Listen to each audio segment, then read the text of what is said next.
The barrier above Asterfall split like glass, just as the red 5 over its core became 4. Blue light peeled across the night sky, and every guard on the wall forgot how to breathe. Below the crack, I stood in a torn work coat with my bare palm pressed flat against the barrier control plate, and the iron seal on my wrist marked me as someone the city had already thrown away. My name is Rowan Hale, and over that humming core, only I could see the number. Not a gauge, not a warning lamp. A red 4, hanging in the air, sliding toward 3, while soldiers aimed crossbows at my back. Across the chamber, a woman stood at a long red lever nobody was ever supposed to touch. Grease on one cheek, both hands ready, her eyes going from me to the failing sky and back again. A command voice barked through the speaking pipe, ordering her to step away from the vent, insisting the barrier would hold. Mira Voss did not step away. She waited for me because she had already seen me be right twice. I watched the 3 become 2 and said the calmest sentence in the room. When I say now, ruin the most expensive thing in the city. 2 became 1. The glasshounds outside hit the field in a wave of teeth and stone. I did not blink at them. I was watching digits, the way other men watch a kettle. Now I said, and Mira threw her whole weight on the lever. The outer shutters slammed open. The red one reached 0, and the world went white as the barrier tore itself apart in the only direction that did not run through the streets. When the light died, the monster front was gone, scoured off the field like chalk off a slate. The city stood, lights flickering, but whole. A stunned guard lowered his weapon and asked the only question left. Who are you? Mira wiped her cheek and answered for me. The madman you threw out yesterday.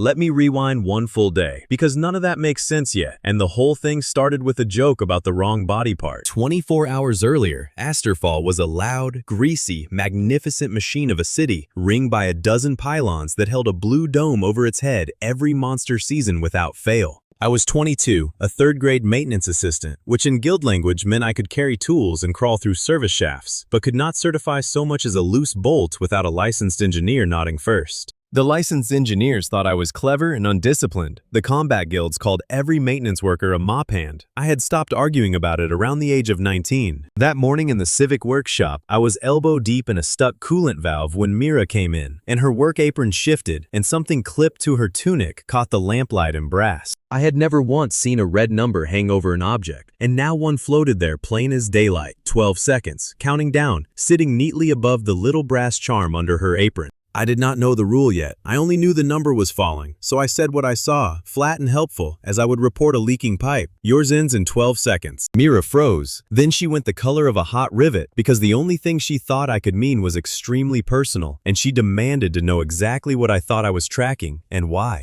Trying to fix it, I made it catastrophically worse by clarifying that I meant the thing under her apron, which is not a sentence that improves any workshop conversation ever recorded. 8 seconds. I gave up on words and grabbed her sleeve, hauling her 2 steps back from the bench stool she had been about to sit on. At 0, the brass warming charm split with a wet pop and sprayed hot red warming gel across the empty stool, exactly where a person would have been sitting. Mira looked at the ruined stool. She looked at me. She looked at the charm casing, cracked open and harmless in her hand. Whatever she had been about to shout died in her throat. She was still mortified, but mortified was now stapled to a fact she could not argue with. My number had been exact, and it had been about an object, and it had just saved her a very bad afternoon. I opened my mouth to apologize and stopped because a new number had appeared across the shop over the loaded cable of the number 3 service lift. This one read a little under 2 minutes. Nessa Cole was riding that lift up with a pallet of manifold parts, 64 years old, hands like old rope, and a running commentary about how modern lifts were designed by people who had never once ridden one. I did not explain. I crossed the floor, slapped the emergency stop, and told Nessa to get off the carriage now, in the same bored tone I had used on the charm. Nessa got off, mostly because a young man sprinting looks convincing, and told me this had better be worth interrupting her route. Superintendent Bram Kessler was already turning around to ask what the noise was. The untouched cable snapped. It whipped up through the shaft, and the empty carriage dropped, folding the pallet into scrap, in full view of Mira, Bram, and half the morning shift. Nobody clapped. That is the part outsiders always get wrong. A man who stops a lift and then the lift dies does not look like a hero. He looks like someone who knows exactly when things break, which is a very different feeling. Bram had spent 30 years learning that machines do not fail on schedule for the convenience of one assistant. He had also spent 30 years watching me touch that exact lift minutes before it died. He started thinking about tampering.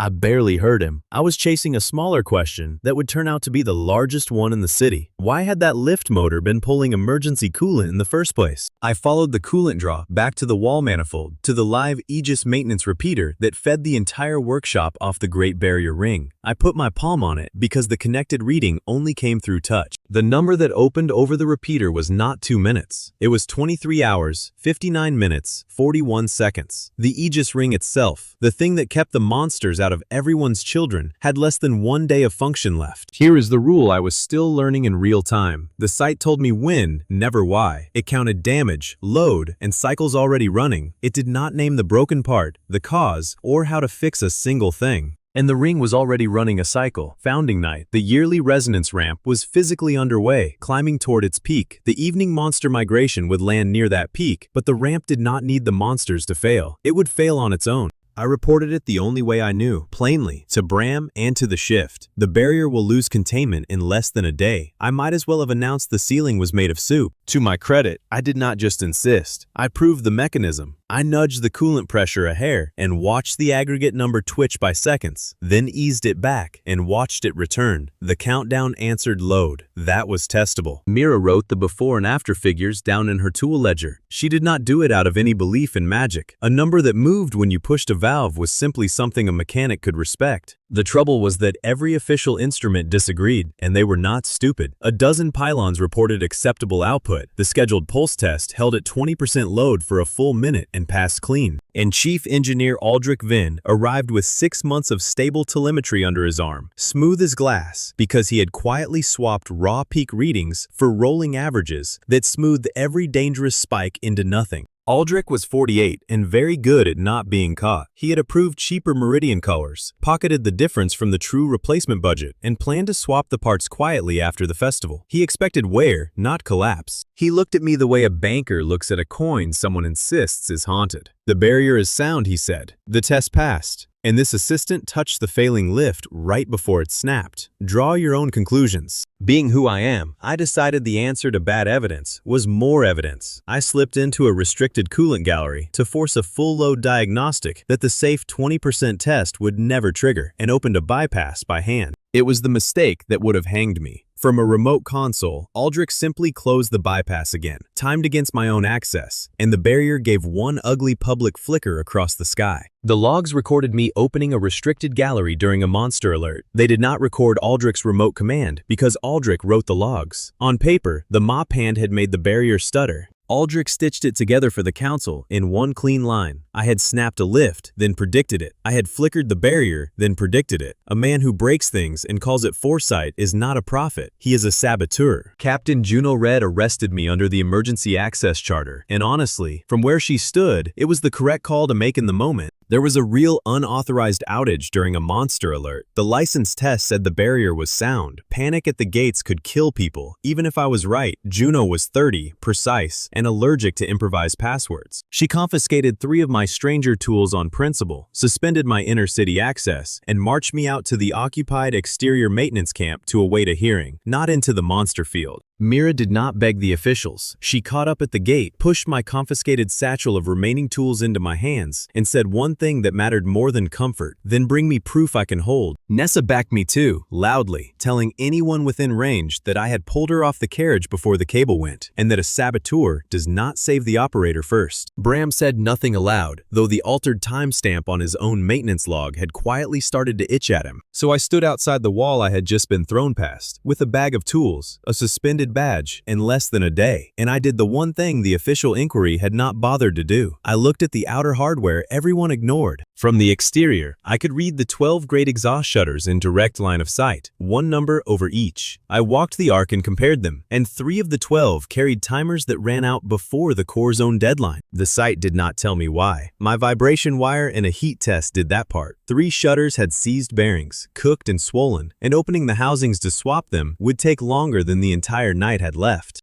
That was the trap in miniature. The barrier would fail. 3 of the vents meant to release its pressure safely were frozen shut. Standard repair was mathematically too slow, and I was legally forbidden to be there at all. So I stopped trying to be one clever man and started collecting the people the inquiry had left behind. I found Dax Morrow first, a demolition foreman built like a door who lit up at the phrase controlled failure the way other people light up at cake. Dax had one professional religion: shape sacrificial joints decide where a structure breaks, so if a thing must break, a smart crew chooses the direction. He was visibly disappointed every time I proposed a solution that did not involve an explosion. Nessa brought her lift crew and her map of forgotten service routes, the obsolete freight shafts left off every modern plan, which turned out to be the only way to move people and gear around the sea's shutters in time. And Mira did the thing that cost her the most. Her apprentice credential still worked from the control side, so she walked back into the lock spire to free and brace the shutters, knowing the forbidden override would suspend her access the instant she used it. We had all the pieces from earlier that day, we just had not known they were pieces. The emergency vent could dump the barrier's stored charge outward, yet was forbidden during containment. The red lever opened that vent. It could not, on its own, free a seized shutter. I put it together on the wall in the dark. If Mira braced and freed the shutters from inside, and Dax set sacrificial joints to aim the release, and the whole charge went out through the open vents at the exact second of failure, the barrier would die outward. Pull the lever too early, and the wall would open on the monster front, with the barrier still up, letting the swarm walk in. Pull it too late, and the core would fracture inward, and inward meant the streets, the workshops, the food stalls, the children. There was one correct second, and I was the only person alive who could see it coming, which is how I ended up with my palm on the control plate, and my crew holding a doomsday lever, waiting on a number nobody else could read.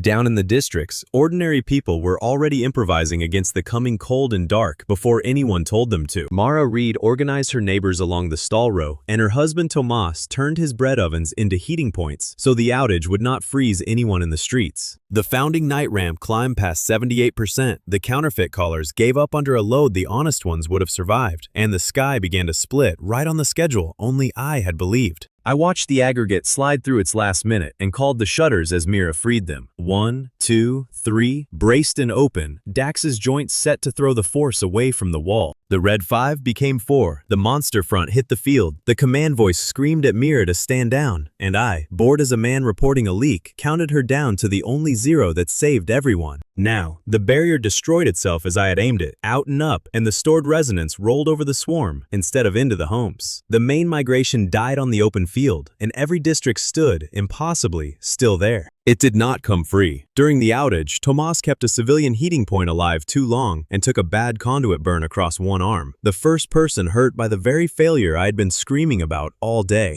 And when workers pulled the recovered bearings from the wreck, the callers carried Meridian serials that appeared nowhere in Aldrich's official inventory, physical proof that someone had swapped the city's guts for cheaper parts. Aldrich did not stay to explain. Naira Sorn, a Meridian field security chief nobody had noticed arrive, triggered a blackout that swallowed the control district, and under its cover, the chief engineer slipped out through a private evacuation passage with part of the raw telemetry. So Asterfall woke up alive and undefended. Stone gates and combat patrols could cover the 4 nights the scouts swore stood between them and the next migration. That was the entire margin. Restoring a defense was now the loudest clock in the city. I stood in the wreck of the thing I had destroyed, holding a suspended badge and a fistful of illegal cereals, no longer a saboteur, and not yet anything the council wanted to call a hero, just the inconvenient man who had been right. Mira crouched by the recovered collars, reading a cereal with her thumb, and spoke without looking up. So, she said, whoever did this used more than one city's worth of these. I studied the numbers and did not need a countdown to know she was right. Dawn came up gray over a city with no roof. Where the great blue dome had hummed for 100 seasons, there was only open sky now, cold wind pouring over the walls, and stone gates that had not carried the load alone in living memory. Nobody threw me a parade. A few people who had watched the wall break brought me bread and stood there staring, unsure whether they were thanking a hero or feeding a very lucky arsonist. I ate the bread anyway and got back to work, because the work had not stopped when the barrier did. If anything, it had multiplied, and it now had a deadline pacing behind it like a hungry dog. Tessa Wren had already taken the gates in hand, 51 years old, a dispatcher with a voice built for cutting through panic. She stood at a folding table with a chalk map and moved patrols around like a woman playing 3 games of chess with one stopwatch. Her one rule, stated to anyone who slowed down to argue with it, was simple. A short warning is not automatically the worst danger. She would decide where bodies went, thank you, based on who actually got hurt if she guessed wrong, and she would not be hurried along by whoever happened to be shouting the loudest that morning. I did not go looking for applause. I walked the wreck of the barrier core with a stick of chalk, crouching over the twisted metal, marking the pieces that mattered before anyone could tidy them away. I ringed each recovered collar where it lay, drawing a white circle in the soot so that no eager cleanup boot could kick the thing into a slag pile and call it housekeeping. Because this was the actual fear now, and it had teeth. The city was saved. The proof of why it had nearly died was lying loose in a debris field in the open air, and the man who had swapped the parts was still breathing, somewhere with a head start. Juno found me crouched over a marked collar and did not arrest me again, which from her counted as warmth. She looked at the cereals, then at me, and said nothing kind, but she also did not reach for the cuffs. Instead, she agreed to a bounded recovery operation because the off-ledger numbers genuinely contradicted the chief engineer's official inventory, and a contradiction like that was the one language Juno could not ignore. Her terms were pure Juno. Named witnesses on every item, sealed handling. Nothing moved an inch without a chain of custody a hostile court could not later pick apart when the shouting started and everyone's memory turned convenient. Then she confiscated my chalk stick. On the grounds, she said with a completely straight face that it was now technically evidence, and evidence did not belong in the pocket of the accused. I eyed the stub of chalk vanishing into her evidence pouch and decided not to argue because arguing with Juno about procedure was a reliable way to lose an entire morning and end up signing 3 forms. Bram came next, and this one cost him something. He brought the original procurement index, the paper showing which parts the city had ordered and paid for, and he set it on the table like it weighed more than paper had any right to. He was not clearing his own name, and he knew it. Handing over that index quietly, admitted he had noticed the numbers looked wrong months ago and had stayed silent to protect 200 workshop jobs. He kept his Fuller private register buttoned inside his coat, unwilling yet to burn himself all the way down. I noticed the shape of it against the fabric and said nothing. A man walking toward the truth did not need shoving. Mira took the index and did not thank him for it. She cross-checked one serial against a recovered collar, running her thumb down the column, and nodded once when the 2 numbers landed on a batch the city had supposedly never bought. That single matched line changed the entire shape of the thing. It turned a magic story into a paperwork crime, the kind of proof she could actually hold in her hands and drop in front of a magistrate without mentioning countdowns at all. A number nobody else could see was worthless in a hearing. A serial stamped into a flange, sitting next to a purchase order with a name on it, was not. Mira trusted the second kind and only tolerated the first. Then, the cleanup order came through, stamped and official, and moving fast, and the careful morning went sideways in about 4 minutes flat. The order sent a crew of authorized workers hustling toward the old incinerator hall with a stack of crates, and word ran back up the line ahead of them, breathless and certain. The incinerator drive was spinning up under a heavy load, straining, and it was the machine the city used to burn condemned material down to ash. Somebody, the shouting said, was about to feed the evidence into the fire. I reached the hall at a dead run and put my eyes on the incinerator drive through the open door, reading it in direct sight. The number over it was short, well under 10 minutes. The drive laboring against a load it had plainly never been rated to carry, which meant it would stop soon. That was all the sight told me, and I made myself say it out loud to the crew crowding the doorway. It did not say what was in the crates. It never said what a thing was, only when it would quit, and I needed every person in that hall to hold that difference in their heads for 1 more minute.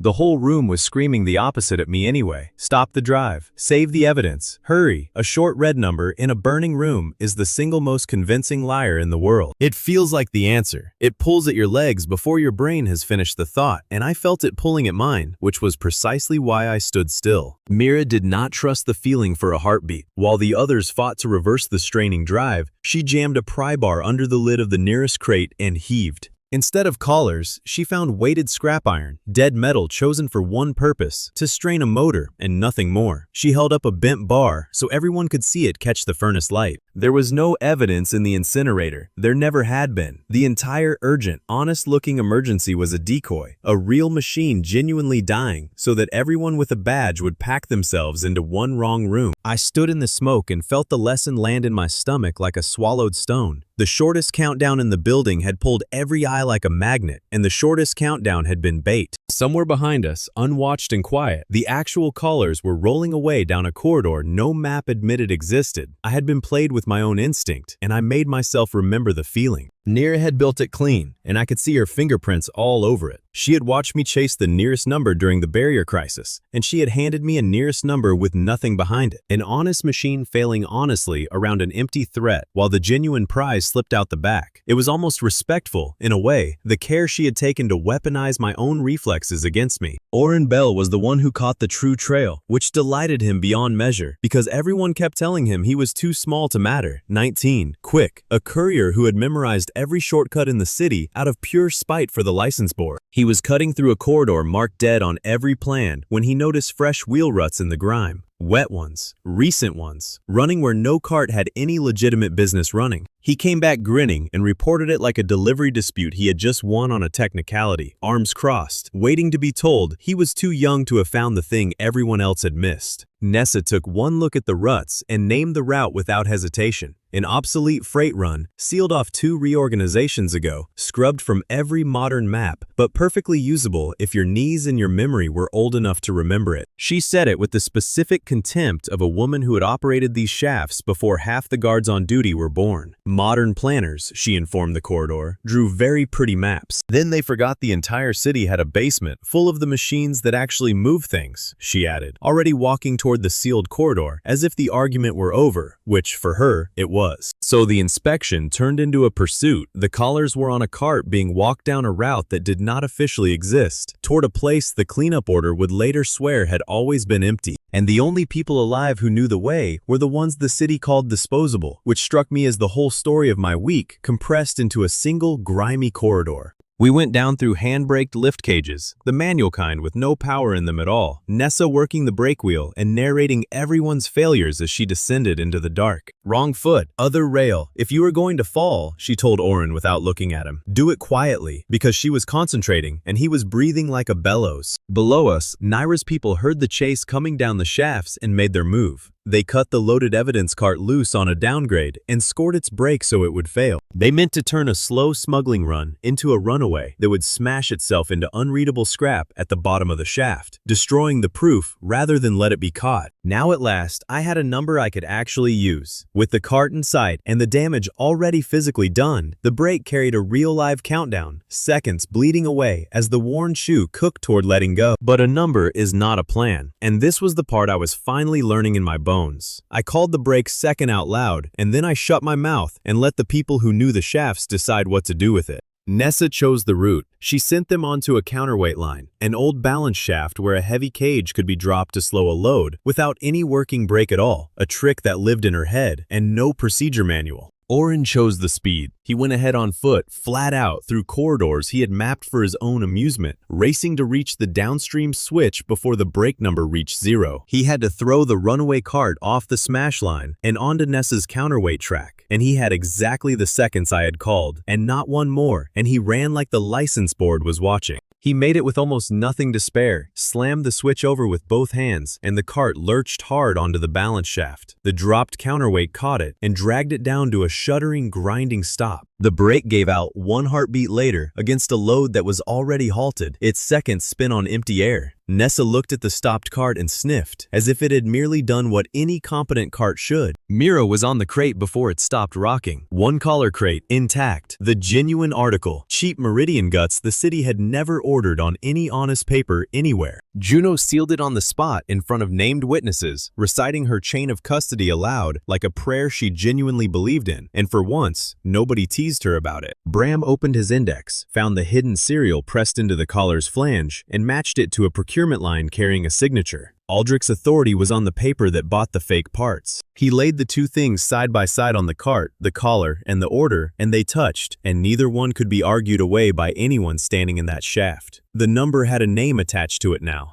That was the entire game, one in a basement nobody had maps for, a physical collar, a fragment of the raw command data, and a procurement entry with the chief engineer's name, all three agreeing in front of guards and workers. It would stand whether or not a single soul ever believed in my eyes, and it was the point Mira had been driving at since the first morning. Build a case the site only found, never one it had to carry. Aldrich himself got away, and I had half expected it. While the crew was down in the shafts winning the evidence, the chief engineer reached his seated evacuation passage and slipped out of Asterfall. He took part of the raw telemetry with him, keeping one card the crew could not yet see, and I let the anger come and then let it go, because there was no time to spend on a man already gone. Catching him would have been satisfying, certainly. Building a case that did not depend on catching him was better, because a fugitive can be denied and disowned, and a sealed collar with a matching signature just sits there being true. The counterstroke came fast, and from higher up the ladder, Meridian announced a certification safety embargo, dressed as concern for public welfare, freezing authorized replacement parts to any site touched by Asterfall's so-called unverified modifications. It was clever, and it was cruel. The one thing Asterfall needed most, before the next migration reached those stone gates, was a new barrier core, and that was now off the legal market entirely. And the company that had sold them the failing parts got to stand there, looking like the only responsible adult in the room, tutting about the reckless little city that had blown up its own wall. Bram, of all people, found the crack in it. He remembered a decommissioned pumping station out at Greybank that ran on a pre-Meridian core, older than the sealed dependency and stubbornly nobody's property to embargo. Nobody had bothered to steal the thing because nobody thought it was worth anything, which in this particular week made it the most valuable object outside the walls. He brought Holt Dane in to confirm it. A retired bridge builder of 59, Holt despised sealed maintenance-free systems from decades of hard experience, not nostalgia. He looked at the specifications, sucked his teeth, and delivered his verdict. The ugly old core could be adapted, he said, if someone competent did the work and nothing went wrong. And then he added that, in his experience, something always went wrong, which was not comforting. But it was a path. And a path was more than the city had owned at dawn. I took in the sealed crate, the matching signature, and the wide empty sky, and started counting the 4 nights I did not control. The plan wrote itself out of grim arithmetic. The proof was safe, but the city was still naked. The only compatible core sat rotting in a station outside the walls, and every legal shortcut to a new one had just vanished. Which meant leaving Asterfall to fetch that core, through open country, inside the 4-night window, and we could not do it as a handful of accused workers with a runaway reputation and no standing to our name. First, we needed real defenders, and defenders in this city followed guilds, not mop hands. Mira read my face and said what I was thinking before I could dress it up in anything softer. "We need fighters who will walk out that gate with us," she said, and she did not sound happy about it. I looked at the ruined market and the bright, terrible confidence of a city that thought its worst night was behind it. Then I nodded, because she was right, and because the next thing I had to do was convince a champion to be embarrassed in public, which was going to be even harder than raising the wall had been. A city with stone gates and no barrier needs fighters, and fighters, it turned out, had opinions. The guild captains looked at Asterfall's bare sky, folded their arms, and made their terms plain. They would not patrol behind an old wall without certified weapons, and someone sane giving orders. A crew of accused mop hands waving a sealed collar crate did not read to them as a chain of command.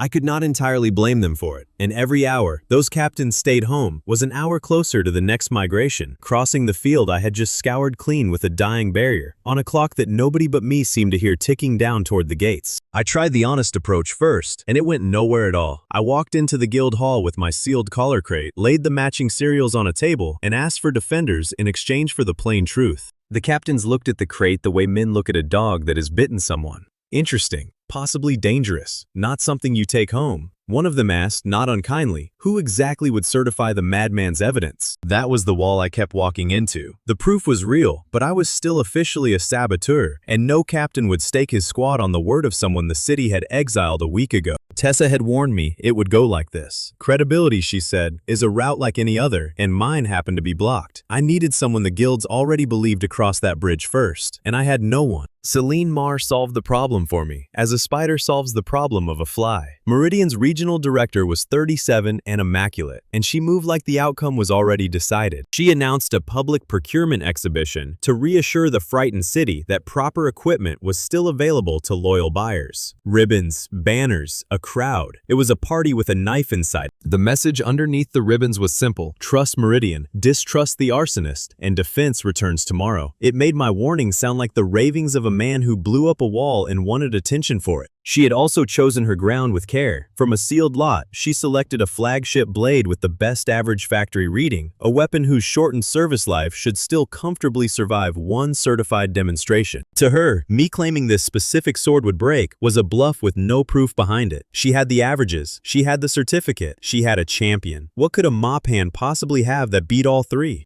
Before the show, she made her real offer in a quiet room away from the crowd. Money for me, a generous sum, counted out where I could see it. For Mira, something crueler and more precise. Her suspended certification restored, her master's path handed back, the workshop dream unlocked. All they had to do in public was say that Asterfall had been an isolated installation error, a one-off, nobody's fault. It was a good offer, aimed like a surgeon's blade at the one thing Mira wanted most in the world, and Celine watched my face to see me weigh it. I opened my mouth. Mira answered first. She said no, flat, fast. Her own voice, no hesitation, and no glance at me for permission. She would not buy her certificate with a lie that let the next city's wall fail the way hers had. She wanted the master's mark, she said, but she wanted it clean or not at all. And a mark bought with other people's children was not clean by any measure she recognized. Then she was done talking. I closed my mouth. I had been about to try to protect her by negotiating, softening it, finding a middle path. I understood in that second that taking Celine's deal to shield Mira would have betrayed the exact thing she was made of. So I let her refusal stand, and something between us settled more level than before. Not hero and helper, two people who had each just turned down the thing they wanted for the same reason, without needing to discuss it. Celine's smile cooled by several degrees, and the quiet war stopped being quiet. She gathered her papers, said she looked forward to the demonstration, and left them with the specific politeness of someone drawing up a longer bill. At the exhibition, Garen Pike was the star, because of course he was. 28, a celebrity guild champion with a jaw built for statues. He enjoyed the crowd the way a fish enjoys water. He had agreed to demonstrate Meridian's unbreakable blade, and he called me a mop hand to my face, loudly, to general laughter, playing the room like an instrument he had owned for years. But when I said, flat and unbothered, that the blade would fail and hurt him, Garen did something that saved his own life. He went genuinely still, the performance dropping for a second. Then he said a public safety claim deserved a public test, not a knife in an alley. That was the thing people always missed about Garen under the posing. He was vain, not stupid, and not a coward. He would rather be proven wrong in front of 1,000 people than quietly wonder, later and alone, whether the mop hand had been right about the sword in his hand. So he agreed to the test. The crowd loved it, of course. A champion, a challenger, a wager with no coin in it but pride. They pressed in against the ropes, and the procurement officers at their table shuffled papers and pretended this was still their event. I watched Celine watch Garen and understood she had counted on the champion's vanity, not his fairness. She had expected Garen to swing, win, and bury the mop hand under applause. His agreement to a real test was the first crack in her plan. She covered it well. She smiled at Garan as if his courage were her idea and reminded the arena in a carrying voice that Meridian welcomed any scrutiny because Meridian had nothing to hide. I let her have the line. The medal would answer for itself. Here is where the sight had to behave, and it did. Standing in the crowd, I saw nothing over the sheathed sword. It was just a piece of metal, and metal on a rack has no cycle running through it. There was no number to read yet, and I did not pretend otherwise. Even when a heckler demanded to know why the prophet had gone quiet, I simply waited because the ability waited too. Then they set the blade into the resonance-hardening rig and started its advertised cycle, the programmed process that supposedly made it unbreakable. Only then, with the load physically running, did a red number open over the sword. I read the second it would stop performing its function. I did not read why. The site never told me the sword was flawed, never pointed at the weak spot, never explained a single thing about the cause. It handed me one moment and left the rest to people with hands. So Mira used hers. She ran a material test on an offcut from the same lot, while I gave the blade an ordinary, boring visual inspection. Between us, we found it. A fatigue line running through the alloy, where cheap metal had been hardened past its honesty and told to call itself unbreakable. The number gave the win. The metal gave the wear. Two different kinds of evidence pointing at the same doomed blade, and neither of them was a trick a court could throw out. I like that. It was becoming my favorite kind of proof, the kind that did not need me. Garen's first instinct, once he understood, was reasonable, and it would have handed Celine the entire day. He wanted to withdraw, put the sword down, walk away safe, and let the matter drop. Celine pounced on that. She announced, loud and smooth, that a champion refusing to swing merely proved the blade's sound and me a fraud, and that any coward could predict a break he made sure never happened. This was the trap closing. Prevent the break, and the defect stays hidden, and Meridian sells the same shortened life blades to the next arena and the one after that. I saw the whole shape of it at once. Saving Garen the easy way lost the war, and losing the war got other people killed later, in cities I would never see. So I changed the goal in my head, fast, as I had learned to on the wall. I did not ask Garen to prevent the break. I asked him to survive it in public. I proposed continuing the demonstration behind a prepared fragment shield, turning the objective from stopping the failure into proving it. The crew moved like they had drilled it, because in a rough way they had. Dax built the fragment shield, muttering the entire time that a properly placed charge would settle this faster and with more dignity. He was visibly heartbroken that nobody would let him blow anything up, and he told the shield so as he braced it.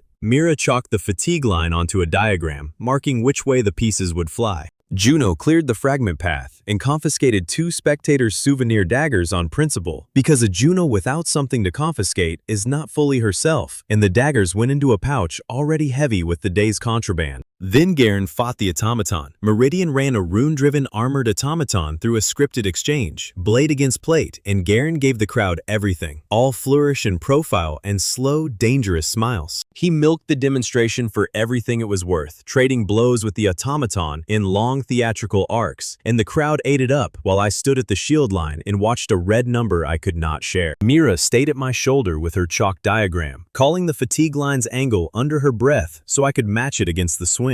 Dax crouched behind the shield, one hand flat on its brace, waiting for the word with the patience of a man who trusted a well-set anchor. The number fell faster than I liked. I kept my face still, because a nervous prophet is a disbelieved one, and I had learned on the wall that people read your hands before they read your warnings. I held my hands loose. Then Garen leaned into his showpiece guard, and the posing did something useful entirely by accident. As he spun through it, 3 decorative armor pieces rattled loose. He had bolted them on purely for glamour, and now they clattered off across the arena floor, and chasing his own scattered dignity walked him, step by step, right toward the shield line I had marked in chalk. I watched the number fall and called it clean. When Garen hit the mark, I told him to get behind the shield now, plainly, no drama in it, and Garen, for all his noise, obeyed a mop hand instantly. He obeyed because the mop hand had been calm about death all afternoon, and a man who is bored by your doom is a man worth listening to when he suddenly is not. Garen stepped behind Dax's shield. The blade snapped on the exact chalked line at the exact displayed second. It came apart mid-swing and threw shards across the arena, and every one of them buried itself in the fragment shield instead of the champion. The hall went silent, then loud. Garen stood up behind the shield, unhurt, staring at the stump of the unbreakable sword in his fist. And when a crew turned over the largest fragment, the fresh alloy inside carried a false certification stamp. A lie pressed right into the metal, stamped at the foundry, promising a strength the steel had never possessed. It sat there, in the light, for the entire arena to read, and no amount of averaging could smooth it away. Garan could have made the moment about himself. He was famous enough to spin it a dozen flattering ways. Instead, he lifted the broken hilt over his head and told the arena the plain truth. The mop hand had just saved his life, he said, not humiliated him, and he was not too proud to say so in front of every person there. Then he did the careful thing, the believable thing. He committed only his own squad to Asterfall's patrols, not the entire guild. A single champion converted by a live near-death read as real. A whole stadium switching sides in one afternoon would have read as a fairy tale. Garan knew the difference, and he gave the crew the version that would hold. His squad meant certified defenders on the wall, which meant the city could keep its stone gates, while a smaller party slipped out to Greybank.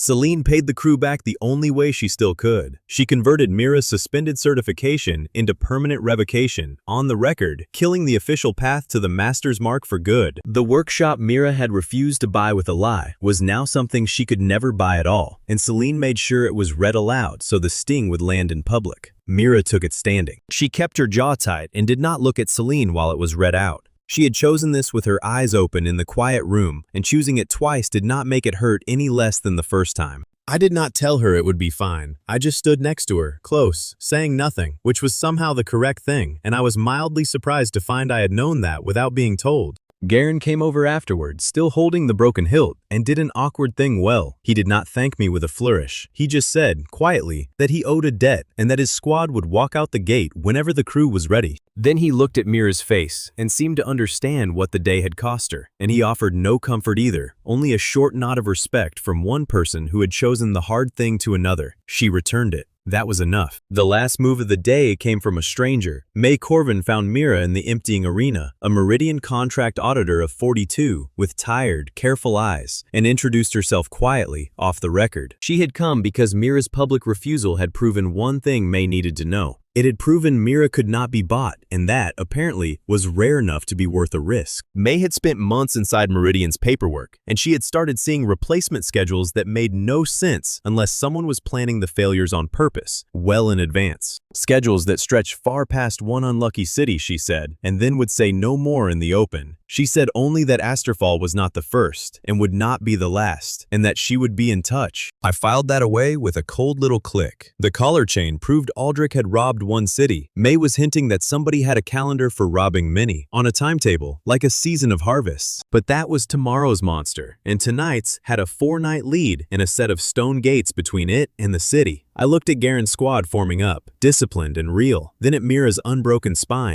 then at Dax, mournfully dismantling a shield he had not gotten to detonate, and I did the only sane thing left. I collected my confiscated tools from Juno, promised to sign for every last one of them, and started planning the road to Greybank. Greybank had been dying quietly for years, a decommissioned pumping station knee-deep in its own flood, and Holt Dane walked into it like a man visiting an old colleague nobody else had bothered to bury. He carried an old builder's seal, the kind of authority that predated Meridian's paperwork, and the station's locks still recognized it. They opened with a groan, spilling stale water and older darkness across his boots. Inside, under rust and standing water, sat a barrier core older than the sealed dependency, ugly, heavy, gloriously nobody's property to embargo, because nobody had thought it worth the trouble of owning. Holt walked the flooded floor with a lantern held high, naming the dead machines as he passed them, the way a man names the graves in a churchyard he grew up beside. This one moved water for the eastern fields. That one ran the night pumps. He stopped at the core with something close to affection. Built to be repaired, he said, tapping its housing. Built by people who assumed it would break and left you a way in, not sealed shut like the pretty modern things that die and dare you to open them. Mira waded in past Holt and put her hands flat on it, feeling for cracks and cold spots, the way another person might check a horse. She could adapt its output to Asterfall's ring, she said, given time and no surprises. Then she checked the mass against the wagons we had brought, did the arithmetic twice, and her face did the specific thing faces do when the numbers turn hostile. She looked up, and the news was not good. The core was too heavy, not too heavy to lift, only too heavy for any single wagon we owned to carry safely while moving, and moving was the entire point of the exercise. A parked load is one problem. A load rolling over broken country toward a deadline is a completely different animal, she said, and Holt grunted agreement because he had spent a lifetime watching honest axles die under dishonest loads.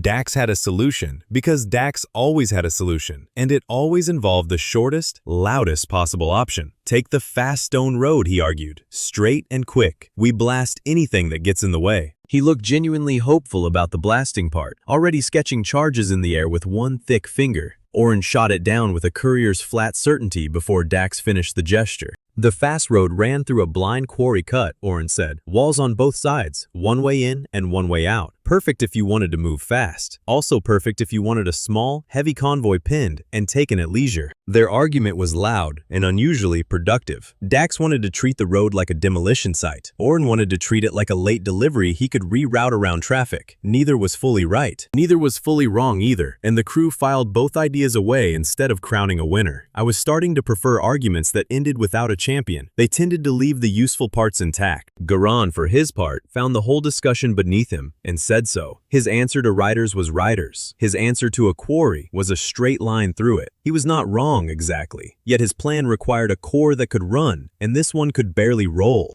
Holt settled it with arithmetic nobody could argue. The core weighed what it weighed. The axles could bear what they could bear. Anyone who wanted to move faster than the iron allowed was welcome to explain themselves to the pieces afterward, he said, and that ended the debate. Oren memorized it all instead of writing it down. The courier walked the wagon chain twice, learning which axle was which so that when I called a number in the confusion of the road, he would already know which wheel the crew had to save. The transport plan we built was a piece of desperate cleverness. Since no single wagon could carry the core while rolling, we chained 3 mismatched wagons together and would shuffle the core between them. Hand cranes would swing the load from bed to bed, spreading the punishment so that no single axle took the full moving weight for long. It was ugly and slow, and it was the only thing that might work. We started moving, and the sight woke up. A core sitting on a parked wagon gave me nothing worth reading. The instant the wheels turned and real weight bore down, red numbers opened over the loaded axles. 1 number per axle, counting how long each would keep turning before it gave out under the core. This was the ability at its most honest and least helpful, and I explained the limit to Holt as we rolled. It did not warn me about a rut ahead or a rock in the road. It only told me how the axle carrying the core right now was doing right now, and that number moved every time the load or the ground changed. So I turned myself into a gauge on a wagon seat. I watched the axle under the core and called it as it shortened, steady, and bored, the way I might have read a pressure dial in a quiet workshop. When a number dropped near failure, the crew stopped, craned the core onto the next wagon in the chain, and the timer reset on fresher iron, while the tired axle rolled empty and grateful behind us. I was careful about what I was and was not doing, and I said it aloud so nobody forgot. I read the seconds. I did not decide the limits. Holt judged how much a given axle could really take. Mira judged how the core could be safely rigged and swung between the beds. The sight served their hands. It did not replace them, and I had learned that the hard way, on a wall, with a whole city watching.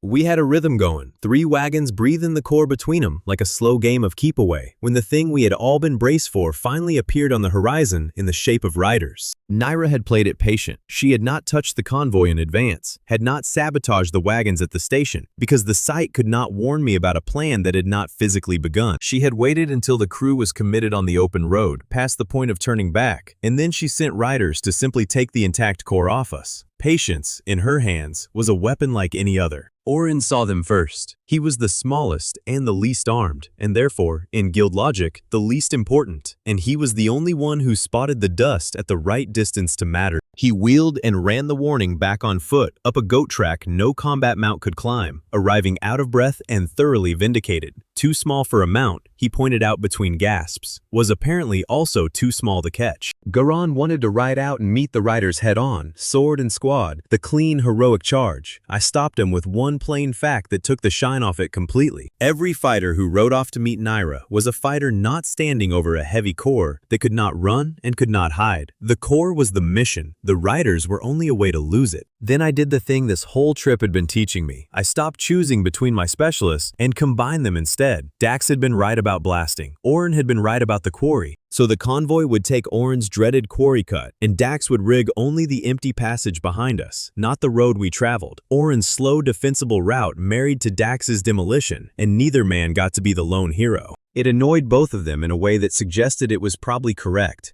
The convoy nosed into the quarry with stone walls rising close on either side, and everyone's shoulders climbed toward their ears. Inside the cut, one axle chose the worst possible moment to enter a real short countdown, the core's full weight grinding it toward failure just as the riders closed the distance. I called the seconds without raising my voice. Mira took the crane, hands sure on the ropes, eyes on the load and not on the riders. She had one job, and she trusted the fighters to do theirs, which was its own kind of nerve, standing under a swinging core with arrows starting to fall. Garen and his squad set themselves at the mouth of the cut and bought her the time with steel and shouting, holding the narrow throat of stone where numbers favored the defenders. I called the axle down, second by second, in the flattest voice I owned. 15. I read it plain. 10. Mira had the core off the dying wagon and swinging. 5. It hung over the fresh bed while the crane groaned. She swung the core across to the last fresh wagon with the number falling in my sight. The transfer landed and the wheels rolled a heartbeat before the spent axle locked and dragged dead. 2 wagons were now ruined scrap, sacrificed to the road. The core kept moving. That was the trade, and we took it. Naira's riders reached the quarry and found the crew already through the far end. The core clear, and Dax standing by his prepared cut with the specific joy of a man told yes at long last. He dropped the empty passage behind the convoy in a roar of stone and dust, and he did not drop it on anyone.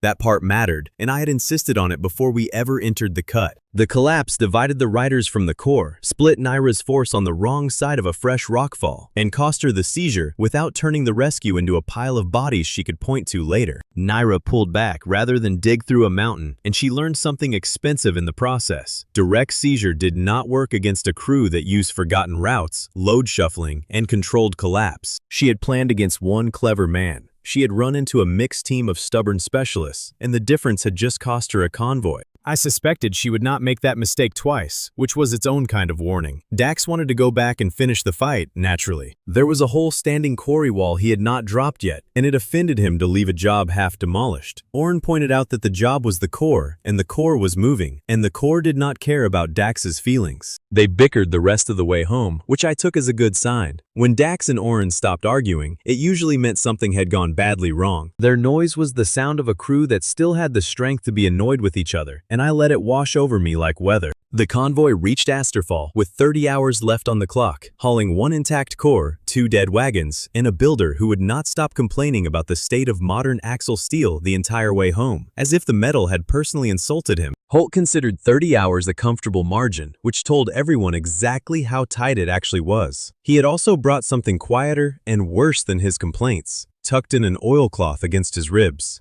His stored transfer ledger from the old days listed where later Meridian retrofit batches had gone, and the list did not stop at barriers. The same supplier's parts had been fitted into the city clinic and other civic sites. That turned a paper clue into a waiting problem, but there was no time to chase it yet. Mira had a core to bring online, and she did it as the lead, not as anyone's hands or anyone's tool. She ran the adaptation, with Holt checking her tolerances and a nervous young apprentice hovering at her elbow like an anxious bird. The apprentice was Leo Kest, 18, brilliant at making simple parts identical. He was also terrified of getting a single thing wrong, and he kept asking Mira for the answer to everything until she started making him guess first. He hated it, which was exactly the point of doing it. Guess, she told him, when he asked which tolerance the adapter ring needed. He guessed, badly, and she let him fit it wrong and watch it bind, then made him say aloud why it had bound. He got it right the sex time, on his own, and looked faintly ill with pride. Holt approved of the method, in his gruff way. A boy who is handed answers, he said, breaks the next thing he meets alone. A boy who is made to guess learns the machine. Then, he corrected one of Mira's tolerances too, just to prove nobody in the room was above it. The old core did not want to wake. It had slept in a flooded station for years, and it protested the adaptation with groans and shudders that made Leo flinch every time. Mira talked to it the way Holt had, low and steady, coaxing an old machine back into a job it had thought it was done with. They fitted the adapter while Garen's squad held the gates against an empty field that would not stay empty much longer. Then, Mira brought the legacy core up in careful stages, watching her gauges like a hawk. Over Asterfall, a limited arc of blue flickered, caught and held. Not the entire dome, a wedge of sky, a defended slice, yet real and steady, and more than the city had owned since the morning the wall came down. Nobody cheered this one either, but a gate guard, who had spent 3 nights staring into open black, took off his helmet and simply looked up at the blue for a while, and that was worth more than cheering.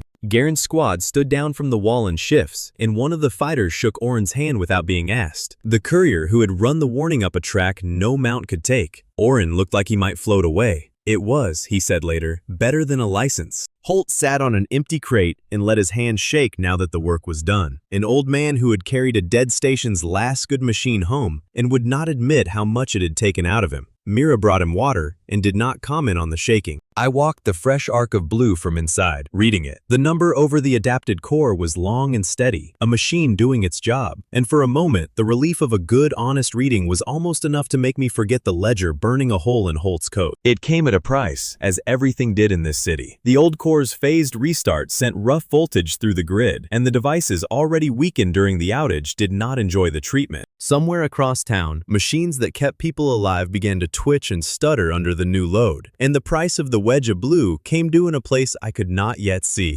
Soren Vale was the one who caught it before it became a funeral. 25, a clinic technician with an obsessive habit of cataloging every device batch he ever touched. He raised the alarm early and precisely. His warning turned Holt's dusty ledger into an emergency with a heartbeat attached. The clinic machines were failing, some of them carrying the same supplier's signature as the callers, and patients were depending on them. I looked at the wedge of blue I had just paid 2 wagons and 30 hours to raise, and understood that the supplier pattern had walked out of the paperwork and into a ward full of breathing people. The wedge of blue over Asterfall was keeping the monsters honest, and it was quietly trying to kill everyone in the city clinic. The old core's phased restart pushed rough voltage down the grid, and the ward's machines were already half dead. They had been beaten hollow during the outage, running past their limits to keep the sick alive, and the new oscillation was the last insult a tired manifold could take. Something in that ward was going to fail. The only question was which thing, and who was attached to it. Soren Vale did the smartest thing a frightened technician can do. He did not guess at a cause and start yanking cables in a panic. He called Sister Alara Finn, told her which devices were oscillating, and waited. He waited for the person whose actual job was deciding what happened to human beings, and that instinct alone was worth more than any tool in the room.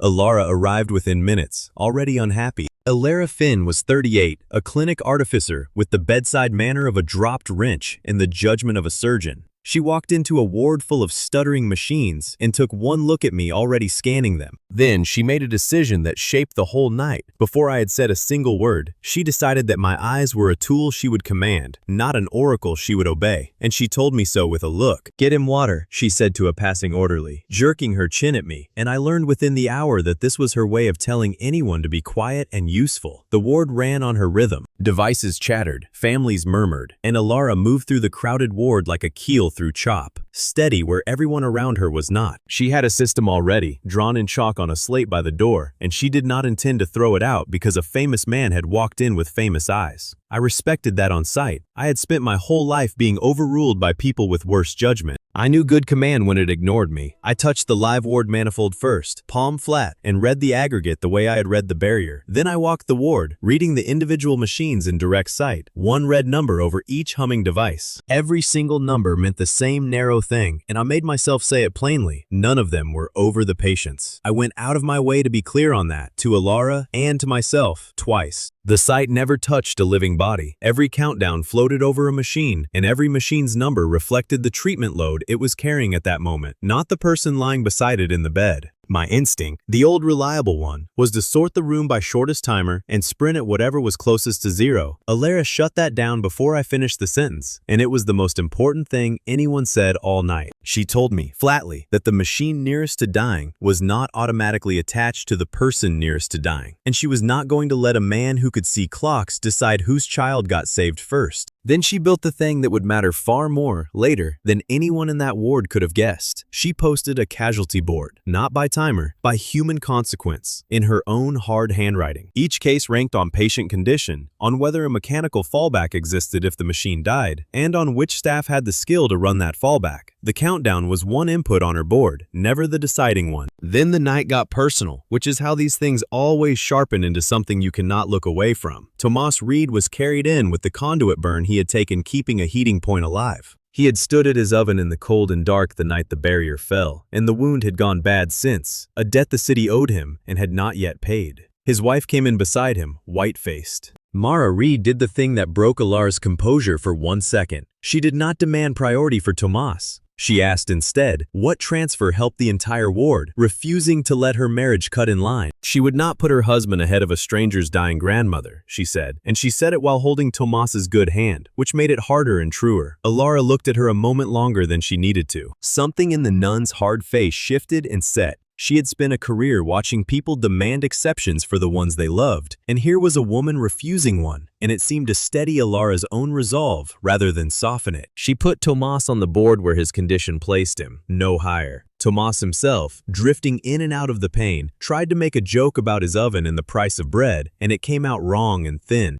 Mara shushed him gently and told him to save his strength for being difficult later, which was, apparently, an old promise between them. He smiled and let his eyes close. Celine chose that moment to twist the knife from a distance. Meridian denied the clinic its sealed replacement cartridges under the embargo, and did it loudly, in writing, timed to land while the ward was shaking. She was betting the clinic would blame Asterfall's unlicensed core adaptation for the failures, would point at me and Mira rather than at the parts Meridian had sold them. It was a cold, smart, patient bet. But Alara had spent her whole career being lied to by sealed boxes she was not allowed to open, and she made a choice out of pure professional spite. If Meridian would not give her parts she could trust, she would use machines she could inspect. That turned the ward into the kind of problem Mira and I were built for, and we solved it the way we always did, by testing carefully without ever touching a patient. Mira shut down one non-critical device. I watched the manifold's aggregate timer twitch in response, then climb back when she restored it. The system answered load, which meant we could learn its shape without gambling a single life on a guess. Soren shadowed us with a notebook, and he understood the assignment perfectly. He did not treat my numbers as a diagnosis. He recorded batch marks off every exposed component he could reach. "A serial is evidence," he muttered, "and a countdown is only a stopwatch." And he wrote down manufacturer marks while the machines shook, cataloging the crime, even as they fought to survive it. Then the trap sprang as Alara had warned it might.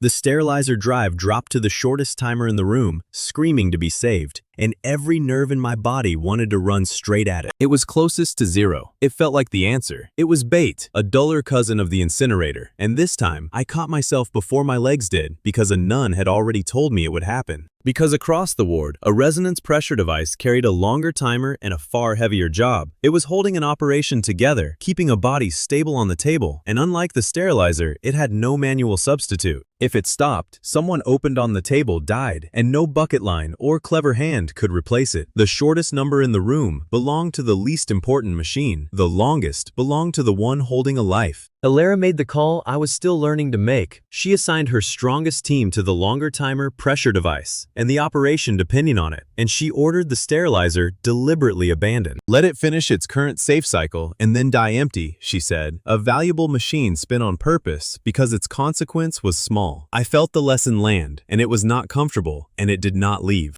A timer measures when a thing stops. It says nothing about who that costs. I had known that as a slogan since the incinerator. Watching Alara stake a life on it turned the slogan into something with weight and a face. Mara made the plan physically possible. Rather than demand a magical fix for Tomas, she agreed to move him herself through the manual transfer corridor, hand over hand along the mechanical line. Moving him the slow, aching human way freed the staff and the mechanical pump that the operation actually needed. It was a hard thing to ask of a wife with her husband in pain, and she did it without a speech. She got her hands on the transfer rig, listened to Alara's instructions, and hauled Tomas along the corridor so the machines could go where the dying needed them, one grinding foot at a time. Mira did her part inside the walls. She isodosed the ward from the unstable barrier phase, so the restart stopped feeding oscillation into the machines, and she bought every device a little more honest life. It was the same adapter knowledge that had raised the barrier turned now toward keeping a manifold from cooking itself, and I watched her work with the quiet pride of someone standing next to a person who is very good. And I, at last, learned to shut up usefully. Early in the night, I had narrated each countdown like a doom prophecy, and Alara had responded to every dramatic sentence by declaring I was dehydrated.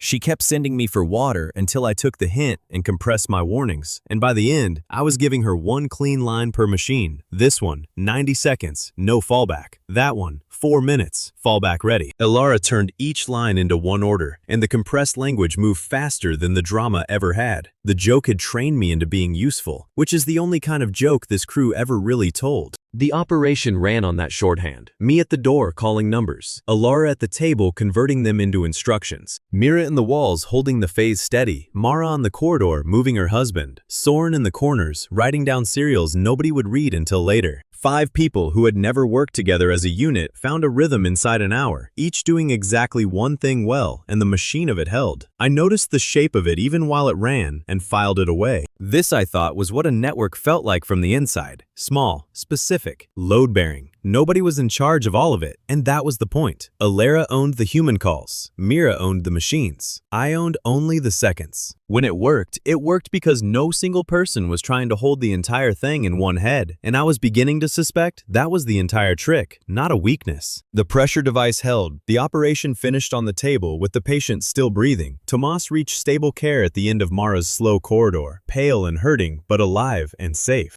And the sterilizer died exactly on its number, empty, its last safe cycle complete, killed on schedule, by a decision, instead of by accident. No miracle came out of my eyes, not one. No patient was cured by a countdown, no illness diagnosed by a red number, no dying body saved by anything but hands, fallbacks, and a nun who refused to let imminence outrank consequence in her ward. Not once all night, not for a single patient. The site had been a gauge, the people had been the medicine, and I was beginning to think it was the healthiest way for it to be, for me and for everyone standing near me. When it was over, Soren laid his catalog on the bench, and the paperwork did the thing paperwork does best in this story. It pointed. Components from several different manufacturers, all failing, all traced to one supplier. His batch marks agreed across companies that were supposed to compete, converging on one shared damping collar supplier, the same one wired into Meridian's replacement program. The conspiracy had a spine now. Not one bad city, not one bad barrier. One supplier feeding shortened life parts into barriers, into weapons, into the machines that kept people breathing, and the spine of it ran straight through the clinic ward. Alara made it official in the only currency that counted. She publicly told the ward that this crew's method had worked, that the mop hands had helped her keep her patients alive through a very bad night.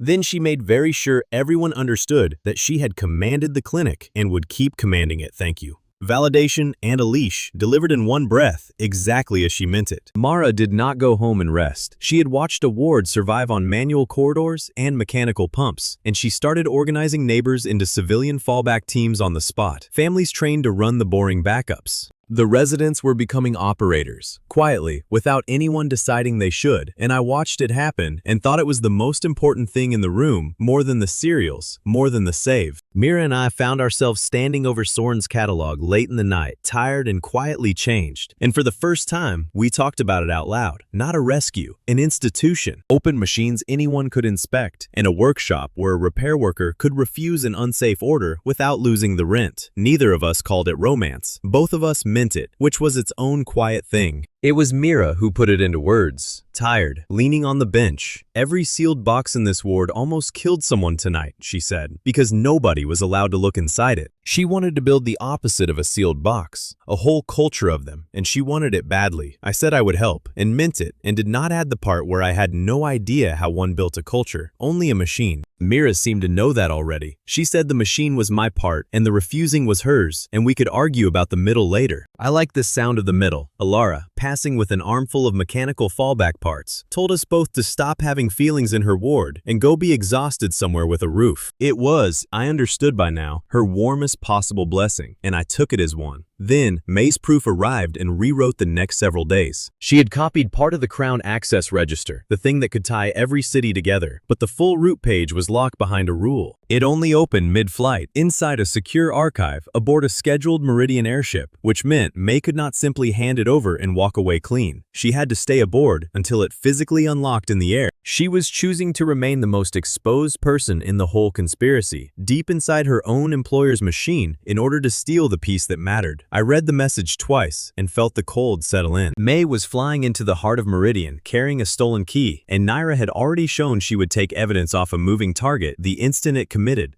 The clinic was stable, the barrier was up, and the next fight, I understood, was going to be in the sky, around a woman who had decided not to be rescued until the job was done, which meant we had to go up there and keep her alive on her own stubborn terms. I could tell you the exact second any machine on the airship would die. I could not tell you which passenger was planning to murder it. That gap, and everyone's honesty about it, is the only reason anybody walked off that flight alive. May could have handed over her stolen copy at the dock and vanished, and part of the crew quietly wished she would, but the copied public records were missing the one page that actually mattered, the route key page. That page was locked by a rule older than the entire conspiracy, a security measure nobody had built with saboteurs in mind. It only opened mid-flight, when the airship's turning key drum aligned with Gray Harbor's ground beacon. No flight, no handshake. No handshake, no page. So May, tired-eyed and stubborn, chose to stay aboard her own employer's ship until the archive physically unsealed itself in the air, with all of us along for the ride. Juno boarded as legal escort, upright and armed mostly with paperwork, treating the flight as a chain of custody problem that happened to have wings. She did not like flying. She liked improvised situations even less.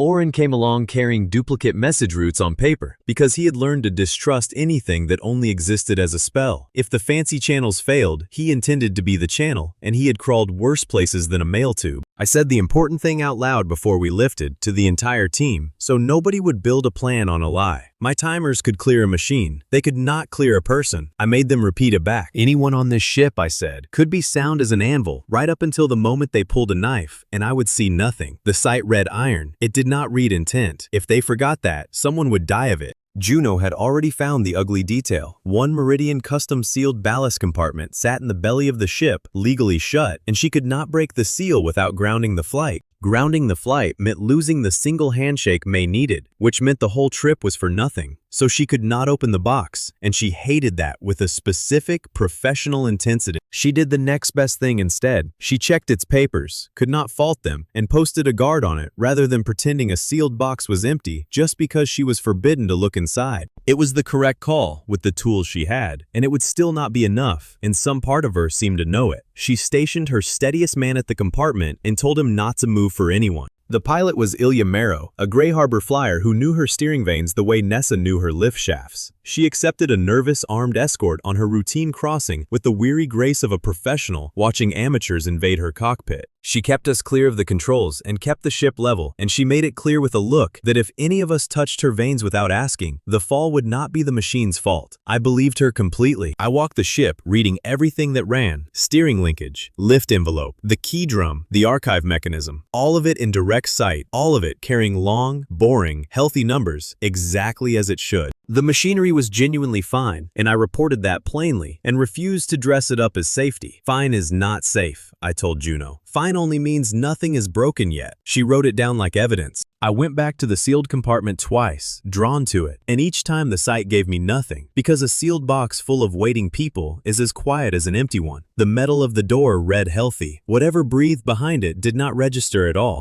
That was the part that gnawed at me. I could stand a hand's breadth from 3 armed enemies and see only a sound hinge. I told Juno so, and she doubled the watch on the compartment, which was the right move and still not the winning one. May worked at the archive drum the entire time, waiting for the beacon, and I kept my distance from her. She did not need a hovering seer. She needed the flight to reach the exact point on a map where a rule she had never chosen would finally let her steal what she came for. Below us, the river gorge unspooled, brown water and gray rock, and Ilya named the landmarks out of habit, the way she named everything, marking her position against the world by instinct because she did not trust instruments that Meridian could reach. Mira, meanwhile, discovered that Juno had confiscated my improvised tools again and sealed them into an evidence bag because their old argument about unsafe, unlicensed equipment did not take the day off just because we were flying. She filed that away with a look and said nothing. It was a small annoyance in a tense hour, a familiar friction, and it would matter far more than either of them expected before the flight was over. Then the beacon rose ahead, and the key drum turned to meet it, and the archive cycle physically began with a heavy mechanical click that May had been flying toward for days. The secure page unlocked. She went to work fast, copying everything before the window closed, her hands steady in a way that I admired. Given that she was stealing from the people who signed her wages while 3 of us watched, she copied the participant list, a dozen cities long. She copied the phase pulse rule, the thing that let one central signal reach out and touch machines in a dozen distant places at once. And she copied the schedule. The schedule showed Asterfall's own river hub was the next controller due to align right after this ship landed. May read that line twice and went a shade paler, and kept copying anyway, because pale was not a reason to stop. That was the moment the trap had been patiently waiting for. The accomplice had been aboard the entire time, credentialed, ordinary, utterly invisible to a sight that only reads iron. He was a crew member with a Meridian Master Seal. He used the seal to legally open the marked ballast compartment from the inside, disabling Juno's posted guard before the man could shout. And out of the compartment came Naira and 2 boarders. They had been sealed in there before departure, breathing quietly under a custom stamp, while I read healthy numbers 3 decks above their heads. Then, they locked the archive cabin and physically cut the steering control spine. Only then did the sight speak. The instant the spine was severed, steering and lift timers collapsed in my vision, real countdowns on real damage. I had warned them it would work like this. Being right about it was no comfort at all as the ship began to yaw over the river gorge, the deck tilting under my feet, the healthy numbers I had trusted all suddenly meaningless because the danger had never been in the metal. For one heartbeat, the old me surfaced, the one who thought my eyes should have caught it, who wanted to apologize to a whole deck of frightened passengers for a failure that was not mine. I stamped it down. Guilt was slower than the ship was falling. Naira's voice carried up from the archive cabin, calm and unhurried, giving orders to her two boarders. She was not gloating. She was working, treating a hijacked airship like a job with a checklist, and that professionalism was more frightening than any threat. I found her blind spot the only way I could, by refusing to look for her at all. I stopped hunting the human and went back to the iron, reading the steering vane, the lift cells, the archive lock, feeding Juno the one kind of truth I actually had. I did not try to become something I was not. I did not pretend I could have seen it coming, did not waste a second on, if only. I handed tactical command to Juno without an argument. A hijack is a human problem, and Juno was the human trained for human problems. So I shrank myself down to what I actually was, a man who could call deadlines. I told her the steering vane's number and waited for orders. Juno worked the ship cold and sequential, like a fresh wreck to be cataloged, and immediately hit the joke that had become a crisis. The one tool that could reach the cut vein linkage was in her own evidence bag, sealed by her own hand, and Mira was already holding out a palm for it, eyebrows raised, the argument about confiscated tools resolving itself in the worst possible moment and entirely in Mira's favor. So Juno cut her own seal open while reciting the chain of custody for a bag of unlicensed tools nobody would ever prosecute, narrating the confiscation log to an empty corridor while Mira ripped the bag apart and grabbed what she needed. The evidence bag had become the most important toolbox on the ship, and Juno kept reciting even as Mira ran, because rules were what Juno had instead of a railing to hold, and she was not letting go of them mid-fall. Magical communication went down next, jammed, the tidy modern channels gone silent when they were needed most.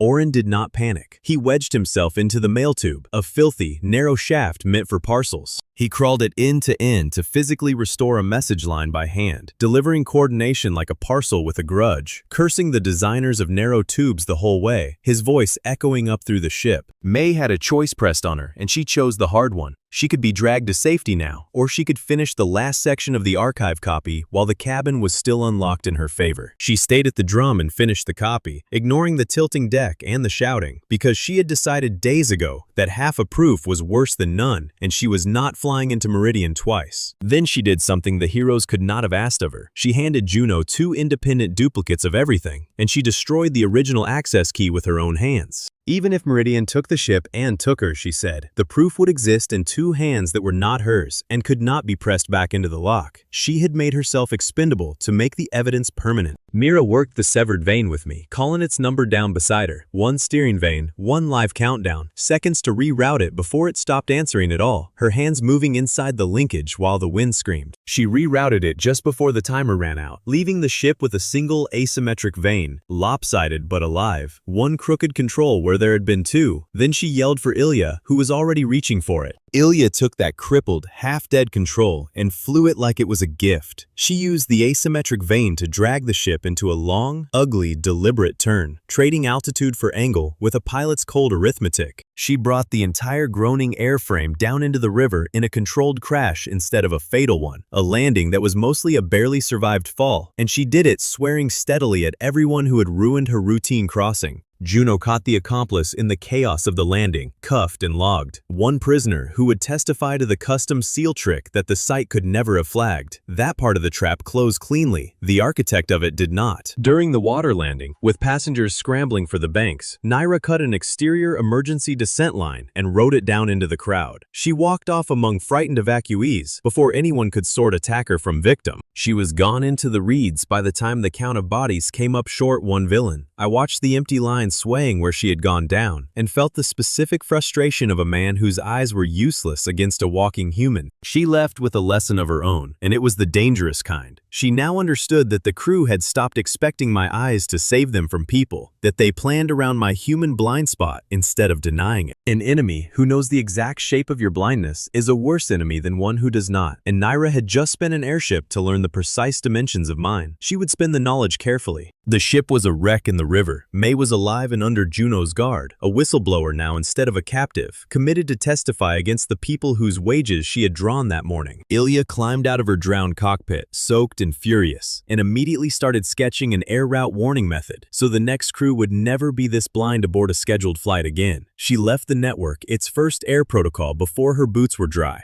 and the two duplicate registers agreed, word for word, which meant the crew finally held something Meridian could not simply deny into non-existence. The proof had survived because May refused to be rescued early. It had survived because Juno guarded a box she was not allowed to open, and because Mira turned an old confiscation argument into the one repair that mattered. It was a victory made entirely out of people doing unglamorous things correctly. Juno logged the two register copies with shaking hands and a steady voice, sealing each into its own bag, narrating custody to the riverbank the way she had narrated it to the falling ship. Nobody teased her this time. The habit had just saved a case, and everyone had noticed. May sat on a rock and let herself shake, now that the copying was done and the key was destroyed. She had stopped being an auditor somewhere over the gorge and become something with no safe title, and she looked at the wreck of the ship as if measuring how far she had come to burn. What the register said changed the size of the entire story. There were a dozen participant cities, not one victim. The crown phase pulse could reach out and force attached controllers to align the service cycles they were already running. While it did that, it routed all their communication through the relay so the center could hear everything and the edges could hear only the center. It was a hand, closing slowly over a dozen cities, and now we could see the fingers. It gave them the scheduled Asterfall pulse, aimed at the river hub, coming soon. It did not yet prove that every city was compulsorily chained, or that they all shared one forced date. That was still a question with no answer. But the shape of the thing was visible now, and the shape was frightening. I stood dripping on the riverbank, watching Ilya sketch and Oren climb out of a mail tube covered in grease and pride.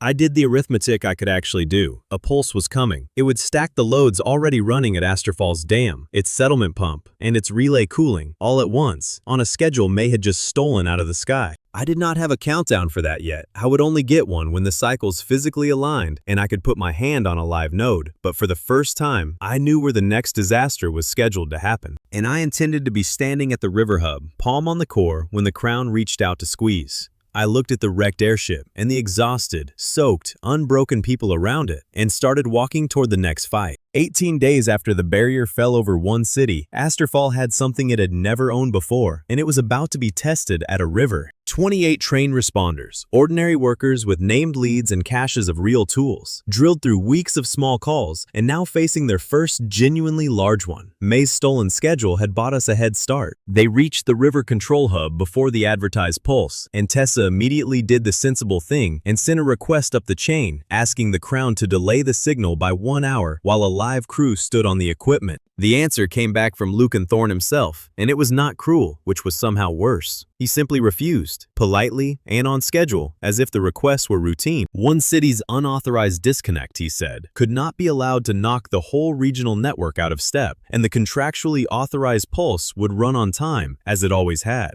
So the pulse began, exactly on schedule, and I pressed my palm to the live relay panel to see what it did. I got an aggregate failure number, a single deadline for the entire coupled river system, and no hint whatsoever about which piece would break first. The site gave me the win and kept the wear locked up tight. Then the pulse did its one understandable, terrible trick. It reached into the 3 controllers wired to the hub and forced them to align the service cycles they were already running. The moment their separate load peaks stacked on top of one another, the entire river turned dangerous at once, everywhere, together. I walked the equipment in direct sight and pulled 3 real numbers out of it: a dam gate climbing toward failure, a settlement pump about to quit, the relay cooling running hot. 3 countdowns, 3 different lengths, and not one of them told me which one would drown a family if I guessed wrong. I stood between the three sites with three numbers in my head and felt the old pool to run at the shortest. The relay cooling had the tightest time. My feet wanted to carry me there. I made them stay still because a short number in a crisis had lied to me twice already. The dam gate's number was longer, but a dam is a valley full of water, and a valley full of water does not care that its timer looked comfortable. The settlement pump's number sat in the middle, unremarkable, attached to the low houses where the workers slept. The site ranked them by time. It could not rank them by grief. That distinction was the whole reason Tessa existed, and I knew it now in a way I had only recited before. I gave her the three numbers and the three locations, flat and complete, and then I closed my mouth and let the person who ranked grief do her job. The officials did exactly what officials do. They gathered, robes in rank, in the prestigious relay chamber, treating the expensive crown hardware as obviously the thing worth saving. They slid straight back into the pecking order. Tessa had spent 18 days fighting, as if the drill had never happened. Tessa ran right over them. She did not sort the crisis by which building had the nicest floor. She sorted it by who dies, and she started throwing people at consequences before the officials finished clearing their throats, because she had a board in her head, and every second of argument was a second she was not spending on it. She sent Dax to the dam gate because a rising gate over a valley is a demolition problem, and Dax was the person who understood release.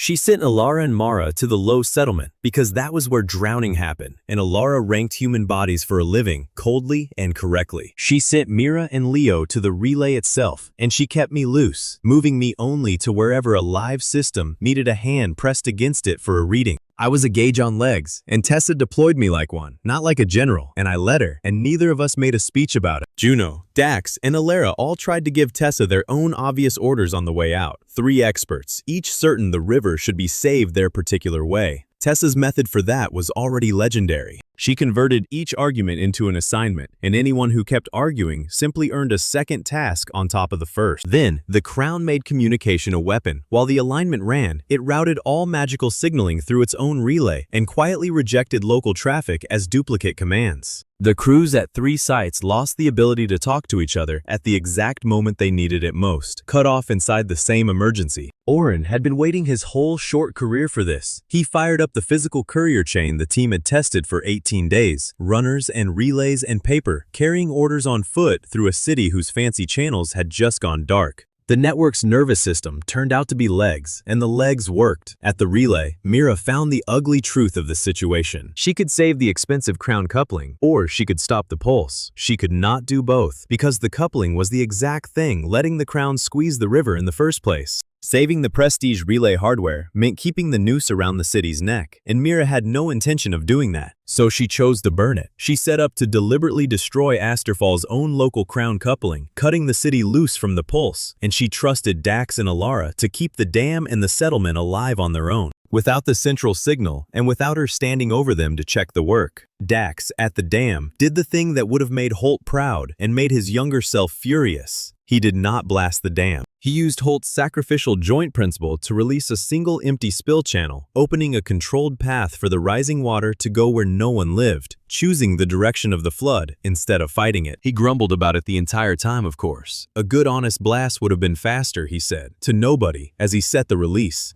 But he said it correctly, precisely, the way the old builder had taught him, and the water took the empty channel instead of the homes, and Dax looked almost disappointed at how clean it was. His crew worked the release under him, ordinary workers he had trained through 18 days of drills, and they did not need him to touch a single joint. He pointed, they set, he checked, they opened. It was the first time Dax had run a save as a commander of hands instead of the strongest pair in the pit, and he found he minded less than he expected. Downstream, a farmer who had refused to leave his flooding barn watched the water suddenly change its mind and pour off into the empty cut, and he stood in his doorway a long time, trying to understand why the river had spared. Nobody had time to explain. The channel simply ran, and his barn stayed standing, and this was the only answer the day had. Dax marked the spent joint with a chalk cross when it was over, as I marked evidence, out of a habit neither man could name. A thing that had done its job and would never do another deserved a mark. Then he sat down heavily on the gate housing and rubbed his good leg, tired the way a demolition man earns the right to be, satisfied with a job that had broken exactly what he told it to and nothing more. Alera, at the settlement, refused to stand around waiting for the pump to be repaired while the water came up over the doorsteps. She ordered resident bucket lines and hand-cranked manual valves into action, turning frightened neighbors into a working crew with nothing but the flat authority of a woman who does not lose arguments. And Mara's civilian fallback teams, drilled since the clinic night, turned out to be the difference between wet boots and dead children. They knew where the valves were, they knew the order to work them.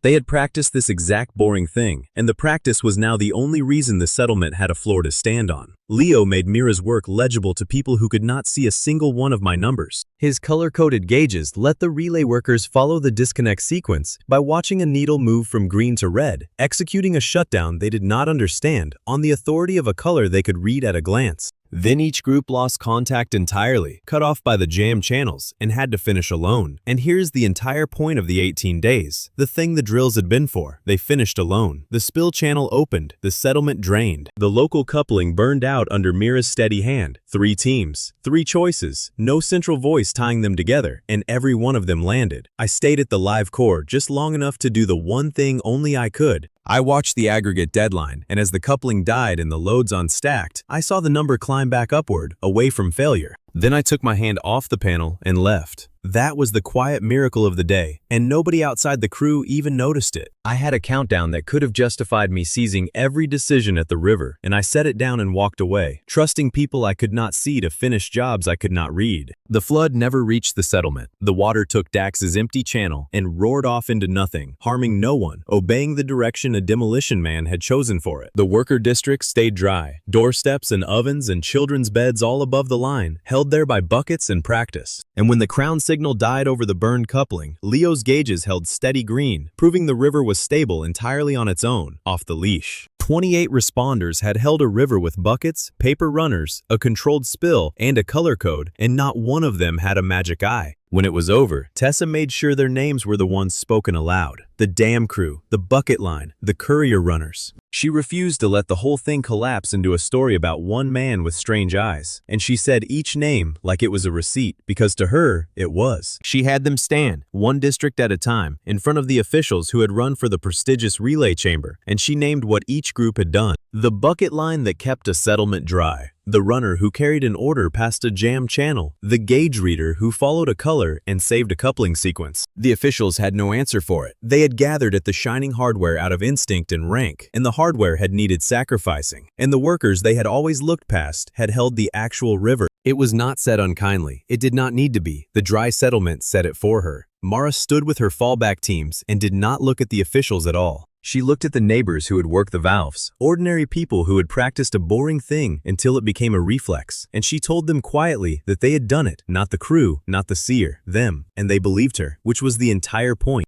I let that happen, and part of me was learning to like it. The victory that did not need me was sturdier than the victory that did. I had proved, to a river and to myself, that I could delegate a disaster and survive being unnecessary, which felt stranger and better than being the hero ever had. I had not yet been offered a throne, though. That particular test was still coming, out past the horizon, and some quiet part of me already suspected it would be harder to refuse a crown than to hand out credit at a saved river. For now, I was content to be a gauge who had known when to leave. Mira had commanded the relay team and made the sacrifice with her own hands, burning the coupling herself rather than letting anyone else carry that particular weight. The crews now spoke of the two of us as co-leads with different jobs, not as a genius and his helper, and the change had happened without anyone announcing it. It was an unglamorous kind of equality, built out of assigned tasks and burned couplings and color-coded needles, and it held better than any grand declaration would have. I had stopped being the story. I had become one competent part of a machine, and the machine was stronger for it. The cost was real and would not go away. Asterfall had cut its own local crown relay to survive, which meant no more fast central service, which meant living on Oren's slower physical courier chain from now on. We had traded convenience for freedom, and freedom, it turned out, was going to involve a great deal more walking. May, from under Juno's guard, authenticated the piece that turned a local flood into a regional problem. The participant list was real. 11 other cities were wired to later pulses, scheduled to have their own rivers and furnaces and pumps squeezed the exact same way Asterfall's just had, on a calendar someone else controlled. But she could not yet say the worst part or rule it out. Whether those 11 cities were chained to the crown by choice, by replaceable habit, or by something compulsory they could not escape remained an open question. The list proved connection. It did not yet prove a trap, and the difference mattered enormously. I sat with the list a long time that night, reading 11 names of cities I had never seen. Each one had a river or a furnace or a pump, and each one had a scheduled hour when the crown would reach in and stack its loads the way it had stacked Asterfalls. 11 hours, on a calendar, waiting. I could not warn them, and even if I could, they would not believe an exiled mop hand from the city that had just blown up its own wall. The proof I held meant nothing to strangers who had heard only Celine's version. I would have to earn each of them the slow way, one door at a time, and the calendar would not wait for slow. Celine was already spinning it before the river had finished draining. She told anyone who would listen that Asterfall had recklessly torn itself off the network, a rogue city endangering its neighbors, unstable and contagious. The truth that the network had squeezed Asterfall first was harder to fit on a poster, and Lucan did not attack. That was the unsettling part, the thing I kept turning over.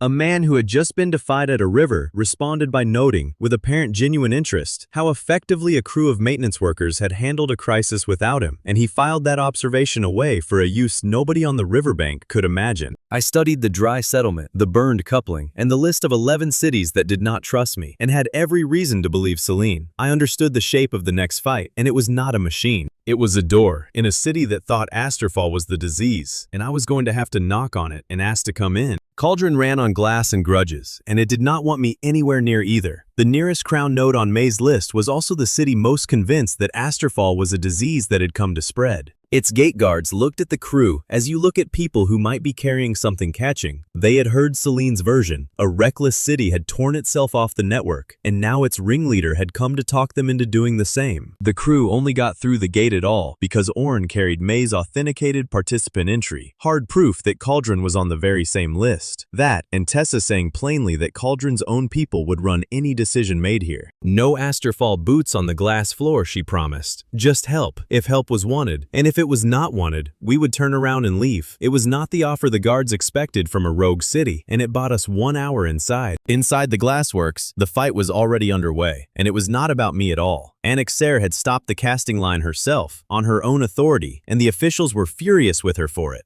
41 years old, a forewoman with burn scars up both forearms, and 30 years of listening to furnaces, she had heard the resonance change and shut the work down before any gauge agreed with her. She trusted her ears over their instruments. The officials were not stupid, which was the problem. Every crown gauge in the building glowed a calm, reassuring green. To them, Anik had halted a season of revenue over a feeling, and they called her stoppage political, a worker making trouble. This was the exact moment where the old me would have marched in, pointed at the furnace, and announced doom to the room. I did not. I looked at Anik, understood that she had made the call before I ever arrived, and refused to overrule her. Whatever I found, I told her plainly, this was going to be her furnace and her decision, not mine. She looked at me with open suspicion, a man who agreed too easily, and went back to guarding her silent casting line. Tessa worked the officials while I worked the furnace, and she did it with the flat patience of a dispatcher who had heard every excuse a frightened bureaucrat could invent. She did not ask them to trust Asterfall. She asked them to let their own forewoman finish being right. Oren, meanwhile, made himself useful the only way a courier could in a strange city. He walked it. He learned the street channels, and the worker gates, and the back routes between the glassworks and the district, filing them away because a network that could not move through Cauldron was no use to Cauldron. Anik watched all of this sideways while pretending not to. A rogue city's crew that did not seize command, did not shout down her officials, did not demand she believe a madman's eyes. It unsettled her more than aggression would have. She had armor for aggression. She had none for people who simply helped and left the deciding to her. The glassworkers watched too, from behind their forewoman, a whole crew of people who had been told for weeks that the Asterfall crowd were dangerous fools. What they saw was a young mechanic asking their engineers for their opinion, and it did not match the poster, and they began, slowly, to lean in. Then I inspected the running furnace in direct sight, close enough for the ability to work, and a red number opened over it. Present heat, cracked supports, real damage already in motion. The furnace was on a countdown, and it was not a long one. I had learned better than to hand a city a magic number and expect a parade for it. A number nobody else could see was worthless here, in a place that already distrusted me, so I did not lead with it. I asked Mira to prove it another way. Mira went to work with the Cauldron engineers as a peer, not a savior, sleeves up, asking their opinions instead of announcing hers. Together, they reproduced the vibration spike Anik had heard, a measurable jump anyone in the room could read. That test did something my eyes could never do alone. It proved Anik right without proving a thing about me. The forewoman had heard a real defect. The engineers could now see it too. The argument stopped being about a madman and started being about a machine. Anik, for her part, treated me like a merchant quoting suspicious prices. Every time I described the failure in my flat, leaking sink voice, she pushed back, demanding to know what catastrophic actually meant in coin. Did it include the cost of cleaning up the mess, she wanted to know, and who was paying for the cooling channels? And was I going to stand there and tell her the sky was falling without a single figure to back it? She was not signing anything open-ended. Her questions were not comedy for its own sake, though the engineers grinned at them. They forced real numbers onto the table. How much glass? How much rebuild? Who paid for what? By interrogating my doom like a contract, she dragged the disaster down into costs the officials had to weigh. Then Celine's representative arrived and made the entire thing worse in the smoothest way possible. She swept in with a sealed case and an easy smile, and she installed a sealed Meridian control cartridge in the furnace controller. The cartridge visibly smoothed the crown gauge, dropping the reading back to serene green for a promised 40 minutes, and Meridian put its name on the liability in writing. A signed sheet passed around, absorbing the risk. It was a masterstroke of paperwork. The gauge said safe. Meridian contractually owned any failure, and underneath the smile, she added the threat, quiet and total. Any shutdown, any acceptance of Asterfall's unlicensed gauges, and Cauldron lost its glass certification, its wages, and its city contracts. So the officials ordered a restart, and it is important that they were not fools when they did it. The controller read green. Meridian had signed for the risk in writing. The molten batch in the furnace was a season of income to a working city. Given those three facts, restarting was a defensible business decision, not idiocy. I felt the trap of it, and this time I did not try to win by being righter than everyone in the room. I said the thing that changed the shape of the whole day. Promising to keep the furnace from stopping was the wrong promise, I told them. The furnace was going to stop. It was cracked, and it was cooking, and nothing Meridian sealed in a box would change the supports underneath. The only real choice left, I said, was where the molten glass went when it did stop. That landed because it was true and because it did not ask anyone to obey my eyes. A shutdown was coming, whether the officials liked it or not. The question Anik could actually own was whether the glass poured out as a controlled loss or exploded through a cracking structure. She looked at me for a long moment, recalculating, deciding whether the man who agreed too easily had just handed her something real. She took it from there, and it cost her. She opened the worker lockout gates on her own authority and asked the families of the district to come and clear the street cooling channels. She staked her position and her name on a plan she personally understood. Not on a number only I could see, on brick and channel iron and molten glass, things she had worked her whole life. Mira pulled Celine's smoothing cartridge out of the controller, and the gauge jumped straight back to angry red. The cartridge had only ever hidden the reading, never touched the cracked supports underneath, and Mira held it up for the officials to see, a small sealed lie that had been quietly counting down their structure for 40 green minutes. Then Mira designed a temporary chute out of ordinary cauldron materials, brick and channel iron anyone could inspect, no sealed magic anywhere in it. And crucially, she did not perfect it alone because she did not know cauldron glass. The Cauldron engineers corrected its angle for their own glass viscosity because they knew their glass, and she did not pretend to. It became their chute, built to their tolerances, and that shared ownership was worth more than a perfect solution imposed from outside. There was a moment before the release when it could still have gone wrong. Anik stood at the gate with her hand raised, waiting, and I called the support's number down quietly so only she could hear it, not as a command, just as information she could use or ignore. She used it. She dropped her hand at the moment that gave the batch room to run and the structure room to survive, timing it against my number and her own 30 years of ears. And the two kinds of knowing arrived at the same second without either one ruling the other. The workers released the batch. Molten glass ran down the prepared chute into the street channels the families had cleared, filling the molds in a long, glowing river that lit the faces of the entire watching district orange. Children were held back behind their parents, and old glass workers who had made vases their whole lives watched a season of vases become a street instead, and nobody cheered because it was a loss. And everyone there was old enough to know a chosen loss when they saw one pour. The heat rolled off it in waves, and the family stayed to watch it cool because a thing you help make holds you even when it is only a road. By morning, it had hardened into bright ribbed glass, and a child slid on it and laughed, and it was the first time anyone smiled all day. and Onik gave the shutdown order before the supports lost function, letting the furnace cool intact instead of collapsing full. The furnace survived. The season's production did not, and the glass that would have been vases and windows and profit cooled instead into something else. A bright, hard public road running down the district street, walkable, gleaming, a permanent record that a forewoman had chosen her structure and her people over a quarter's revenue. Nobody could argue with a road. It was right there. The entire city put its feet on it. Celine's poster about reckless isolation did not survive contact with a street the neighbors had helped pour, a loss they had chosen together and could point to with something close to pride.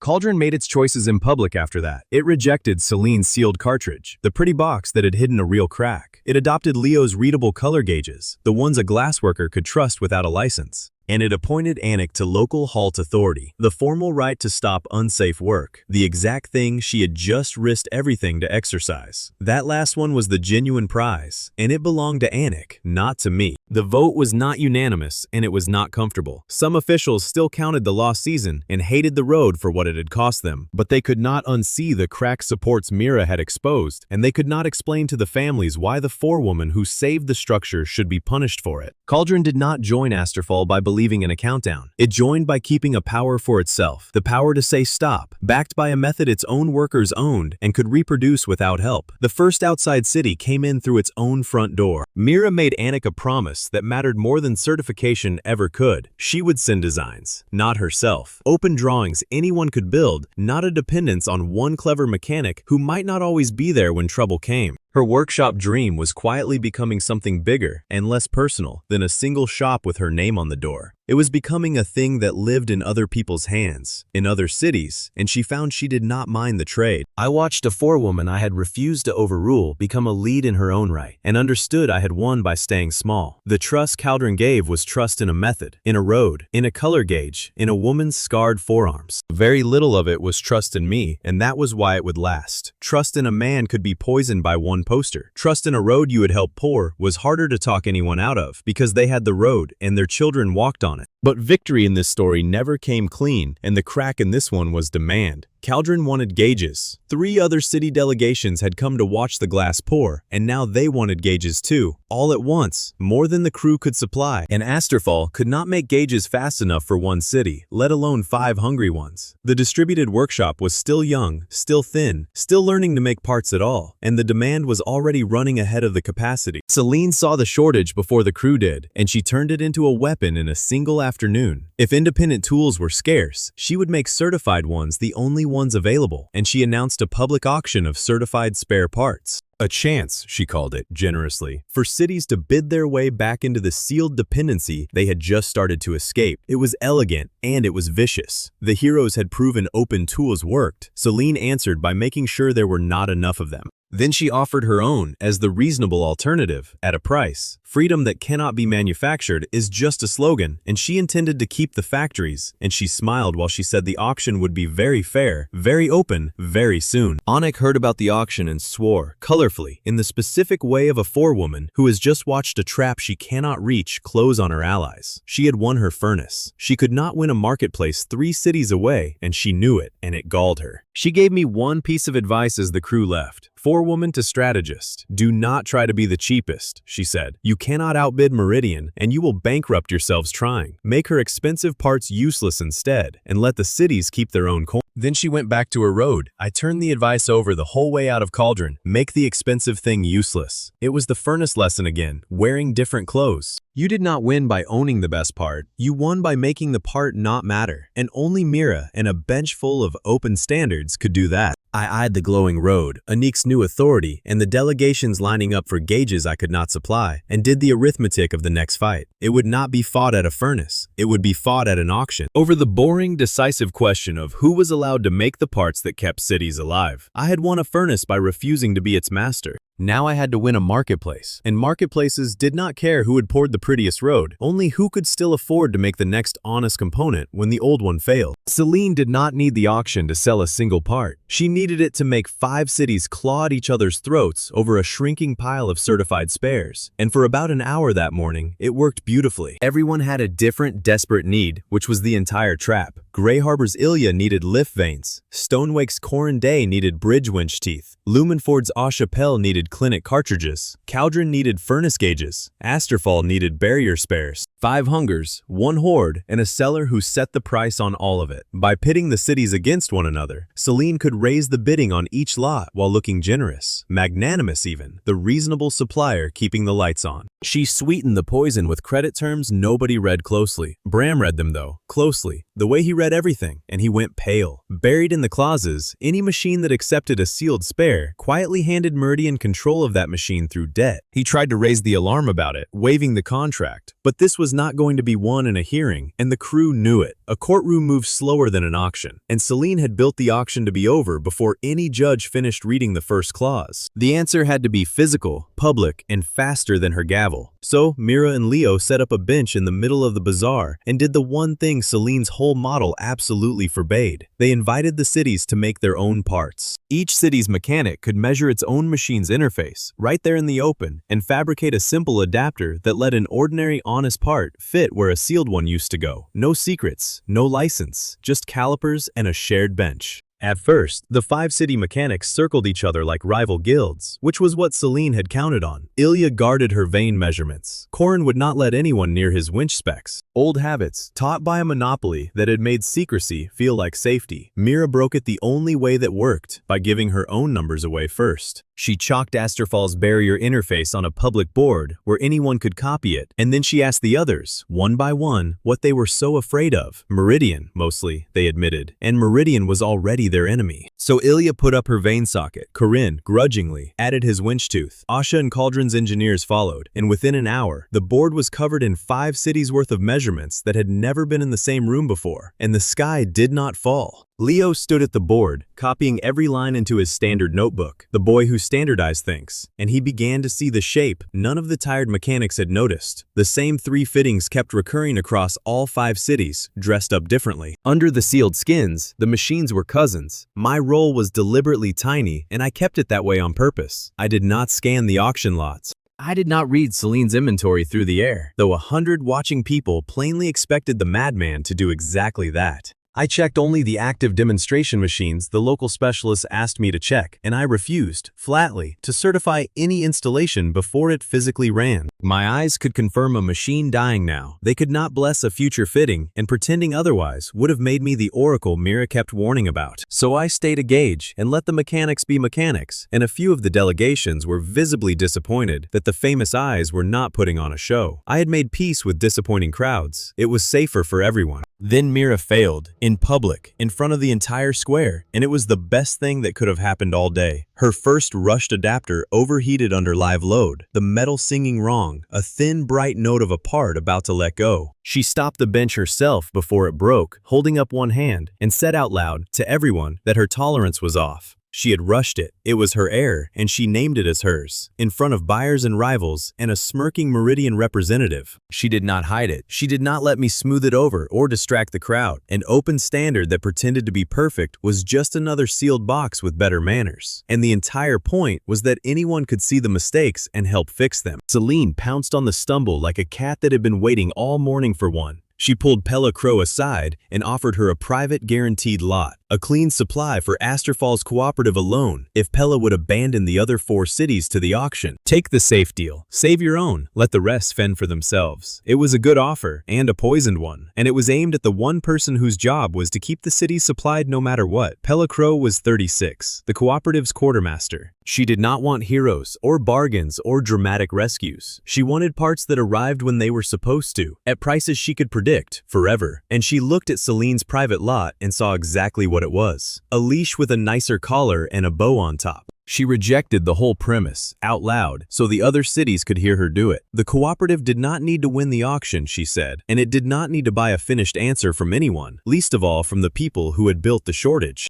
Instead, she spent the pooled city fund on the boring, permanent things: shared gauges, raw stock, 5 verified specifications the cities could each build against, forever, without asking anyone's permission. She stopped trying to buy the best part and started buying the ability to make parts. That was the move that broke Celine's back, and it was made by a quartermaster, not a swordsman. Spreading raw material and standards across 5 cities meant there was no single lot to win and no single warehouse to raid. The scarcity simply stopped mattering. The local mechanics then did something no universal miracle adapter could have done. They took Mira's flawed universal draft, the one that had overheated, and they cut it apart into modular interfaces, each one shaped to their actual machine. Ilya's vein socket was not, Corin's winch tooth was not, Ash's cartridge seat, and the design finally respected that. Nobody handed anybody a magic part that fit everything, because that would have been a lie, and the crew had sworn off lies. Instead, each specialist kept their own expertise and their own tolerances, and the open standard became a shared language rather than a single key. That is the only kind of standard that ever actually holds, and it held because 5 proud mechanics each got to own their piece of it. Celine saw it slipping and slammed the auction clock forward, rushing sealed lots toward private buyers before the benches could finish their demonstrations. But the cooperative had already gone liquid, spread out, uncatchable. Residents carried raw stock from stall to stall on foot and in baskets, so there was no single warehouse for Celine to seize and no one floor to raid.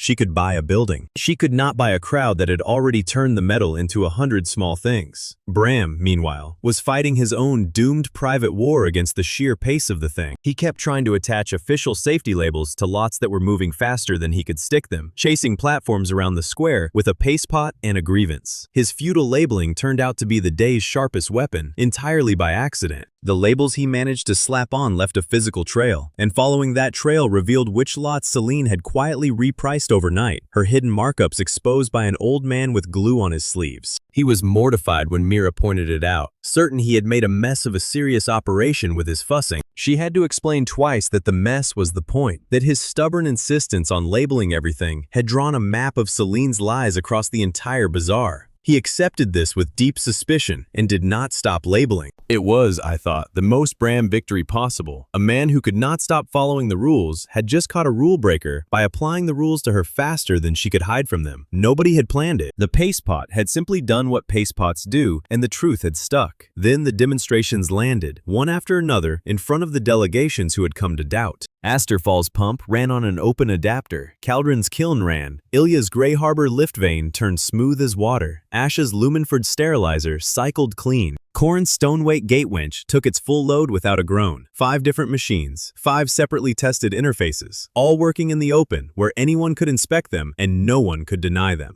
Each city's mechanic ran their own demonstration, and that mattered more than any of them realized while they were doing it. Ilya was not watching Mira fix Grey Harbor's vane. Ilya was fixing it herself, with her own hands, on her own machine, while Mira stood back with her arms folded and let her. Asha, the Lumenford clinic lead, ran her sterilizer through a full cycle and then opened it up and showed the crowd the open adapter inside, because she had spent her career being told not to look inside sealed medical devices, and she was done being told that. The crowd leaned in to see. Corin, a bridge man of few words, said only one thing when his winch took the load. He said it took the load. Then he looked at the sealed Meridian winch tooth beside it, the certified one, 4 times the price, and he did not need to say anything else. His silence was the entire argument. The delegations that had come to doubt him stayed instead to learn from the open benches. By afternoon, their mechanics were at the shared bench too, measuring, cutting, arguing about tolerances, and the auction platforms behind them stood loaded and ignored, gavels resting, lots that nobody could be bothered to bid on anymore. The buyers did not walk away from Celine's sealed lots because the parts failed. That is the part she never understood, and it was her undoing. The sealed parts were fine, perfectly good. The buyers walked away because compatibility and the right to repair now existed somewhere else. And no one pays a monopoly price for a thing they can suddenly make themselves. The lots sat unsold, gleaming and certified and pointless, while the bazaar filled with the noise of 5 cities learning to fabricate their own future. May closed the public fight with a single sheet of paper. She released a bounded extract from Meridian's own contracts, showing that the scarcity had been planned, that the shortage driving the auction came from a schedule and not from any real limit on production. The auction had been a performance, and now everyone in the square knew how it would go. She did not overreach with it, and that restraint mattered as much as the reveal. The extract closed the auction. It did not replace the physical victory. Mira's running machines remained the proof, and the paper was only the confirmation. The medal won first. The document only confirmed it afterward. I noticed the order of it and thought it was right. Evidence should follow a working machine, never lead it. Pella made it permanent. She formed the first 5-city supply cooperative out of Asterfall, Caldron, Grey Harbor, Stonewake, and Lumenford, a shared procurement network with pooled stock and common standards. The boring institution that would outlast every dramatic rescue the crew had ever pulled. And she gave Mira the thing Celine had spent an entire season trying to take away, without any of Celine's paperwork. Pella recognized Mira as field master through demonstrated competence witnessed across 5 cities, not through any certificate. The mark Celine had revoked, the cooperative granted, and it meant more this way, because it came from the people who had watched her fail in public and correct in public and lead anyway. Mira accepted it quietly and did not make a speech, which was itself the speech. Celine left the bazaar without conceding a word, gathering her representatives and her unsold lots with the composure of someone who intends to be back. She caught Mira's eye once on the way out, and there was no fury in it, only reassessment, the look of a merchant revising a stubborn account she had underpriced.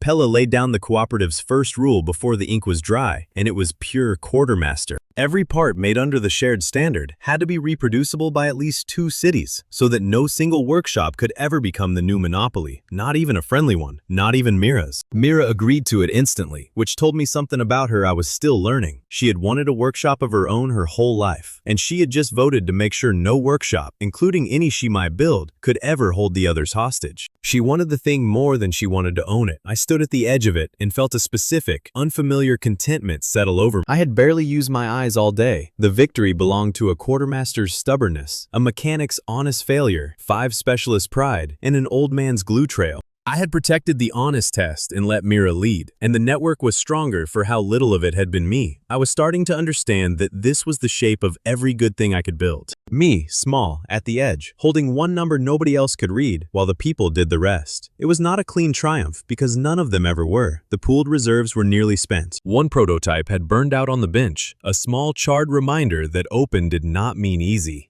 The cooperative's fabrication capacity was real, yet young and thin. It could make parts at last, but not nearly fast enough, and everyone in the square knew Winter did not care about growing pains. A network that could only just supply itself was a network one bad month from a shortage of its own making. In somewhere out past the bazaar, the old fight reached back for us. Aldrich, still a fugitive, still holding his stolen scrap of telemetry, learned that Bram had never released his full original command archive. That one piece of local proof could nail the chief engineer's remote hand to the barrier crime beyond any denial. And Aldrich did the math the same way I did, cold and fast. If the cooperative authenticated that archive, his control of the story was finished for good. So he reached out to Naira for one last violent errand. A seizure of Asterfall's control spire to erase the archive before 5 cities could turn it into truth. I did not know that yet, standing in a bazaar full of running machines and unsold monopoly lots.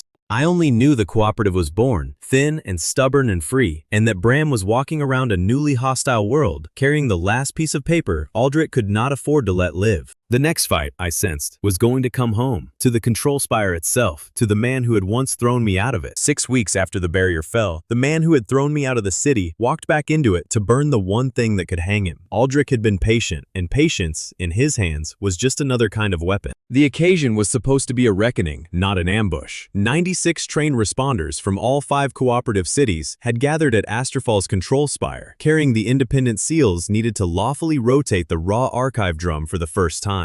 Alongside the authentication, they had planned a live drill, a demonstration that the young network could hold a crisis. It was meant to be a good day, a proof day. Aldrich had chosen it precisely because everyone would be looking at the paperwork and not the passages. The 96 were a sight in themselves, and I watched them file in with something I did not have a word for. 6 weeks ago, there had been me and Mira and a suspended badge. Now, there were crews from 5 cities, each with a lead, each with a color code, each carrying tools they had made themselves. Tessa had them organized before they were through the gate, of course, matching city to task, checking that each delegation had brought its seal and its rubbing sheets and its fallback plan.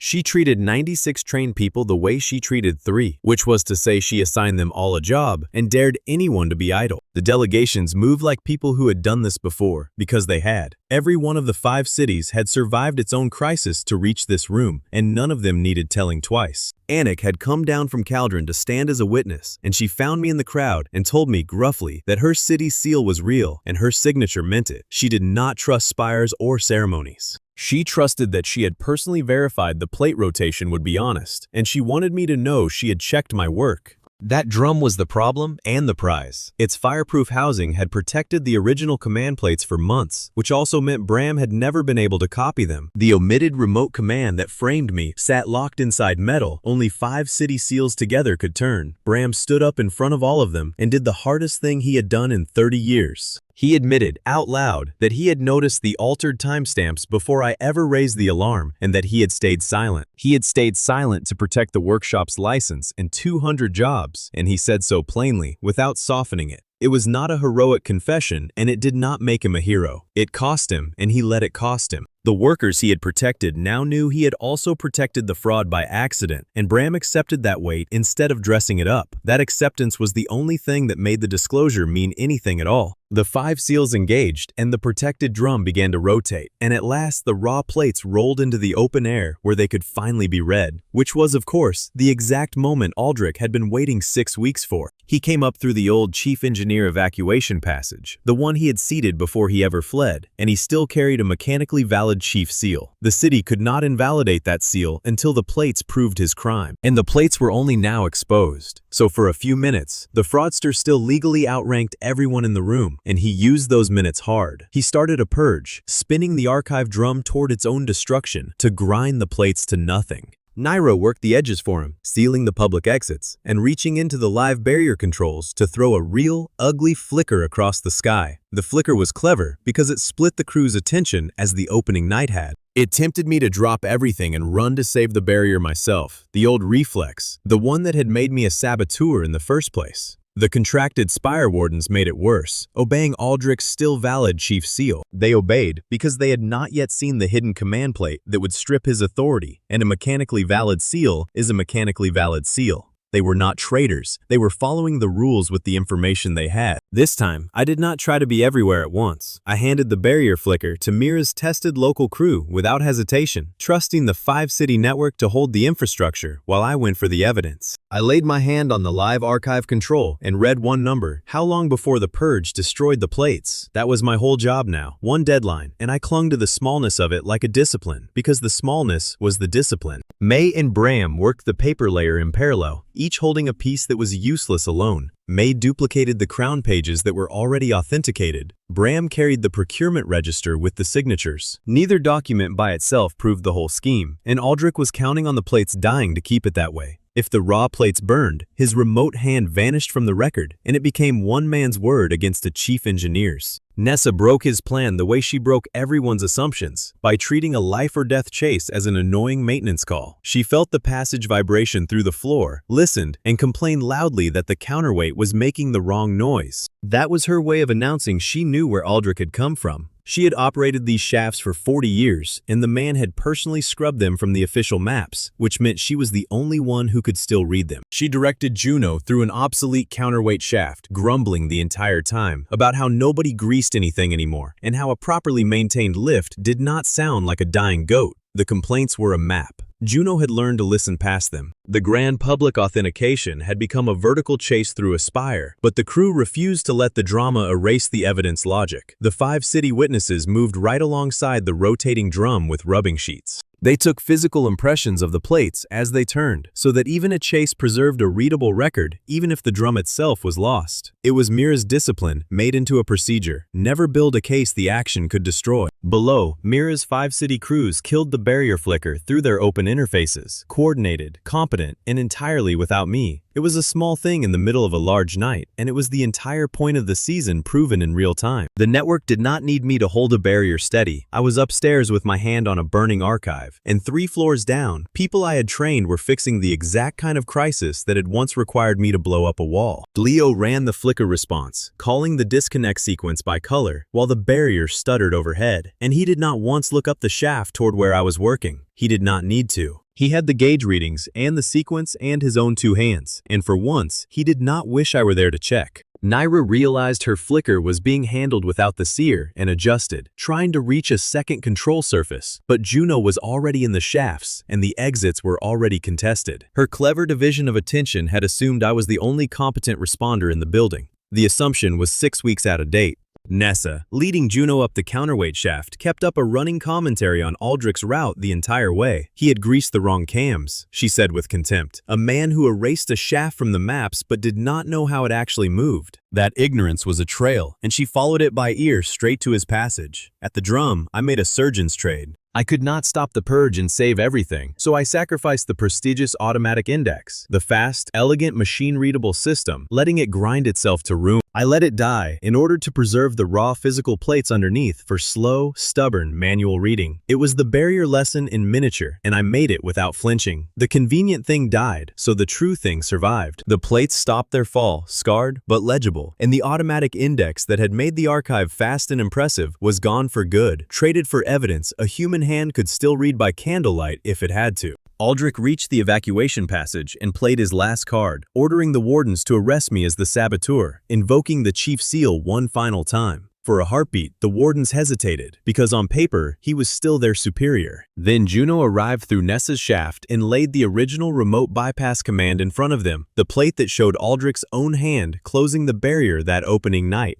The omitted order that had turned me into a criminal in the chief engineer's own authority. The same instant, the 5 city seals voided his chief authority in public. The wardens, who had been about to seize me, stood aside and let Juno arrest Aldrich instead. She did it without ceremony, cuffs and a logged time. She chose the command plate over the rank, and the man who had built his whole defense on controlling the story lost the story in front of 100 witnesses. He did not shout. He simply watched his authority evaporate off a metal plate. Then, all the pieces the crew had bled for over 6 weeks converged and separated cleanly, which was the entire point. The collars proved cheap parts. The register proved Aldrich bought them and skimmed the difference. May's contracts proved Celine planned the replacement cycle, and the archive plates proved something larger and worse than either man's greed. They proved the crown coupling was compulsory, not a convenience the 12 cities had chosen, not a habit they could quietly drop. This was a hard dependency wired into all 12, sharing one common recalibration date. Aldrich's theft was local, Celine's scheme was commercial, the deepest trap belonged to neither of them, and it had a deadline.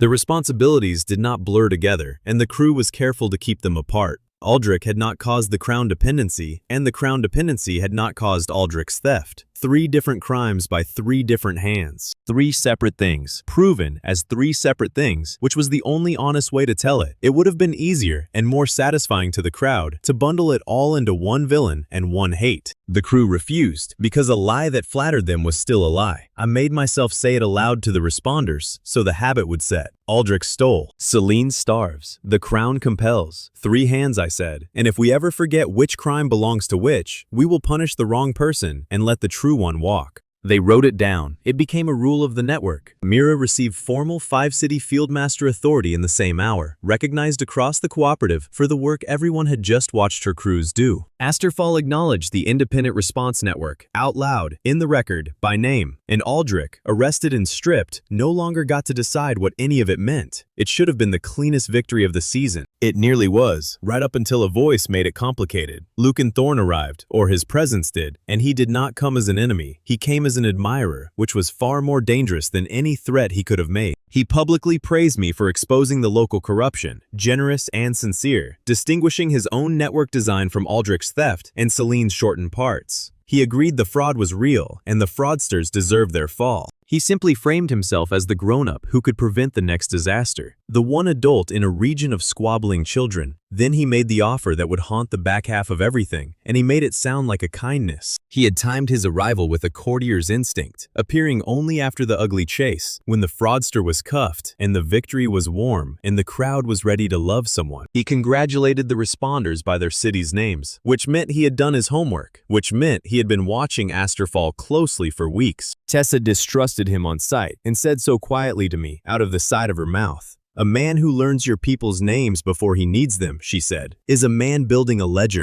She had spent her life reading who wanted what from whom, and Lucan wanted something, and it was not gratitude. Bram, stripped of his license now, and standing among the witnesses instead of the officials, watched Lucan work the crowd and felt an old, familiar dread. He had once told himself that going along quietly protected the workers. He recognized the shape of that reasoning in Lucan's easy, reasonable voice, and it frightened him more than Aldrich's purge had. He asked me to become temporary central inspector, with access to all 12 crown nodes, every panel I had once been forbidden to touch, on the argument that a single trained eye at the center was the fastest way to stop the shared date catastrophe now looming over a dozen cities. It was aimed with terrible precision. I had spent my whole life locked out of the machines I understood best, called a Mapan, denied access to the very controls that could save people. And here was the founder of the Crown Relay handing me the keys to all of it, in the name of protecting exactly the cities I already lay awake worrying about. Mira saw it land on me and felt the danger immediately before I did. She had just won authority outside Meridian. Her first instinct was to ask the question nobody in the cheering spire was asking. Why did a man who believed in central control want one inspector holding every key? Whose problem did that actually solve, and whose did it create? I did not answer Lucan, and I did not refuse him either, and that pause was the most honest thing in the room. The old me would have said no on principle and meant nothing by it. The man I had become understood exactly how useful those 12 panels could be. And that was precisely why the offer was a hook and not a gift. I stood in the spire I had once been dragged out of, with a fraudster in cuffs, a fieldmaster beside me, 96 responders at my back, and a compulsory deadline hanging over 12 cities. I realized that winning the local war had only earned me a seat at a much larger and far more seductive table, one set carefully by Lucan himself. I needed to see Lucan's machine with my own eyes before I could know whether the offer was rescue, capture, or both, and I suspected it was going to be all three. Crownspire did not look like a trap. That was the trap.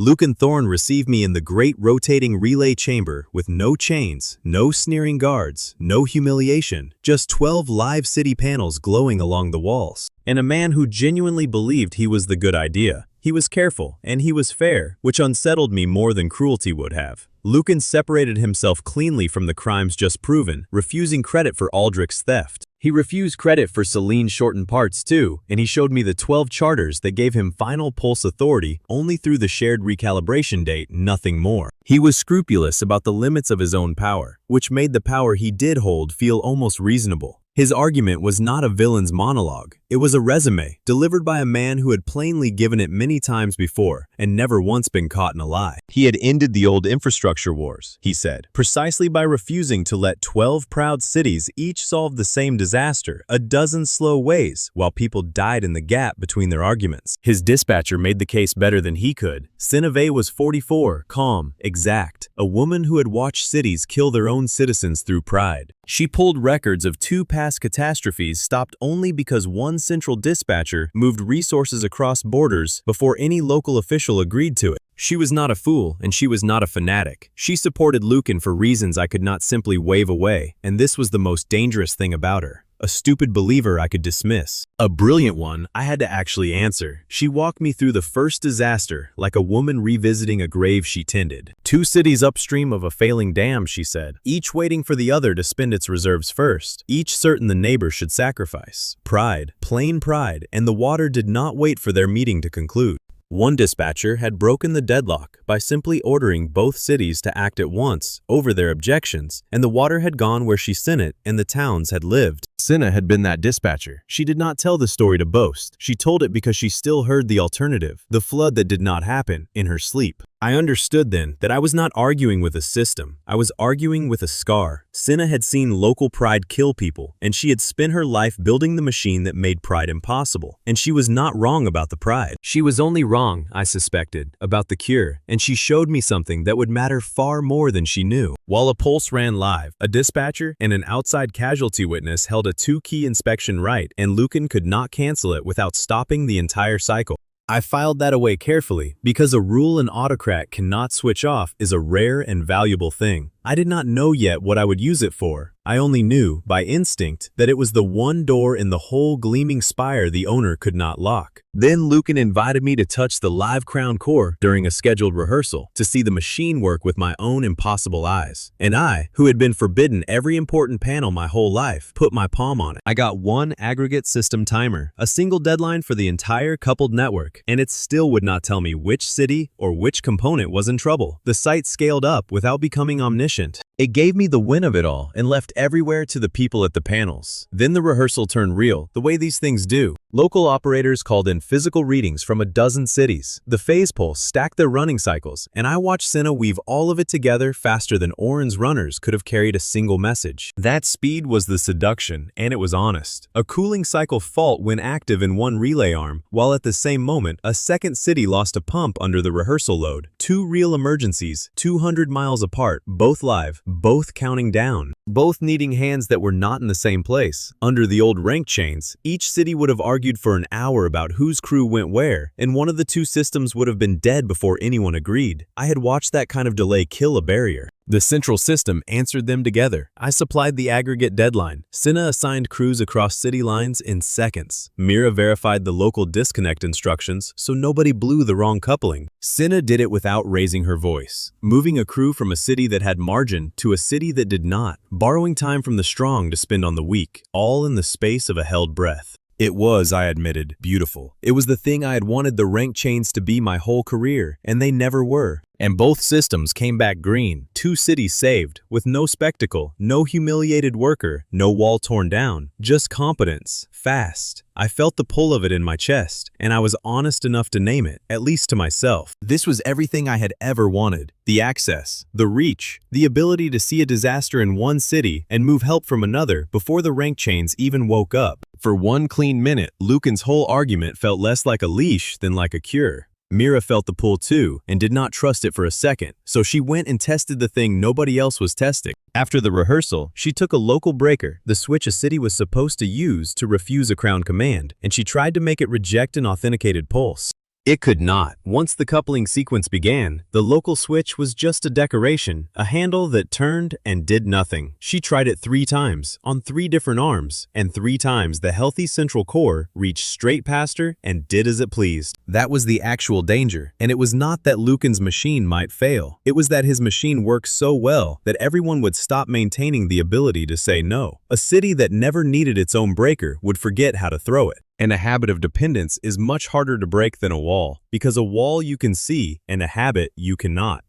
Mira brought the dead breaker to me and did not lecture me. She just showed me 3 times and let the silence do the arguing. "Look," she said, and threw the local switch and pointed at the arm that kept running as the crown commanded, deaf to the handle in her hand. "This is the whole thing," she told me. "Not that it fails, that you cannot make it stop. A city that trusts this can never disobey it, and a city that can never disobey is not free. It is only comfortable." I took in the running arm and the dead handle and could not argue with any of it and did not try. I had spent a season teaching cities to throw their own breakers, and here was a breaker that had been quietly cut at the root, and the machine around it was so good that no one had noticed or cared. I told Mira she was right, which she knew, and then I told her I was going to take the badge anyway, which she had also known. She did not fight it there. She just nodded, slow, a mechanic filing a fault that would have to be repaired later, and she started thinking about how. The ceremonial guides were, in their small way, the entire system in miniature. They kept fluttering after me, trying to stop the mop hand from touching the polished panels, horrified by the idea of my fingerprints on the prestige. Lucan, amused, finally handed me a pair of white ceremonial gloves to keep the peace, a small joke at the guide's expense. I put them on and immediately dragged one white finger along the underside of a relay housing. I held up a glove blackened with years of cooling dust nobody had cleaned, because the machine was too prestigious to actually inspect. The gloves, meant to keep me from touching, became the proof that no one else had. I did not say a word. I did not have to. Lucan laughed, genuinely, and told the guides to fetch a cleaning crew, and it was a small, graceful moment that made me like him against my own better judgment. That was the thing about the man. He was not defensive about a fault once shown. He simply absorbed it and moved on, and his ease made you want to hand him things. But I noticed what the dust actually meant under the joke. The most important machine in a dozen cities had gone years without a real inspection because everyone assumed the center took care of itself. A network optimized around one authority had stopped checking that authority. The gloves were funny. What they proved was not.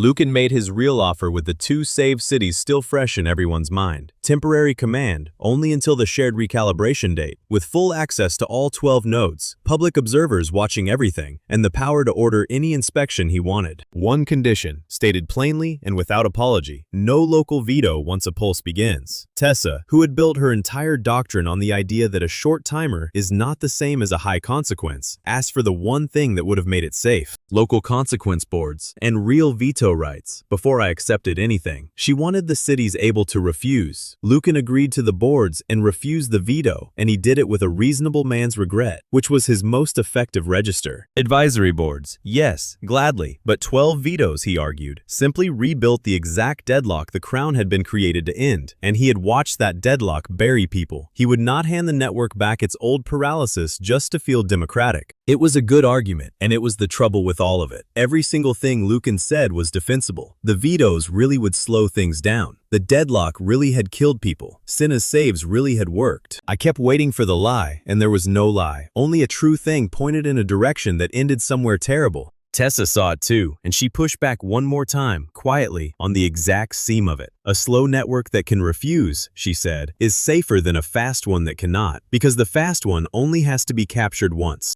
Lucan smiled and said capture was precisely what he had spent his life preventing, and neither of them moved the other an inch. I listened to the two of them and understood that this was the true war of the entire story, less a villain and a hero than 2 philosophies that both loved people, and that I was about to pick up a badge that put me on the wrong side of the person I trusted most. I picked it up anyway. I accepted. I told myself, and it was even partly true, that the bounded term bought me something priceless. Months of access to every node, in which to train local fallbacks and teach a dozen cities to throw their own breakers before the deadline arrived. Take the keys, use the time, hand them back. But I had watched Mira's deadbreaker with my own eyes, and I took the badge anyway, and that gap between what I knew and what I did was the whole shape of the trouble to come. I rationalized a structural danger because the reward was the one thing I had wanted since I was a boy, locked out of the shafts. Mira did not fight me in public, and she did not sulk in private. She pulled me aside and made me promise something concrete instead. If I ever started calling that central badge indispensable, if I ever decided only I could be trusted to hold it, I would hand it to her. No argument. I tried to joke it off, said something about how she would run a terrible promotion ceremony, all safety briefings and no cake. She waited me out with a mechanic's patience, arms folded, until the joke ran out of air. So I stopped joking and gave her a serious yes. And meant it in the moment, which is a different thing from meaning it when the moment comes back around wearing a crisis. She made me say it back to her, the actual words, because she did not trust a nod. If the badge becomes the only thing you trust, I repeated, I hand it to you. She nodded once, satisfied, and did not tell me she was already fairly sure I would break the promise, because telling me would not help me keep it. It was not a lack of faith in me, it was knowledge of me. She had watched me at the incinerator and the clinic and the river, watched the nearest number pull at my legs every single time, watched me win the fight against it by inches. A man wins a fight like that until the one time he does not, and she wanted a written rule in place for that day, ready long before it ever arrived. Cinna handed me the full central protocol and welcomed me without a trace of irony, one careful professional to another. I understood she was not my enemy and might never be. She believed in the machine. She had simply also built a door into it that its owner could not lock, and she had handed me the key to that door too, without either of us quite saying so. Mira refused the decorative title Lucan tried to give her, the honorary sash, the seat at the ceremonial table. She took the written 2-key inspection rule instead, the actual legal instrument, not the ribbon, the one thing in the entire gleaming spire that could not be switched off from the top, no matter how gracefully its owner smiled while he explained why it should be. She wanted the tool, not the ribbon, and she folded the rule into her pocket, where the ruined nameplate of a workshop she did not yet know she would lose would one day have gone. We left Crownspire with everything, and with a hairline crack running under it. I had full access to a dozen cities and the intoxicating memory of 2 saves in 1 minute.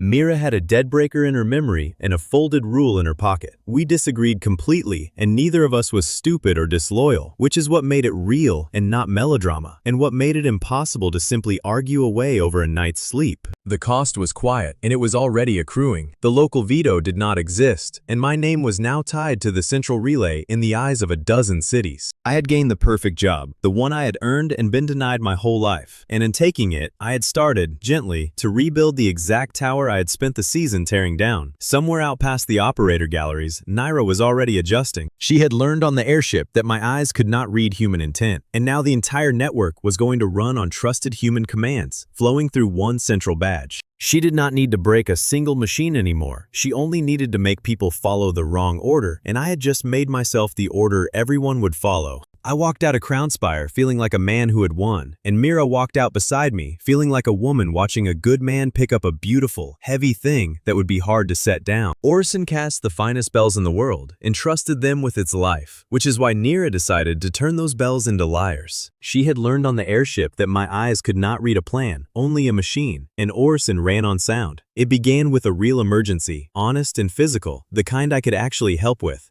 A crucible support cracked under the present heat of a pour, and I, holding the central badge now, moved Juno's guards to the casting floor faster than Orison's own message chain could have carried the word. The central order worked. People saw it work. Guards arrived before the crack widened, and a pour that would have burned a crew was contained, and the foundry crews looked at the man with the 12-city badge with new and dangerous gratitude. That first success was the bait, though nobody recognized it yet. The frightened crews decided the badge was worth listening to, and their trust in my central command went up exactly when. Had they known what was coming, it should have gone down. I felt the trust land and enjoyed it. Briefly, honestly, as any person enjoys being useful and thanked. A foundry master's crew, the proudest craftsman in the region, looking at a mop hand's badge as if it were worth something. It was a long way from being dragged out of a workshop as a saboteur. Mira watched the crews warm to me and did not share the warmth. She had seen this shape before, at Crownspire, the way a fast central save made everyone forget to keep their own hands ready. A city grateful to a badge, she thought, is a city one forged order away from following the badge off a cliff. She kept the thought to herself, for now. Then the bells started lying. Forged strike patterns rang out across the towers, valid-sounding evacuation orders, and one of them sent a crew straight toward a bridge already packed with another evacuation stream. 2 rivers of frightened people, aimed at the same narrow crossing, by commands that sounded completely correct. I did the only thing my ability let me do.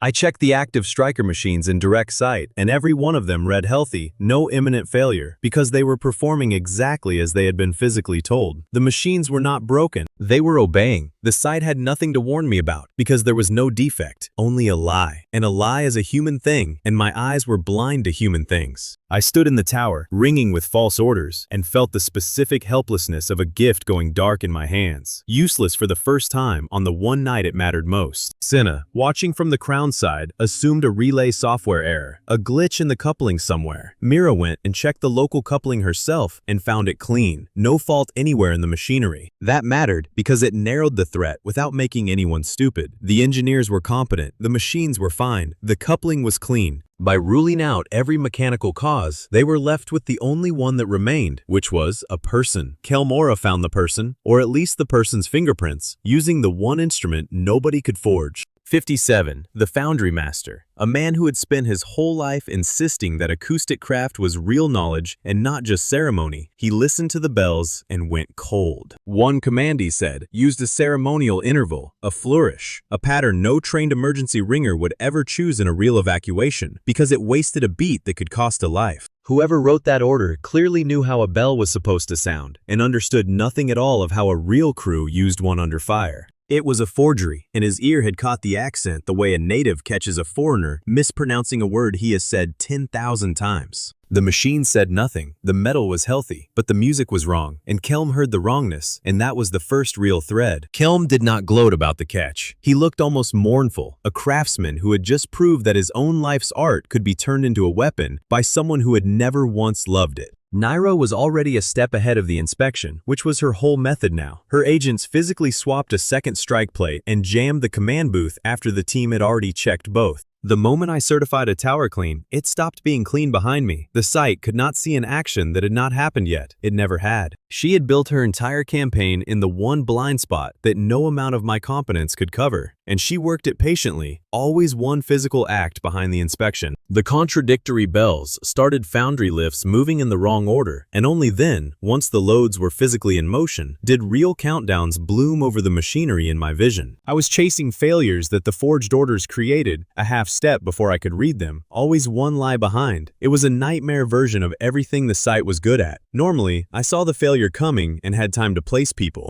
Here, the failure was born. The instant a lift lurched the wrong way, and by the time the number appeared over it, the loads were already moving toward a crush. My warnings were true and useless, arriving as late as Naira had designed. I caught myself once, wanting to seize every lift control at the center and run them all myself, to cut out the forged orders by making my own hand the only hand. I did not do it, not yet, though I noticed the want, and I should have been more frightened of noticing it than I was. So the crew stopped trying to win the bells and decided to make the bells irrelevant instead. Kelm made the call that cost him the most, and he made it without hesitation. He ordered his own celebrated towers silenced, the famous voices of Orison, the pride of the city, because a bell you cannot trust is worse than no bell at all. A silent city can be confused. A city full of lying bells will march its own people off a bridge. He gave the order to still the towers, and something went out of his face as he did it, an old grief for a voice he was choosing to quiet. The trouble was that a silent foundry is a screaming, roaring, molten place, and nobody could hear my careful spoken instructions over the din. My warnings vanished into the noise, so I started gesturing, pointing, miming deadlines with my whole body. My signals grew more frantic and more theatrical by the second, a man in an exiled work coat semaphoring like a lunatic on a gantry, and it would have been funny if the bridge below were not still full of people. Kelm watched me flail and did the useful thing instead of the funny one. He translated my flailing into a proper flag code, colors for the crews, turning the mop hand's desperate pantomime into an instruction a foundry worker could actually read across the floor. The seer's gift had failed, and the seer's arms had taken over, and a bellmaster had made the arms mean something.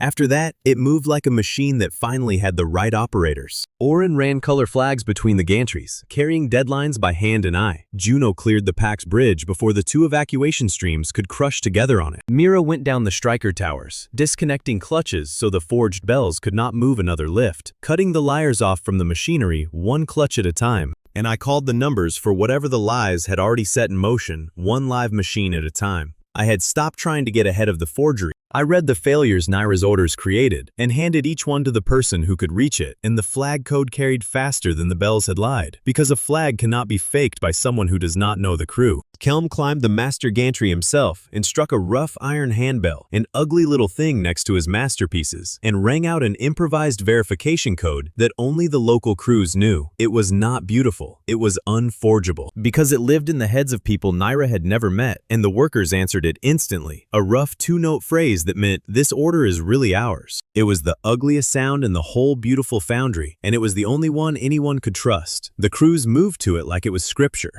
A lifter, who had been about to send his load up in the forged order, stopped, heard Kelm's rough phrase, and reversed without hesitation, because he knew that ugly little bell, and he did not know the pretty forged one, whatever its pedigree. They reversed the lifts one at a time, in the corrected order. They contained the cracked crucible before it could let go and pour across the floor. Orin's flags and Kelm's handbell wove together into a second language the forger did not speak, and the two streams of people on the packed bridge finally peeled apart, one flag at a time, and crossed safe. And in the process, they trapped two of Naira's agents between the silenced towers, caught in a foundry that had stopped speaking the language they had come to fake. Naira, seeing the play collapse, withdrew before she could be identified, taking her losses and leaving her prisoners behind. It cost Kelm his masterpiece. During the manual silencing, his great master bell cracked. The pride of Orison split down its bronze, a permanent scar earned by choosing safety over his own life's work. He looked at the fracture for a long moment. Then he went back to work because the families were more important than the bell, and he had always known it, and knowing it did not make the crack hurt less. When it was over, the evidence was unmistakable, and it exonerated the site completely. The machines were intact. The strike plates had been swapped. This had been a human signal attack from start to finish, not a defect I should have predicted, and everyone who understood it understood that my eyes had never had a chance against it. Kelm committed Orison as the 6th independent city, and he was explicit about why. Crown prestige had not saved his foundry. His own crews had, with a rough handbell and a flag code and the right to silence their own towers. Orison joined the cooperative because local competence had beaten a central lie, and he wanted that competence protected, written down, made permanent. Then Tessa proposed the correct answer, out loud, in front of everyone, and this is the moment that would matter more than anyone knew. She suggested rotating authenticated local authority, letting each city hold and verify its own emergency signals, so no single forged channel could ever poison the entire network again. Kelm's rough handbell had just proven the principle. Local verification could not be faked from outside. I heard her and rejected it. My reasoning was not insane, which is what made it dangerous. Naira had forged several local plates, I argued, yet she could not copy the one live phrase I personally changed each shift. The human key locked inside my own head, so I took final control of every emergency channel until recalibration, making myself the one signal that could not be faked. It sounded like duty. It sounded, even, like the lesson of the day, that only an unforgeable human key could beat a forger. But I had made myself that key. Mira reached out and put 2 fingers on the central badge on my chest and named the promise from Crownspire without raising her voice. I had sworn that if I ever started calling this badge indispensable, I would hand it to her. I was doing it right now, in front of her. I was calling myself the one unforgeable channel, the single throat the entire network would speak through. I did not deny it. That was almost worse. I simply answered that an active attack was the wrong moment to surrender the one defense that had just held. I would give the badge up when the network was safe, I said, not while Naira was still swapping plates in the dark. Kelm, standing nearby with his cracked bell, said something quiet then that I should have heard better than I did. The bellmaster said his crews had not needed one unforgeable man. They had needed one unforgeable phrase that every crew already knew, held in common, in many heads. The difference, he said, was everything. A phrase in many heads cannot be captured. A man can. Then he went some more in his bell, and I did not follow the point where it led. It sounded like duty, and it was also the exact trap Naira had built for me, because she had not really been trying to burn Orson. She had been teaching me a lesson with the wrong moral. She had shown me that trusted commands could be forged, and she had watched me respond by making myself the single trusted command, the one throat, the one key, the one bottleneck. She had wanted a bottleneck. I had just volunteered to be one, and I had done it while looking like a responsible man protecting his people. Mira did not fight me further in the foundry, and her silence was not agreement. It was that arguing structure in the middle of an active crisis was its own kind of failure. She filed the broken promise away with the deadbreaker, and the 2-key rule folded in her pocket. The disagreement was not jealousy, it was governance, and she was keeping a ledger, and the ledger was getting longer, and one day it would come due. Tessa filed it too, in her own way, by simply continuing to distribute what authority she could reach, quietly building the local alternative I had refused to bless. The offer had been made in daylight, witnessed, reasonable, and I had said no to it in front of everyone. If it came to it later, no one would be able to say I had not been warned, or handed a working other road. They left Orson a member, and left Kelm his cracked bell, and his flag code, and his rough iron verification. All real, all local, all the things that had actually saved the day. 6 cities now, and a growing network that could sing in flags when its bells lied, held together over a single point of failure that had a face and a work coat and a badge it would not take off.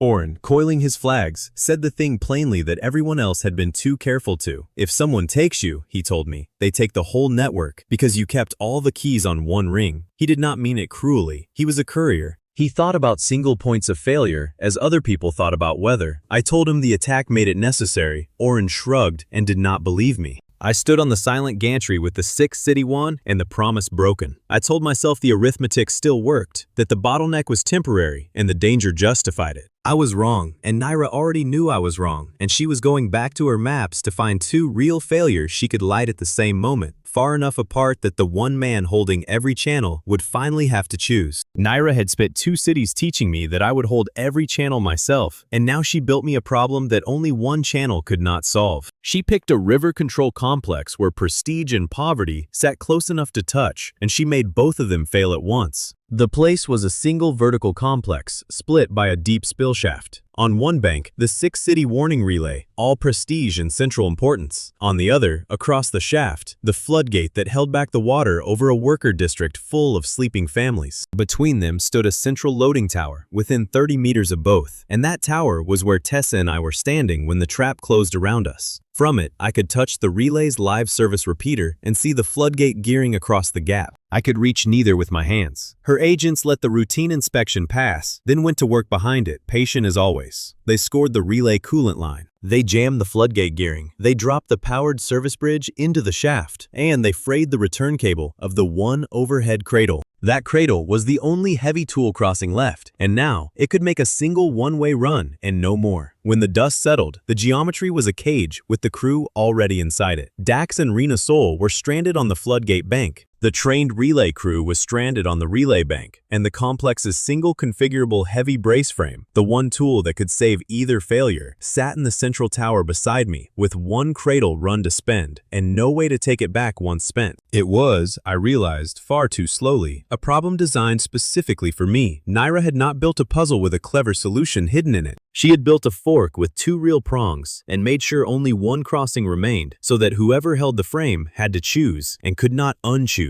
and would own the choice forever. She had studied me the way I studied machines. She knew I read time and not cost. She knew a 90-second number would scream at me louder than a 14-minute one. And she knew that after Orison, I would not trust a crew I could not personally verify. Every element of the trap was a portrait of my own habits, hung where I had to look at it. I set my palm against the live relay service repeater and read 90 seconds. Then I turned and looked across the spill shaft at the exposed floodgate gearing in direct sight and read 14 minutes. Two real numbers, both honest, and neither of them said a single word about who would suffer when the timer hit 0. Tessa laid the human weight on the table because the numbers would not. If the relay failed during the running crown cycle, 4 connected cities dropped into blind manual shutdowns, with clinics and bridge lifts still live. A slow, dangerous mess across 4 cities, frightening and survivable. If the gate failed, the water took homes, the district tool stock, and the only evacuation road. Fast, concentrated, certain. She spread both consequences out flat so I could see them, because she knew my eyes would show me time and hide cost, and cost was the entire decision. Then Tessa did the thing she had been doing all season, and offered the plan that would have worked. Configure the heavy frame as a floodgate brace, send it across the cradle to Dax with Mira, and trust the trained relay crew to burn their own coupling and ride out the blind shutdown they had drilled for. Ilara, on the line from the district, confirmed the hard part. Either plan could avoid deaths. Both were survivable. But only the floodgate plan protected the district and the network's tools, because a blind shutdown was frightening and recoverable, while a flood was permanent. The choice was not life against death. It was distributed risk against concentrated, certain loss. And that is the exact moment the season had been building toward, and I failed it with my eyes open, which is the only kind of failure that teaches anything. I remembered Orison. I remembered forged bells sending crews onto a packed bridge, and I decided, in my gut, that I could not trust a local relay crew to safely run 4 blind shutdowns while I could not personally verify every one of them. The forged orders had frightened me badly, and fear was doing my arithmetic now, dressed up as caution. So I made my call.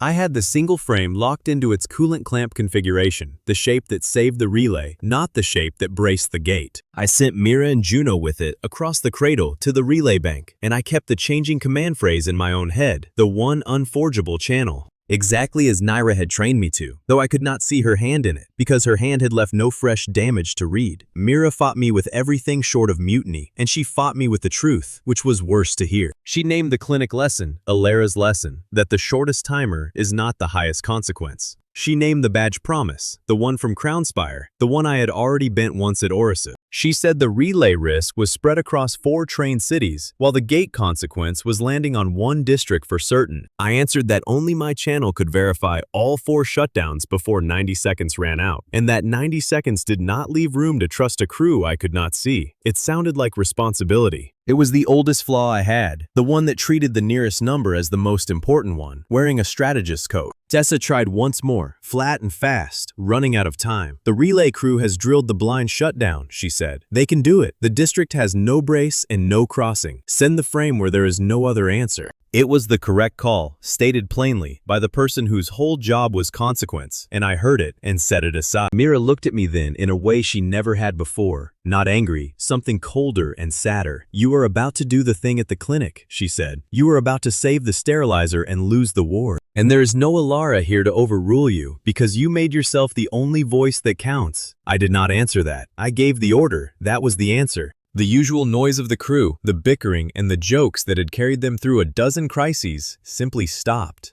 Dax did not campaign for an explosion from across the shaft. Tessa did not turn an argument into an assignment. Nobody teased anybody. The silence where the comedy used to be was the sound of the team breaking. I heard it break and pushed on anyway because the number was falling and the number felt like truth. I chose central certainty over Tessa's viable local plan, consciously, with the alternative laid out in front of me, and then physics took the choice out of everyone's hands forever. The loaded cradle carried Mira and Juno and the coolant clamp across to the relay bank, and as it landed, its frayed return cable parted and fell into the shaft. There was now no way back and no second run. The allocation was permanent, physical, irreversible. A decision turned into geography. Mira and Juno were on the relay bank with the only heavy frame, and they could not abandon the crew they had just been sent to reinforce without guaranteeing the 4 blind failures. So they did their jobs. Grim. They fitted the coolant clamp to the scored line and held the relay together at the displayed second. 90 down to 0, saved. For 1 heartbeat, the loading tower celebrated. The relay lights held green. 4 cities did not go blind. The plan had worked as designed, and a man who trusts the shortest number would have called it a clean victory and gone home to sleep. Then the operators looked across the spill shaft at the dark floodgate bank and finally did the true arithmetic of what the night had cost.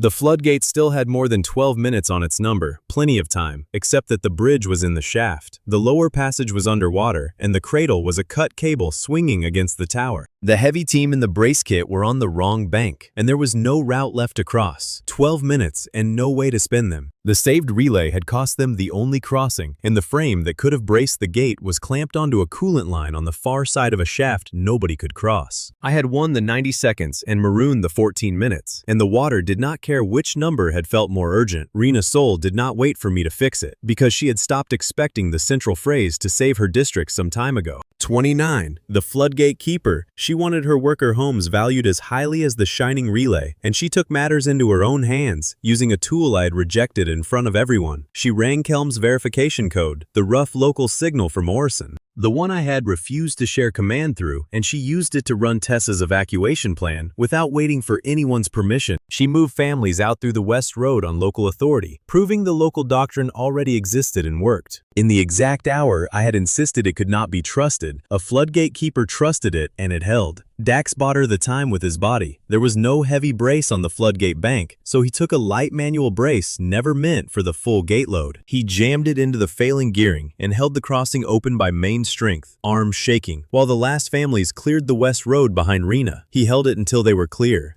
Then the gate released, and the undersized brace failed the way everyone knew it would. It crushed his leg against the gearing. It did not kill him. That mattered, and it was small comfort. The demolition foreman, who had spent the season bracing other people's disasters, would not stand at a blast table under his own weight again, and he knew it the moment he felt the bone go. He did not scream. He swore, steadily and inventively, as he had sworn at every problem the entire season, and Rena and 2 workers dragged him back from the gearing while the water came up over the sill behind them. He kept swearing until they had him clear, and then he passed out, and the swearing was somehow the worst part to hear stop. Rena got him and the last family onto the West Road with the flood at their heels, and she did not look back at the drowning district because there was nothing to see that would help and everything to see that would break her. She had valued her worker homes as highly as the shining relay. The relay had won anyway, on a number, and her homes were under the water. The floodwater took the district. It took the evacuation road Rena had just emptied. It took the district tool stock the cooperative had spent months building. And it took the low building Mira had quietly claimed as her own independent workshop, the dream she had refused to buy from Celine with a lie. Drowned now, underwater that a viable plan would have held back. Mira watched it from the relay bank she could not leave, across a shaft she could not cross, her workshop going under while green lights held steady above her head. The saved relay, sitting green and humming on its own bank, could not undo a single gallon of the water that had taken the district. This was permanent capacity damage, and it had been chosen, and everyone standing in the loading tower had watched the choice get made and heard the alternative offered first. Lucan's voice reached me almost at once, and it was the cruelest kind of kind. He praised me for preserving 4-city command through a crisis, sincere, admiring, and offered to expand my authority further. He did not pretend the relay had been safe to lose. He simply used a real save to argue that a stronger central hand would prevent the next impossible choice. This was the trap inside the trap.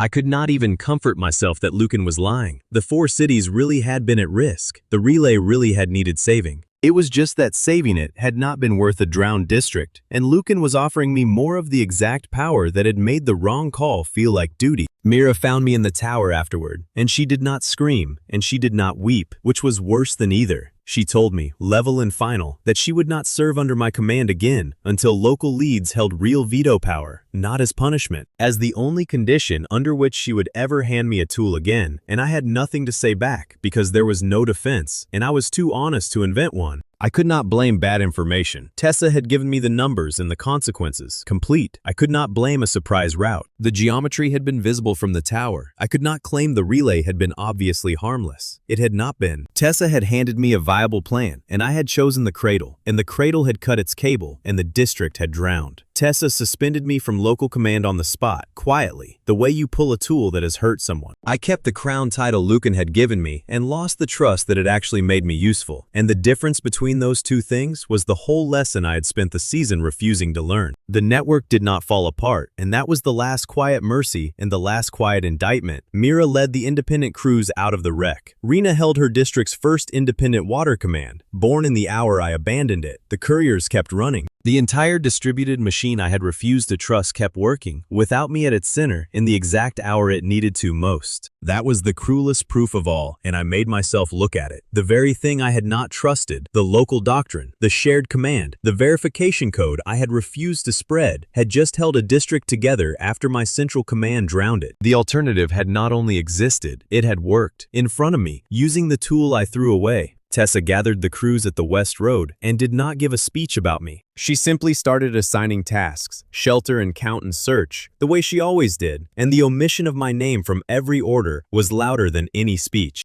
I was not a lead anymore. I was a man who could read a number, standing where my reading had put a district underwater. I stood in the loading tower with green lights on one bank and a drowned district on the other, Dax being carried out below, and Mira's workshop under the water, and finally understood the thing Alara had told me in a ward full of countdowns weeks ago. A timer measures when a thing stops. It never once told me what it would cost. I had known that. I had said it out loud. To Alara, to the crews, to myself a dozen times. And when it counted, when the number fell and the fear rose, I had trusted the number instead of the people, and the people had paid, and no green light on any bank could give them back what the water took. Naira picked the perfect week to attack because the network's famous seer had just been suspended by his own people, and a broken command chain looked, from the outside, like an open door swinging in the wind. What she did not account for was that the door had learned to lock itself. Dax set the tone from a cot. He could not stand at the blast table, his crushed leg wrapped and splinted and useless, so he did the only thing left to him.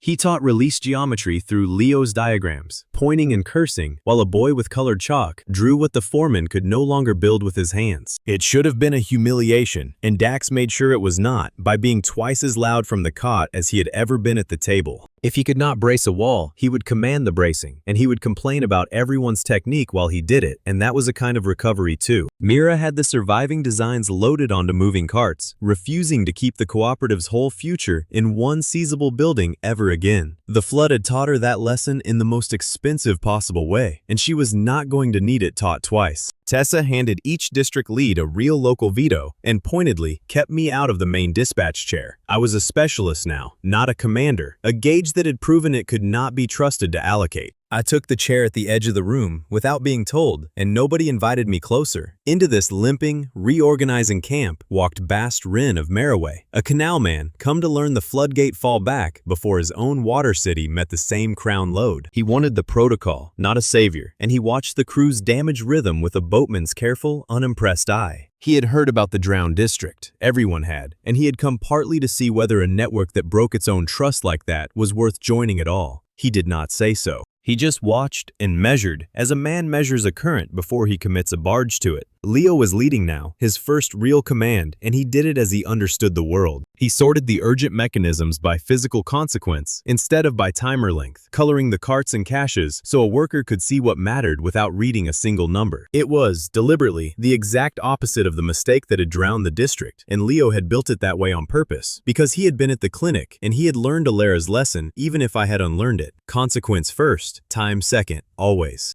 He also got one thing wrong. He labeled a clinic cache with the wrong route color, a small human error buried in 100 correct ones. And it sat there, quietly, like a splinter waiting to matter. An apprentice in his first command is not a perfect machine, and the story did not pretend he was. Then Naira hit the courier hub for real. Her raiders came in fast, severed the message lines, and stole the live brass routing plate off its mount before Mira could finish cutting keys from it. They expected to walk away with both the network's instructions and its nerve in a single grab, and end the whole thing in an afternoon. Oren had already launched 3 loaded carts toward the suspended cable tram, the only heavy crossing over the damaged river district, when Naira sprang the second half of the trap. She cut one tram support to fray the crossing, and she used the stolen plate to send the receiving crew away from the actual span. She aimed the network's own hands at the wrong bank, using its own stolen instructions against it, and for a few minutes, it looked like the disaster she had planned. The instructions were poisoned, the crossing was failing, the seer was benched. It was the moment she had spent the entire season building toward. Leo's splinter surfaced at the worst possible instant. Alera's team, following his colors, arrived at the wrong cart for the clinic cache, and for one breath, the whole thing teetered on a boy's mislabeled crate. What Leo did next was the entire reason he was ready to lead. He did not freeze, and he did not call for me to take over. He admitted the error out loud, immediately, without flinching, and issued a correction through Kelm's verification pattern, the rough local code that could not be forged, re-aiming Alara's team before anyone was hurt. His mistake became a corrected route instead of a body, which is the exact difference between an apprentice and a liability. He had made an error and caught it and fixed it with the tools of the network, and nobody had died for his lesson, which was more than could be said for mine. And here came the moment the entire season had been driving toward, the quiet mirror of the floodgate.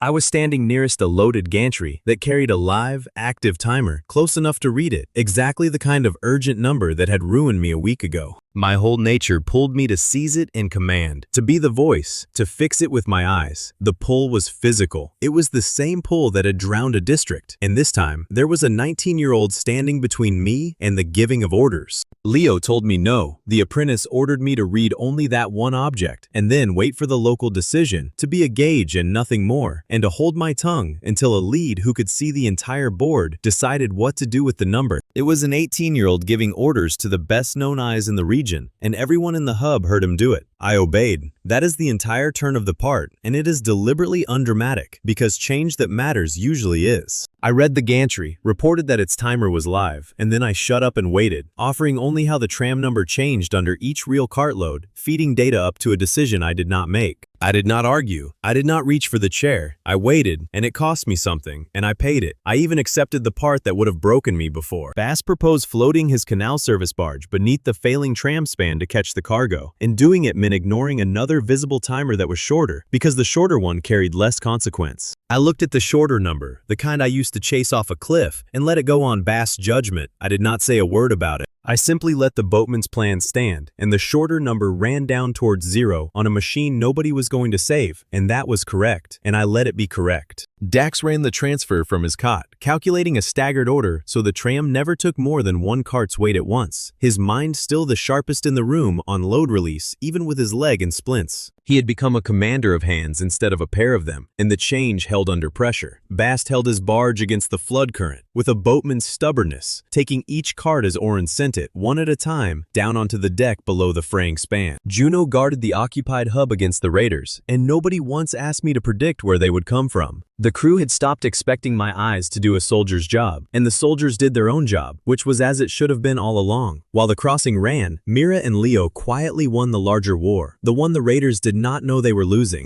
They physically rekeyed the remaining route boards through Kelm's pattern, changing the locks so the plate Naira had stolen went dead in her agent's hands. The forged route now sent Naira's own reinforcements toward a closed key, her stolen instructions steering her people into a wall. It was the doctrine the whole network would live on afterward, learned here in an afternoon of theft and improvisation. A stolen route was only worth anything until someone rekeyed it, which meant a forger could never rest, could never win with one theft, but had to keep issuing fresh corrections. Fresh corrections from a source that could be found and followed and eventually taken. Naira had just made her own campaign fragile without knowing it, and Oren filed the fact away with the quiet greed of a courier who has just found a rival's weakness. Mira and Leo worked the rekeying fast and without ceremony, moving down the route boards, stamping each one with Kelm's pattern, and the beauty of it was that they did not need me for any of it. This was pure network, pure distributed craft, a thing that worked precisely because no single clever person was required. I watched them do it from my seat at the edge, and understood, finally and fully, what I had drowned a district refusing to trust. Not a weaker thing than my central command, a stronger one. A network that could lose its plate, its hub, its tram, and its seer all in one afternoon and still steer its enemy's own reinforcements into a wall. I did not say any of that aloud. I had lost the right to be listened to on the subject, at least for now. I just watched Mira rekey aboard with the folded 2-key rule still riding in her pocket, the one instrument she had kept from Crownspire, and kept my mouth shut and read the one gantry Leo had told me to read. The tram gave out at last, its cut support letting go, but it failed only after the final design case, and the clinic cache had already landed safe on Bass' barge. The crossing died empty of anything that mattered, the timing owned entirely by the people who had planned around it. Juno swept up the raiders left stranded by their own dead route, and I did the thing that cost me nothing and meant everything. When it was over, I credited Leo's command in front of everyone, plainly and publicly, the apprentice who had ordered me to wait and been right to. I did not soften it, did not add a correction, did not reclaim an inch. I said the boy had run it, and the boy had, and I said it looking at Mira, because she was the one who needed to hear that I could say it. She heard it. She did not soften either. Still, she heard it. Bast had seen enough. He committed Meraway as the 7th independent city and left its canal route to the network, a whole new geography of water and barges the cooperative had never had. He had come to copy a protocol and stayed to watch a suspended man take orders from a teenager, and a foreman command a rescue from a cot, and an apprentice catch his own error before it drew blood. That was a network worth joining, he decided, not despite the drowned district, but because of how it had answered the drowned district, by taking the power away from the man who caused it. Mira watched me obey Leo all afternoon, and she noticed, and she did not celebrate. One correct act under pressure was evidence, not a cure.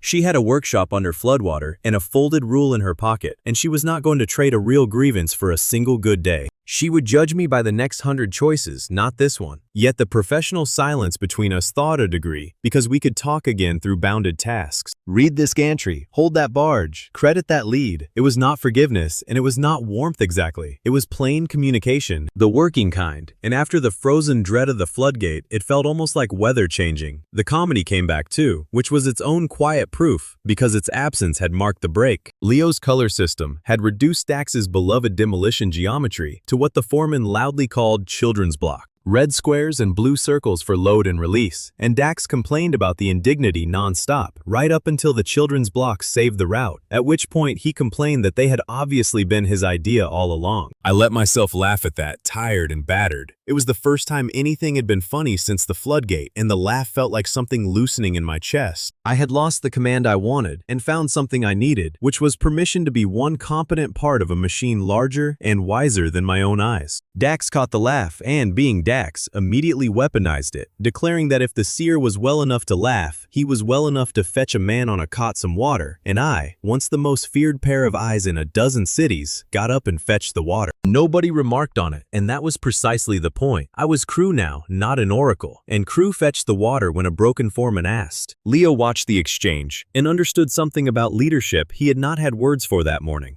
The seer, taking an order about water from a broken foreman, was worth more to the room's confidence than any speech. It said the hierarchy was real, that even I sat inside it now, and a hierarchy that binds its most powerful member is one the others can trust. The cost of the day was still real, and the crew did not pretend otherwise. The courier hub was gone. The routing plate was gone. The cable tram was scrap in the river. Dax was still broken. Mira's private workshop was still drowned and would stay drowned, no matter how many carts they saved. The network had survived a real attack by losing real things, not by a clever trick that made loss cosmetic. And Celine, watching the cooperative refuse to die, escalated to the bluntest weapon she had left. If the network could fabricate its own parts, then she would simply starve the fabrication itself, choke it off at the root before it fed anyone. She extended the embargo from finished components to raw tools and stock, and threatened every conventional workshop in 12 cities with ruin if it dared cut a single unlicensed part. It was a blockade aimed at the throat. The auction had failed because open tools existed. The certification war had failed because local reproduction worked. So Celine stopped fighting the parts and started fighting the ability to make them at all, betting that a network with no raw stock and no legal workshop would simply grind to a halt. The blockade landed hard because it was aimed at exactly the right weakness. The cooperative could design anything now. It could reproduce, verify, rekey, and share. What it could not do was conjure raw metal out of air or run a workshop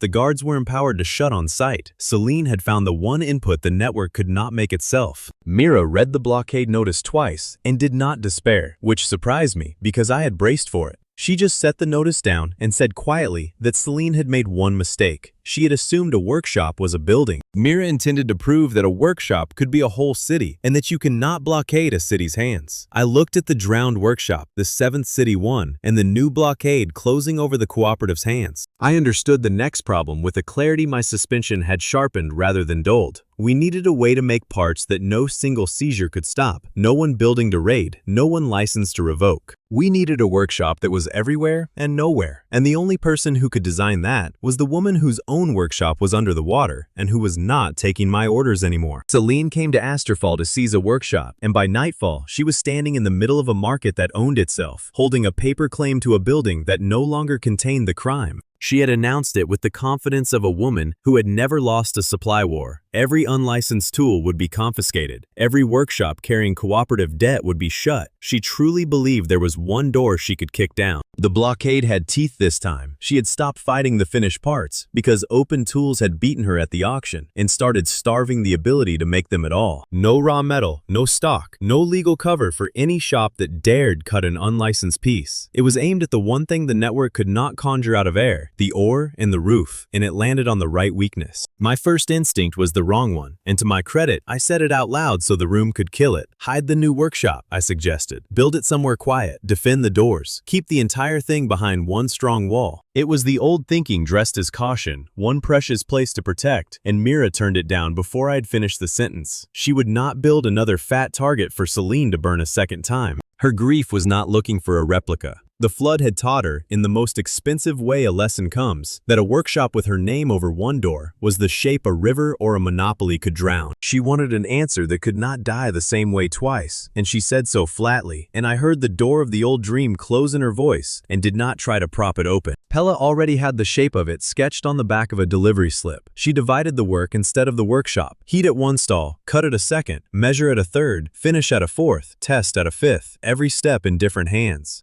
Leo standardized only the interfaces, the places where one stall's piece had to meet another's, and left everything else as ragged as a market wanted to be. He was proud of how little he was standardizing, which for Leo was a whole new kind of growth. No single location would ever hold a complete illegal workshop, Pella said, tapping the slip, because there would not be one to hold. You cannot padlock a chain that lives in 43 separate pairs of hands. I studied the scattered stalls, then Mira herself, and understood I was watching her turn a wound into a doctrine. I shut my mouth about walls and picked up a basket, which was, that afternoon, the most useful thing my famous eyes could do. Mara made it a neighborhood instead of a factory. She turned the food stall ovens into controlled heating stations, the same ovens that had kept the district warm the night the barrier fell, and put families to the work of keeping their own services alive. She was blunt about her price when the cooperative offered to run it for her. She did not want it run for her. She wanted her neighbors to own the thing they kept lit, so no clever stranger could ever switch it off from a distance again. The pieces came from everywhere. Tomas, still favoring the arm the conduit had burned, could not haul stock, so he designed the racks that let everyone else haul it safely. Angled cradles that kept a hot billet clear of a careless hand. Hessevale sent counterweight gauges down from Eastmere, curious and unconvinced, watching to see whether a market could really stand in for a foundry. Yaramos brought raw stock baskets up from South Bar on one hard condition, spoken flat across a work table.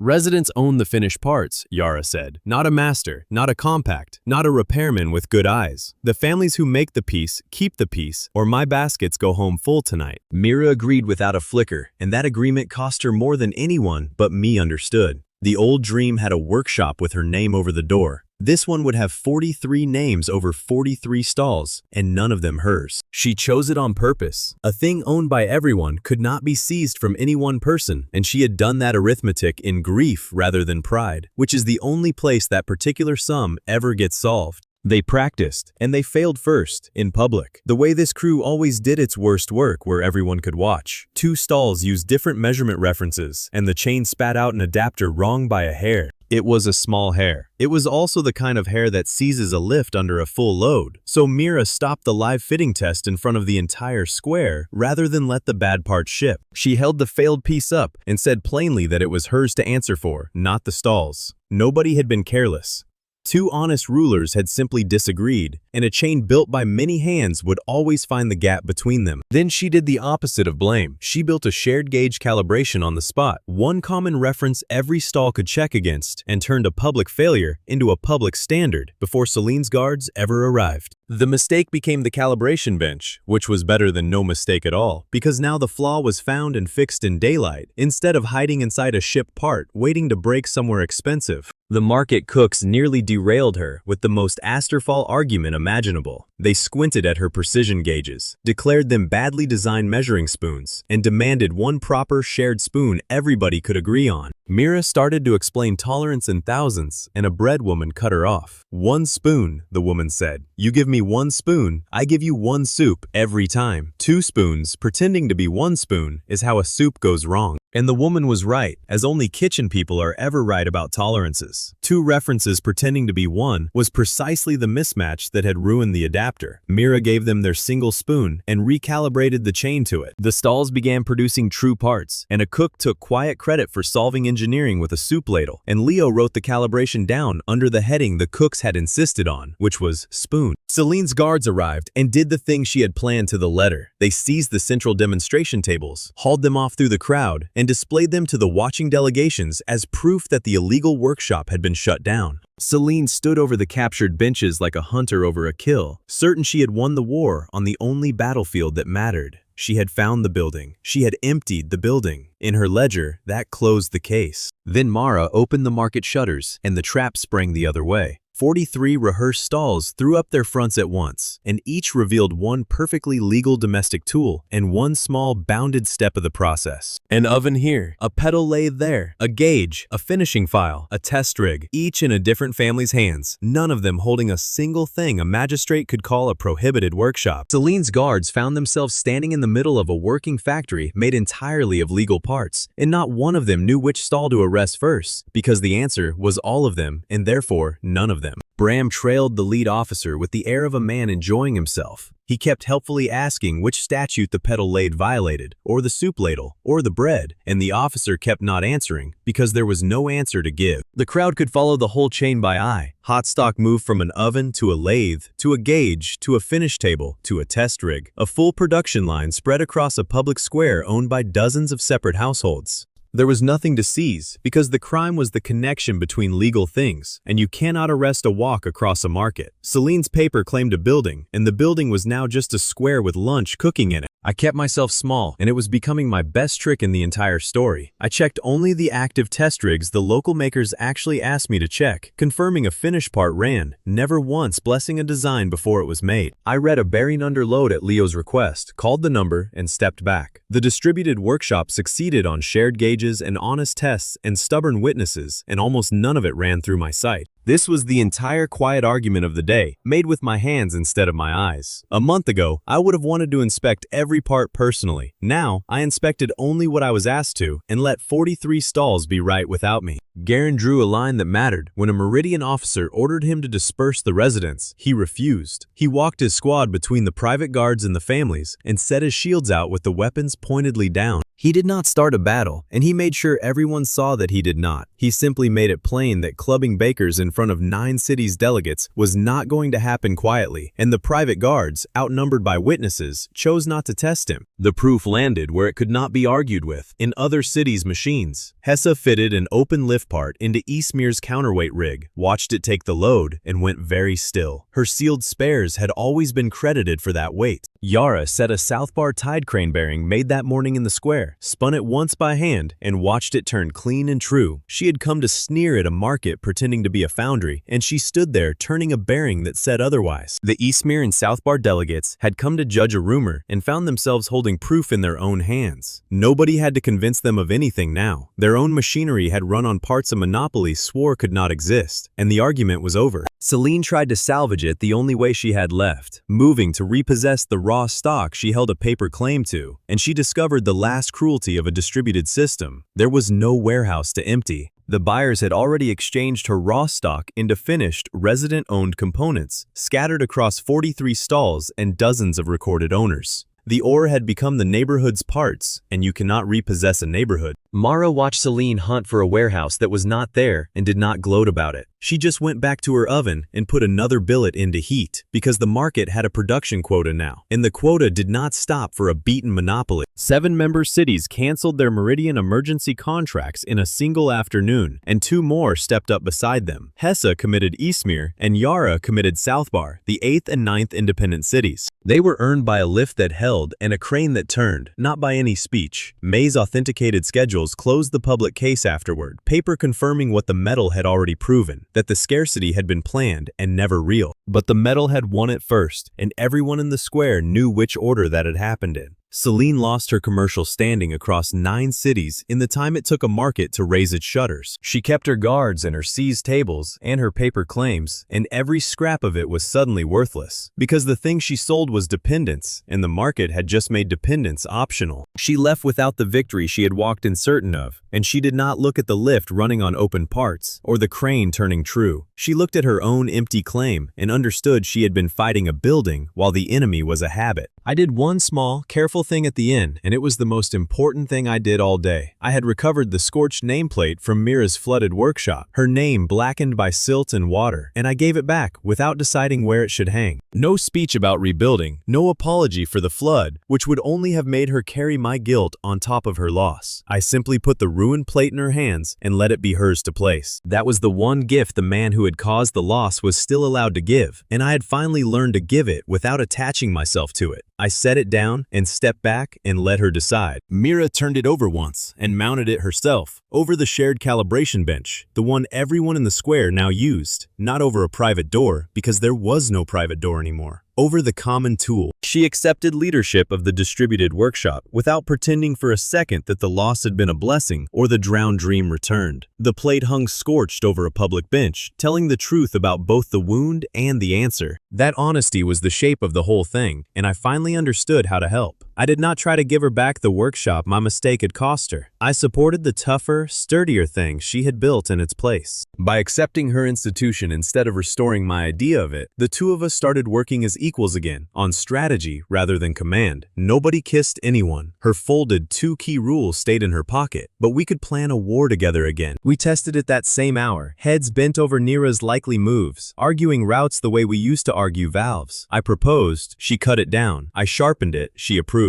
It was not warmth exactly, yet after the floodgate, function felt like a thaw. The cost stayed on the table, unhidden, because this crew had sworn off convenient miracles somewhere back at the floodgate. The distributed workshop was slower than a proper factory, coordination heavy and clumsy. It could not make every sealed component a real foundry could, and Tomas still worked with a limited arm, and nobody's dream had been handed back whole. They had traded a fragile, perfect thing for a sturdy, imperfect one. That trade was the entire philosophy of the season made physical, sitting in the middle of a market that smelled of hot metal and fresh bread, owned by everyone and seizable by no one. 9 cities now stood outside Meridian's supply, cutting their own parts in their own squares, and Celine's long commercial war was finished. She had gone from quiet offers to certification threats, to an auction, to a blockade, losing a rung on each attempt. But losing her commercial cover did not end the danger. It uncaged the sharpest part of it. Naira had been working behind Celine's contracts and guards all season, and with that coat stripped away, she stopped pretending to be anything but what she was. She launched a final sabotage campaign, direct and physical, against the moving nodes and couriers that held the distributed network together. No more forged certifications, no more legal cover, just a field security chief with nothing left to lose. I eyed the crowded, defiant, gloriously ownerless market, 9 cities free of the monopoly and a 10th not yet in reach, and knew the next fight would not be about parts at all. It would be about catching a woman who attacked from motion, whom no timer could ever predict, and who had just decided that hiding was no longer worth her time. Naira had spent the entire season proving that my eyes could not catch a person, and she was about to be caught by a 19-year-old with a stopwatch and a grudge about delivery times. That is the shape of the joke, and it took the entire network to land it. No single clever man was ever going to outguess a woman who attacked from motion, so they did not try to guess her. They built a trap out of arithmetic. They started from what they could not know. The sight read machines, not intentions. So nobody at the table pretended to predict her next move. I said it first and plainest, that my numbers would light up after she struck and never before. Everyone nodded, because it had always been true, and a plan built on the truth of the ability was the only plan that would not shatter the moment she did something surprising. So May mapped the thing they could know. She listed which Meridian work order categories Naira could still forge now that her commercial cover was gone. There are only so many formats she can fake, May said, and here are all of them. It narrowed the field of possible lies from anything to a handful of shapes. Bram took the map and flagged 6 exposed routes, and he was scrupulous about what he was and was not claiming while he did it. These are the 6 places a saboteur could hurt us, Bram said. That is not the same as knowing which one she will pick. So we do not pick. We cover all 6, and we assume she is smarter than our guess. Oren found the vulnerability that turned defense into a hunt, and he was insufferably pleased about it. Every changing forged order, he explained, had to be re-stamped from Naira's keyed master brass plate.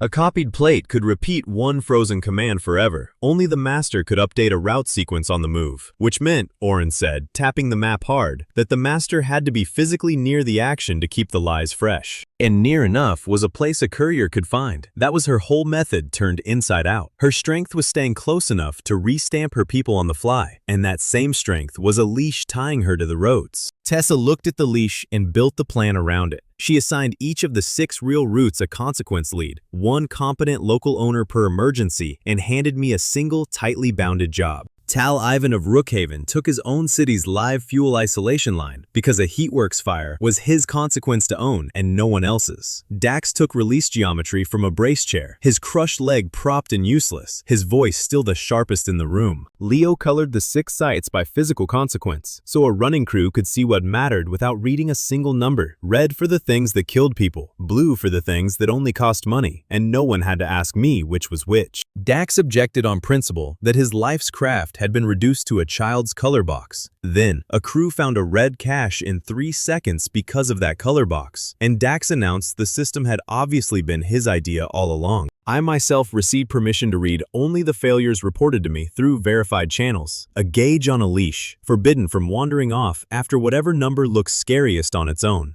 I accepted the leash without a fight, and Tessa noticed, because a month earlier, I could not have done it. I took the smallest chair, agreed to read only what I was handed, and did not argue for a wider view. That was new. Naira opened with everything at once, exactly as advertised. Her teams moved through the districts dressed as repair crews, passing every inspection, and then their hands did the damage, all in the same few minutes. 2 courier lines cut, a market tool cart overloaded past its axle rating, a clinic delivery reversed, sound traps armed and left ticking behind them. 6 real emergencies bloomed before the first alarm had finished ringing. The timers came up only after the damage, obeying the rule that had governed the entire story, and the local leads simply handled them, one after another, without a central voice telling them how. Tal isolated the heatworks fuel before it could feed a fire, closing his line with his own crew's hands. The clinic started its mechanical fallback. The market operators unloaded the cart. Nobody stood frozen waiting for me to arrive. Mara was one of those market operators, and she cleared the overloaded cart with the same neighbors who ran her oven line, treating a sabotage like a spilled crate. There was no drama in it, which was the drama. The attack met a shrug and a work crew.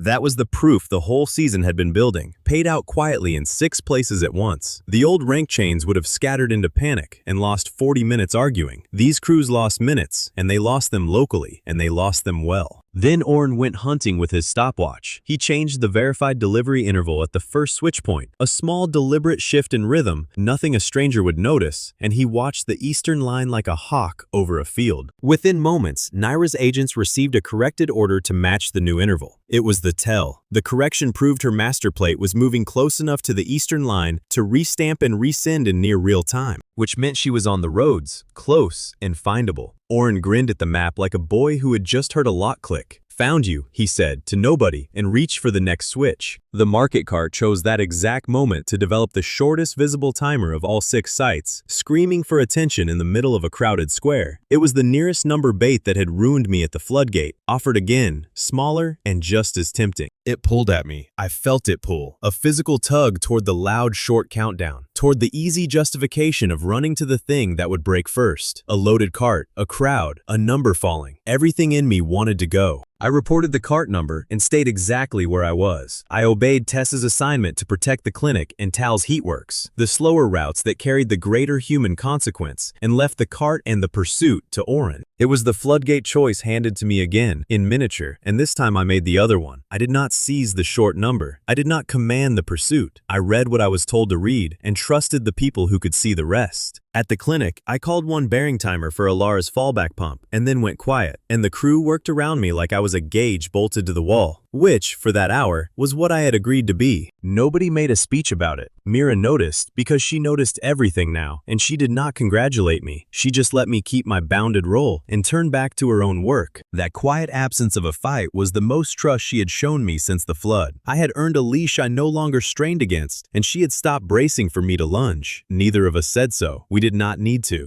Oren changed the interval again at the next switch and again at the one after, each shift forcing Naira's hidden plate to issue another fresh correction to keep her agents on track. Every correction was a heartbeat the crew could feel for. Nessa went to work running her counterweight lifts against the timing, using machinery older than every pursuer to narrow the source. She read the corrections the way she read a bad cable, by feel and by long grievance, and the possible roads shrank with each pass. Nessa and Oren nearly came to blows over it in the middle of the hunt, arguing about whether a trap could be late. Oren insisted his schedule was precise to the minute and the fault was hers. "Your numbers are perfect and useless," Nessa told him, "because a counterweight in a damp shaft does not care about your perfect numbers." Oren said her shaft was the problem. She said her shaft had outlived 3 of his kind, and they went on at volume. Their bickering about timing was not a distraction from the plan. It was the plan. Their 2 conflicting schedules boxed in the possible routes from both ends, a precise young clock and a stubborn old lift, until Naira could only be following one road between them. Kelm added the last locator, and it was pure craft. He left a single sound trap physically active behind a guarded wall, its striker ringing out on a set interval, a steady, unforgeable pulse. Then, he told Juno to listen for the beat and watch what crossed above it. A bellmaster had turned a weapon into a lighthouse. The trap meant to confuse crews became a fixed point in the noise, and Naira's command car had to cross its sound to reach the eastern line, marking itself every time it did. The trap closed on Naira's own logic. Her agents were now following stale orders, drifting off the plan she had set, and she faced the one problem her whole method could not delegate.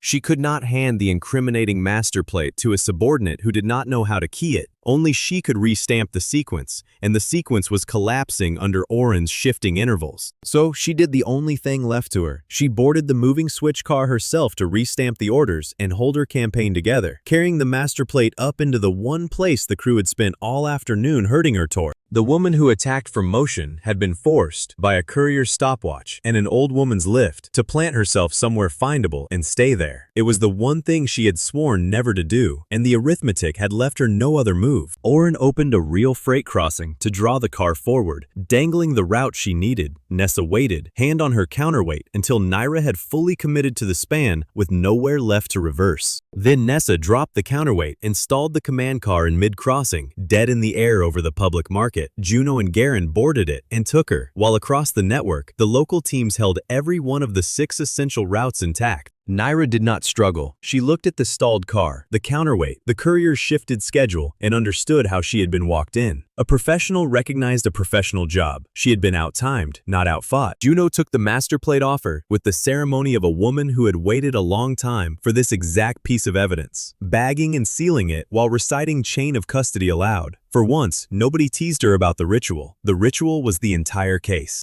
It was, deliberately, not my capture. I was miles away at the clinic, reading a verified number for a crew that had asked me for it, doing the small, honest job I had been assigned. The most famous eyes in a dozen cities had no part in the arrest. Ordinary operators did it, with a stopwatch, a lift, a bell, and a courier's stubborn pride. The field security chief, who had haunted the network since the first blackout, was taken by the exact people she had spent a career dismissing as too small to matter. The evidence they took kept the crimes honest and separate, which mattered as much as the arrest itself. The master plate, the changing forged orders, and the captured agents established Naira's responsibility for the field violence, and nothing more. It did not let anyone pin Celine's supply crimes or Lucan's central coercion onto her. 3 villains, 3 ledgers, kept distinct even in victory. A network that fudged the accounting to make one prisoner carry everything would become the thing it was fighting. Tal Ivan had watched his heatwork survive on his own isolation line, while I sat at a clinic reading someone else's number, and he committed Rookhaven as the 10th independent city on the strength of it. My city held because my crew held it, Tal said, standing by his closed fuel line, not because a man with good eyes came running. That is a network I can join. 10 members now, earned one crisis at a time, each through a local lead. Oren got the thing he had wanted since the license board called him too small for a combat mount. He became the network's first route commander, authority over the moving parts of a dozen cities. Granted, for the afternoon, he outthought a professional saboteur. The courier had become a commander, and the network had a new kind of leader, one who won with timing instead of force. He accepted the post, trying and failing to look like he had not been waiting his whole short life for it. The cost was real and physical, because it always was in this story. 2 courier lines were cut for good, a market cart was scrap, several lift cables needed replacing, and the distributed workshop would be weeks making the losses good. Victory here was measured in damaged lines, not in a clean sweep, and nobody pretended otherwise. They had spent real capacity to catch her, and the market that had beaten Celine would spend part of its winter rebuilding what Naira had cut on her way down. I had proved the thing that mattered more than any capture, handed a short timer under pressure that rhymed with the floodgate. I had left it alone and trusted the crews who could read the whole board. Mira accepted equal command with me again, and she was clear about why. Not from any apology, which I had stopped attempting. She trusted me because I had stopped reaching for the shortest number when it counted. The partnership was whole before the last fight, but catching Naira did not calm the board. It cleared it, and what stood revealed underneath was the only opponent left, and the largest. Lucan had never really been Naira's master at all. She had served Meridian's security and Celine's money, and her arrest cost him nothing personal. He did not lose a subordinate. He lost the last bit of noise that had let him watch the network grow while pretending not to be worried by it. What alarmed him was the thing her capture proved. 10 cities had just coordinated a complex operation, protected 6 routes, and taken a professional saboteur entirely outside his command and entirely without his relay. The network he had watched with such polite interest at the very first river had grown into a thing that plainly did not need him, and a man who sincerely believes only central control can hold a region together cannot allow that example to stand. So Lucan stopped being patient. He abandoned indirect political pressure and covert leverage and reached for the one lever the charters actually gave him, the lever he had been saving. He invoked his authority to advance the compulsory recalibration. He moved the shared deadline forward and turned that pressure squarely onto the 2 cities that had not yet joined, Crownspire and North Pass, the last 2 rational holdouts whose fragile systems still made central protection look like the safer bet. I looked at 10 free cities, a captured saboteur, and a founder who had just chosen open coercion over patience, and understood that the endgame had arrived. The supply war was won. The sabotage war was won. What remained was the oldest and hardest fight in the whole story. A dozen cities and one central machine, and a deadline that no longer waited for anyone to be ready. 4 months after a barrier fell over one city, 10 cities were about to try switching themselves off on purpose, and 2 more were terrified to. Lucan had moved the deadline forward, and the choice could no longer be postponed. The test station filled early, a long breaker hall with 12 marked handles and a live coordination core humming at its center. Leads arrived from every earned city, tired, wary, carrying their own tools and their own doubts. Tessa opened by refusing to let it sound like a miracle. She stood up in front of them all and recited the ladder out loud, city by earned city, so nobody could pretend the network had appeared overnight. The 5-city cooperative at week 6. Orison through Kelms Bells, Maraway through Basque Canals, Eastmere and South Bar through the market, Rookhaven through Tal's Heatworks. She named them like a bill she intended to see paid. Roughly 220 responders, she said, and she made herself boring about it on purpose. She would not let one of them become a statistic. Each city had a named consequence lead, a physical route, and a fallback for its worst system. Not a head count, she said. A list of people who have each kept a real disaster from happening with their own 2 hands. No city here is ready because somebody said so. Everyone is ready because it already survived something. Pella backed her with the ledger nobody wanted to hear. She read the reserves out plainly, and the plainness was the warning. Spare crews thin, raw stock low, kits counted twice. The compact was strong in people and dangerously short of everything else. But 2 cities were honestly not ready, and the plan respected it instead of steamrolling it. Senna refused to disconnect Crownspire's cooling ring, and she was not being difficult. Losing it during a hot cycle was a catastrophe with no reserve behind it. Vara Quill refused at North Pass for reasons just as solid. Her mountain pump had no spare lift crew, and a frozen pump did not kill a city in an instant. It killed one slowly, over a cold week, and she would not gamble her people on a gesture. Their fear was not cowardice, and it was not obstruction. It was the exact rational loyalty the entire crown had been built on. Two competent leaders who could see that for their fragile systems, central protection was still the safer bet. The compact did not get to call them traitors for it. Tessa said so flatly, "We do not have 11 cities and 2 cowards," she said. "We have 10 that are ready and 2 that are honest. We earn them, we do not shame them." The 10 began their breaker test in public, witnessed and deliberate, each city preparing to carry its own load, without the crown for the first time in its life. And Lucan answered exactly as he had promised he would. He invoked his charter and advanced the recalibration pulse across all 12 controllers, so refusing him now carried an immediate physical cost. The loads began climbing in every attached system, while the 10 were still steadying their hands on their breakers. Orin's couriers ran the confirmations between cities as the pulse rose, carrying seating reports and load numbers on foot and by beacon. The crown had begun rejecting local traffic as duplicate noise, and the network breathed through its couriers instead. I touched only the live coordination core at the test station, for one narrow reason. I read when its running recalibration load would stop accepting separate local breaker commands, a single central deadline, and nothing more than that.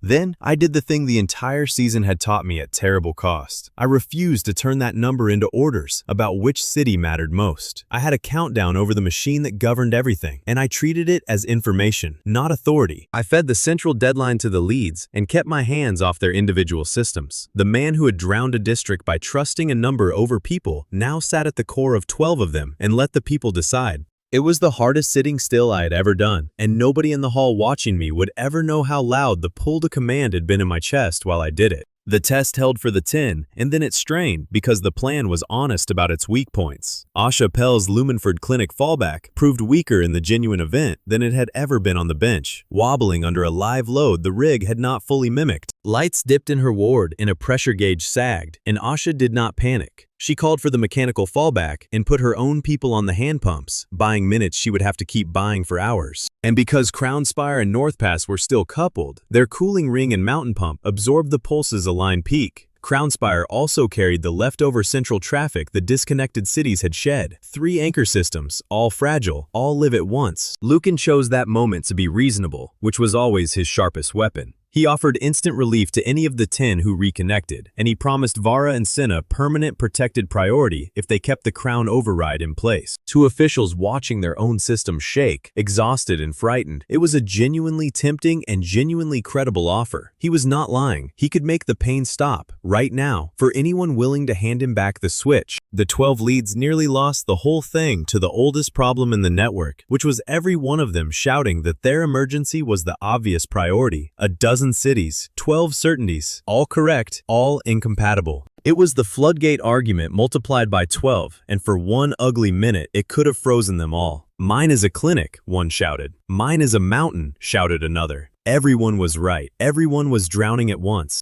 Tessa did the thing she had been born to do. She refused to rank the emergencies at all. Instead, she turned the shouting into a matching board, pairing each city's spare capacity against another city's shortfall, fast, one line at a time. "Who has a spare pump crew?" she demanded. "Caldron. Who needs one?" "North Pass." "Done." Next, the argument about who mattered most became a logistics problem about who could help whom, and the noise became the machine that saved the weak nodes. The mutual aid was real sacrifice, not spare change tossed to a neighbor. Anik risked Cauldron's only spare pump crew, the one his own city might need, and sent it up the mountain to North Pass without waiting to be asked twice. "Bring them home when the pump holds," Anik told his crew chief, "and do not let Vara talk you into staying for the view." It was a joke stretched thin over a real fear, because he was sending his safety net up a mountain he might need it on. Alara stripped mechanical clinic kits out of her own reserves and sent them to Lumenford, kits she had hoarded against her own bad night. Yara diverted South Bar's raw stock to Crown Spire instead of shoring up her own port. Each city spent something it could not easily replace on a neighbor it barely trusted, and that spending was the entire compact made physical. Nobody gave from surplus. They all gave from the bone, and they gave it to strangers. Vara made her choice with Caldron's crew already standing in her pump house, stamping snow off their boots. She accepted annex people under her own command, not Lucan's, and she was precise about that distinction because the entire future turned on it. She opened North Pass's local breaker and kept the mountain pump running on borrowed hands and her own authority. She refused Lucan's protected priority to his face and took the risk instead. North Pass became the 11th member through a physical act, not a vote. Cinna's choice was harder because she had the most to lose and had believed in the crown the longest. She did not disconnect on faith. She invoked the two-key inspection right Lucan could not cancel, the one she herself had shown me months ago. Juno stood as the outside casualty witness the charter required, planted at the public station, and together they turned the two keys and looked at what the running pulse was actually doing to Crownspire's cooling ring in that moment. What she saw ended her loyalty. She watched Lucan refuse to pause the aligned peak even as her cooling ring lost safety margin. She watched him accept real risk to her own city rather than interrupt his cycle for a single breath. She understood at last that his protection had a price she was no longer willing to pay. She ordered her district breaker open, surrendering access she had defended for years, and became the 12th. She made no speech. She gave the order and set the key down. For a moment, she stood in her own breaker room without the central access she had carried her whole career and looked smaller and steadier at the same time. The Founder's protection was gone from her hands. Her city was in them instead. 3 anchor systems teetered through the whole thing, and the crucial part is who held them, because it was never me. Asha kept her clinic on manual fallback, with her own hands and Alara's borrowed kits. Vara ran her pump on Caldron's crew. Cinna nursed her cooling ring by hand, spinning the diverted southbar stock the moment it arrived. Each chose how to spin the incoming help, and I never saw their timers, and never told one of them what to do. I coordinated the central deadline and stayed out of their consequences entirely, and that restraint was the discipline the floodgate had cost me. I sat at the middle of a dozen emergencies I could have tried to command, and commanded none of them. Mira spent the crisis on the interfaces, confirming that each city's open coupling would actually release when the moment came. She checked Cauldron's, then Orison's, then moved on, and did not once look over at me to see whether I approved. Then all 12 local leads did the thing the compact had been building toward for 4 months. Before witnesses, they physically locked their breaker handles in the local open position, a dozen cities each, declaring in metal that they would carry their own load. Handles were thrown down and pinned open, one after another, a hard mechanical sound repeated 12 times across a dozen breaker rooms. Documents recorded the moment afterward, name by name, but the metal had said it first, and the metal did not lie. In Caldron, Anik threw the handle with a glassworker's grip. In Orison, Kelm rang a single confirming note over the sound. In the market cities, residents crowded the breaker rooms to watch their own leads pin the switch. 12 rooms, 12 hands, one repeated clang. But the plan refused to let it be a victory, and that restraint mattered more than any triumph would have. Every person in every breaker room could see the plain, unforgiving fact underneath the ceremony. The still-connected central core could override those locked handles during final authentication whenever Lucan chose. The handles were thrown, the choice was made, and the crown still had the power to reach past every one of them. Because the relay itself was still whole, so there were no 12 independent lights and no wall of steady signals proving a saved network. There was only 12 fragile cities holding their breakers open by hand, while a central machine that could still overrule them counted down toward its lock. The public delegates at the station wrote it down carefully, and even they did not cheer. They had all read the same warning in the humming core. A locked handle was a promise, not a rescue, and promises were what Lucan had spent a career overriding. And there was the plain understanding, spoken by nobody because everybody already knew it, that locking a handle was not the same as being free. Permanent freedom still required cutting the relay itself, and nobody in the compact had done that yet. Holt found the way to cut it while everyone else fought to hold the test together, and he found it by being furious about bad engineering. He compared the 12 breakers' response against his own independent grid drawings, the ones he had carried since Greybank. And there it was, a central sacrificial seam, a place the old honest engineers had built to break on purpose, so a failing network could shed its center and let the edges survive. It was buried now, welded over, hidden under the crown's sealed couplings. He did not keep it as a relic, and he was loud about refusing to. He had Leo prepare a portable punch, a field tool that could take Holt's one thin master plate and stamp it into a dozen calibrated guide keys, one unique seating mark per city. That way, severing the seam would not depend on a single irreplaceable original in one old man's hands. The method could be copied 12 ways and carried to 12 cities. It just had not been made yet because there had been no quiet minute to make it. Leo laid the punch out anyway, cleaning its die and seating Holt's thin plate in a practice cradle, so that when the quiet minute came, he would lose no time to fumbling. He had learned the value of that the hard way, from one mislabeled clinic cache. Mira and I worked the entire crisis on separate nodes and never once checked each other's choices, and that was its own quiet evidence. She trusted me at the core. I trusted her with the interfaces. Neither of us hovered over the other's shoulder. Her open standards had become civic capacity across a dozen cities, running in clinics and pumps and cooling rings she would never personally visit. The drowned workshop had become a habit in a dozen breaker rooms, and it worked whether or not she watched it. Lucan watched 12 breaker handles lock against him and did not concede an inch. He declared the entire test a misuse of emergency authority, a reckless stunt endangering the region, and revoked ordinary access to the crown structure. Then he advanced the force cycle again, tightening the deadline once more. And that last move cost the compact dearly because it was aimed at their thinnest resource. The cities had just spent their reserves on mutual aid. They had sent their spare crews and kits in stock to shore up the 3 anchors, and now Lucan gave them less time and less access to prepare the actual severance than the plan had assumed. 3 cities remained fragile. The reserves were nearly gone. The board at the end of the day was exactly as heavy as it was supposed to be. All 12 cities were finally earned members, chosen through visible risk rather than conjured up all at once by a claim nobody had to believe. That much was won, and won cleanly. Cinna had left Lucan and become the compact's liaison, a voice without a veto. Vara owned her mountain pump on her own authority. Every local leader owned their own decisions now, and none of it was safe. And everyone knew both halves of that sentence. I stood among 12 lock breaker handles that a single central machine could still avoidance, holding Holt's seam and Leo's unmade guides, and a deadline that had just moved closer. I understood the shape of the last problem with total clarity. The cities had chosen. Now someone had to walk into the running crown and cut the one thing that made the choice real before the force cycle locked every handle they had just thrown and turned a dozen brave gestures back into a dozen switches in Lucan's hand. Lucan had revoked ordinary access to the crown, and it did him no good at all because Sinave had helped write the one door he could not lock. The charter's 2-key casualty inspection could be invoked while a preload ran live, and canceling it meant stopping the very cycle he was trying to force through. He had built the lock and the loophole with the same hand, years apart, and now they met. So Cinna turned her key inside the structure, and Juno turned the outside witness key at the public casualty station. And then Juno stayed there, planted in the open where the whole compact could see her standing. Lucan could seal every other route he wanted. He could not shut this one without surrendering the deadline, and he would not surrender the deadline. The team walked into the running crown on a rule its own founder had approved and forgotten. Juno set her stance at the casualty station, like a woman who intended to be immovable, and she narrated her legal position aloud for the witnesses, so no operator could later claim she had not been standing where the charter placed her.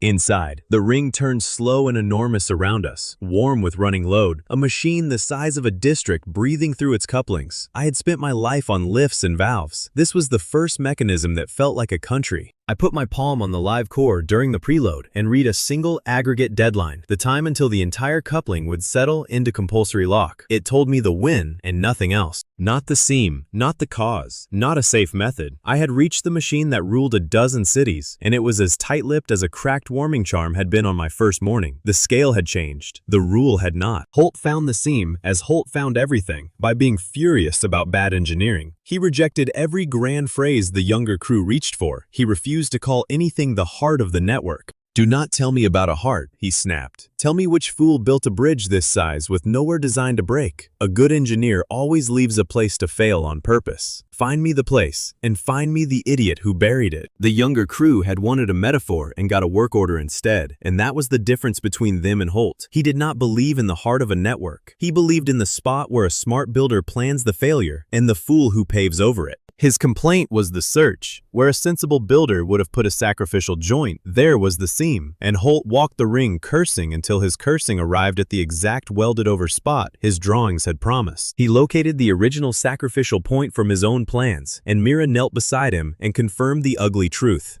The modern sealed couplings had been built directly across the seam. They had welded over the one place the old honest design had meant to fail safely, burying the escape hatch under the very thing that made escape necessary. Somebody had looked at a safety feature and decided it was a liability. Leo ran the test that turned suspicion into proof. He installed a clean test disconnect on one inactive training arm, a local breaker, like the 12 the cities had just thrown, and it worked perfectly. It held. It carried its load and rejected the coupling, exactly as a breaker should, right up until the crown authentication cycle reached it, and then the healthy central core simply overrode it, reaching past a working breaker as if it were painted on. That was the entire horror of the place, demonstrated in one arm. The breaker was not broken. The core was not broken. Everything was functioning as designed, and the design was to let the center overrule the edge whenever the center chose. There was no defective part to swap, no counterfeit collar to pull, no average telemetry to expose. The coercion was the health of the machine, not a flaw in it. Leo stared at his own perfectly good breaker being ignored by the machine and said quietly that he had never watched a thing work correctly and lose at the same time.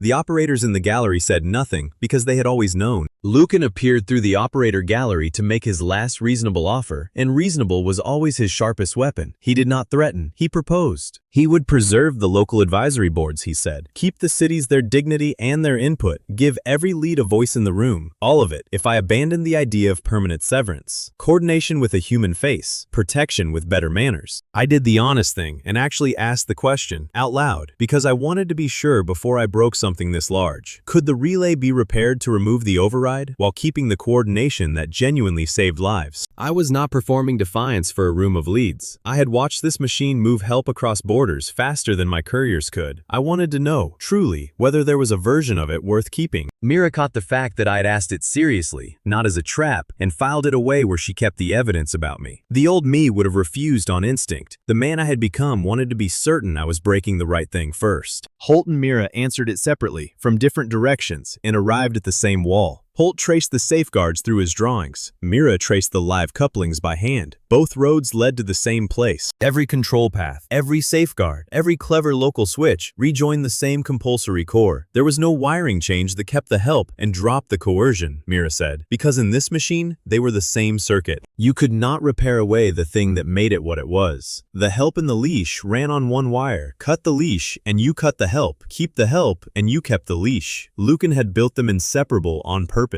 Lucan did not deny it. He spread his hands, as if the inseparability proved his point rather than theirs, as if a machine you could not safely refuse were a feature and not the entire crime the compact had come to end. So the objective changed, and it was the hardest turn I had made all season. I stopped looking for a broken component to fix, the thing my whole life had trained me to hunt. I accepted that a perfectly functioning machine had to be destroyed. It had not failed. Its very function was the crime. Taking away the choice, a dozen cities had just risked everything to make. Preservation was not neutral here. This was the part that turned in my chest. Keeping the relay meant keeping the leash. Sparing the machine meant spending the cities. For once, the merciful-sounding option was the cruel one. Lucan answered their conclusion with his loyal operators, and they fought the way he did, through access and timing rather than sabotage. Nobody cut a cable. They closed maintenance gates and changed coupling loads after the inspection had already passed. Fresh timers bloomed only once their hands had moved, boxing the team deeper into the rotating ring with every quiet adjustment. It was the site's blind spot again, weaponized by procedure. The machines were sound, the people running them were not. Cinna knew this machine better than anyone alive except its builder, and she used it against itself. She turned the central response protocol, the one she had once shown me with such pride, against the lock sequence. She jammed it just long enough, feeding the coordination system commands it could not reconcile, and in that narrow window, Oren sent the exact seam measurements out through the message tube to Juno's casualty station and got one manual exit route unlocked. Then Holt made the sacrifice the whole in-game turned on, and he made it without ceremony, because ceremony offended him. He fed his one irreplaceable thin master plate, the original drawing he had carried since Greybank, into Leo's portable punch. He let the tool stamp it into a dozen calibrated guide keys, and he destroyed his own relic on purpose while it bit. There was no speech, there was a grunt, and the sound of a punch coming down. Leo flinched at the sound, because he understood exactly what was being spent, the last copy of a drawing older than the crown itself. Holt did not flinch. He had already decided that a relic which made a network fragile was not worth keeping whole. As long as the method lived only in his single plate, he said, the entire compact depended on one old man and one fragile original. That was exactly the central point of failure they were fighting. He would not be a smaller crown. 12 stamped guides meant no city depended on Holt. The knowledge became an open standard the moment the punch bit down, and the relic became 12 ordinary keys, each one able to see to cut whether or not the old man was alive to hold it. Each guide carried a unique seating mark, so every city's lead could confirm placement through the courier chain or Ilya's physical beacon route without a single crown signal. The cut would not need the machine it was cutting. Juno prepared 12 matching brass status flags at her station, one per city, and she was scrupulous about what they meant. A raised flag proved a guide was seated. It did not prove a city had survived. Placement was not finances, and she would not let one exhausted lead pretend it was. 12 flags up would mean a dozen keys in place, not a dozen cities saved. Those were different mornings, and she would fly the flags for the first. Mira did the calculation that would decide whether the cut killed anyone. She mapped the exact order in which the 12 local breakers had to pick up load once the central seam opened. She built it only from the capacities the cities had actually demonstrated during the breaker test. No invented reserves, no hopeful numbers, only what each city had physically proven it could carry in metal that same terrible day. Lumenford's clinic would pick up first because a ward could not wait, then the mountain pump, then the cooling ring, then the sturdy cities that could absorb a rough second. She wrote the order down twice and handed one copy to Senna. Then she and I made the choice that proved we had both changed, and it cut against every instinct that had ever made me reach for the fastest fix. We refused to cut immediately. The three weak anchors, Lumenford's clinic, North Pass's pump, Crownspire's cooling ring, would collapse without replenishment if the relay died before they were shored up. A faster crew would have cut now and called the deaths necessary. This crew held the knife and waited, because consequence still counted, and neither of us was the person who had once chased the shortest number off a cliff. The division of labor fell out of the geometry with grim clarity. 11 cities needed their guides carried to them, so Oren, Holt, and Leo took the 11 outside guides through the one unlocked manual exit. They carried them out to Juno, where the compact had already staged a verified route team for each outside city before the inspection even began. 11 guides, 11 teams, one narrow door, everything positioned in advance for this hour. Mira kept the 12th. Crownspire's guide stayed in her hands, at the seam, because the seam was in Crownspire, and the cut had to happen from inside the ring itself. And Mira, Senna, and I refused to leave through the manual exit with the others. The instant we stepped out, Lucan could seal the seam behind us for good, and every guide in every city would become a useless brass key. So the three of us chose to stay trapped. We took water and one message tube into Holt's mapped maintenance refuge beside the seam, a cramped dead end with no safe second way out, and let the exit close behind Oren and the guides. The refuge was barely a closet, a maintenance dead end the Crown's builders had sealed and forgotten, and the exit thudded shut with a sound that did not invite reopening. Water, one message tube, 3 people, and a knife. That was the entire inventory. We were now shut inside a hostile running Crown, with the only tool that mattered and no promise of getting out. Senna looked at the sealed passage, then at the seam, and did not flinch, which told me she had made this peace before she walked in. We decided it together, and that mattered as much as the decision itself. Nobody protected anybody through a secret. I did not try to send Mira out to safety. Mira did not try to spare Senna. We looked at the geometry, agreed on who had to stay and why, and stayed. 3 people who had finally learned to command as equals, holding a knife against a machine that could still crush us, and holding it on purpose. If this fails, Senna said, evenly, I would rather be here than watching from a safe gallery while my neighbors pay for it. Nobody argued. It was the same reason all 3 of us had stayed, said once, cleanly, and then sat down. Mira owned the method now, completely, and she refused to make it a heroic lunge. She would not cut early to look brave. She would not sever before the load order was ready. She would not spin the 3 weak cities for a dramatic moment. She held Crownspire's guide and the timing in her own hands and waited for the cities to be positioned because an unprepared cut was just a prettier way to lose. The knife was hers, and so was the discipline not to use it too soon. Lucan answered their choice by slamming the trap shut and moving faster than announced. He closed the manual route behind Oren's outbound team and started the 6-hour force synchronization ramp early. Every coupling cycle began physically turning while the inside trio sat sealed beside the one verified seam. He would not wait for anyone to be ready. He would lock all 12 handles before the guides could reach them, if he could, and he meant to try. But the compact had built for this, and the door had opened before he closed it. 11 identical guides reached Juno's public casualty station, one for each outside city, carried by the team staged there in advance. Mira visibly held Crownspire's 12th guide at the seam, where anyone with the 2-key right could see it. In the inside Trio's message tube stayed active, a single thin thread of communication running out of the sealed refuge to the world. The board at the end was as heavy and as precise as the whole season had been building toward. The compact possessed one tested severance method, proven on a training arm and stamped into 12 keys. It held an earned position inside the crown, beside the one verified seam that could not be taken back without a fight for the seam itself.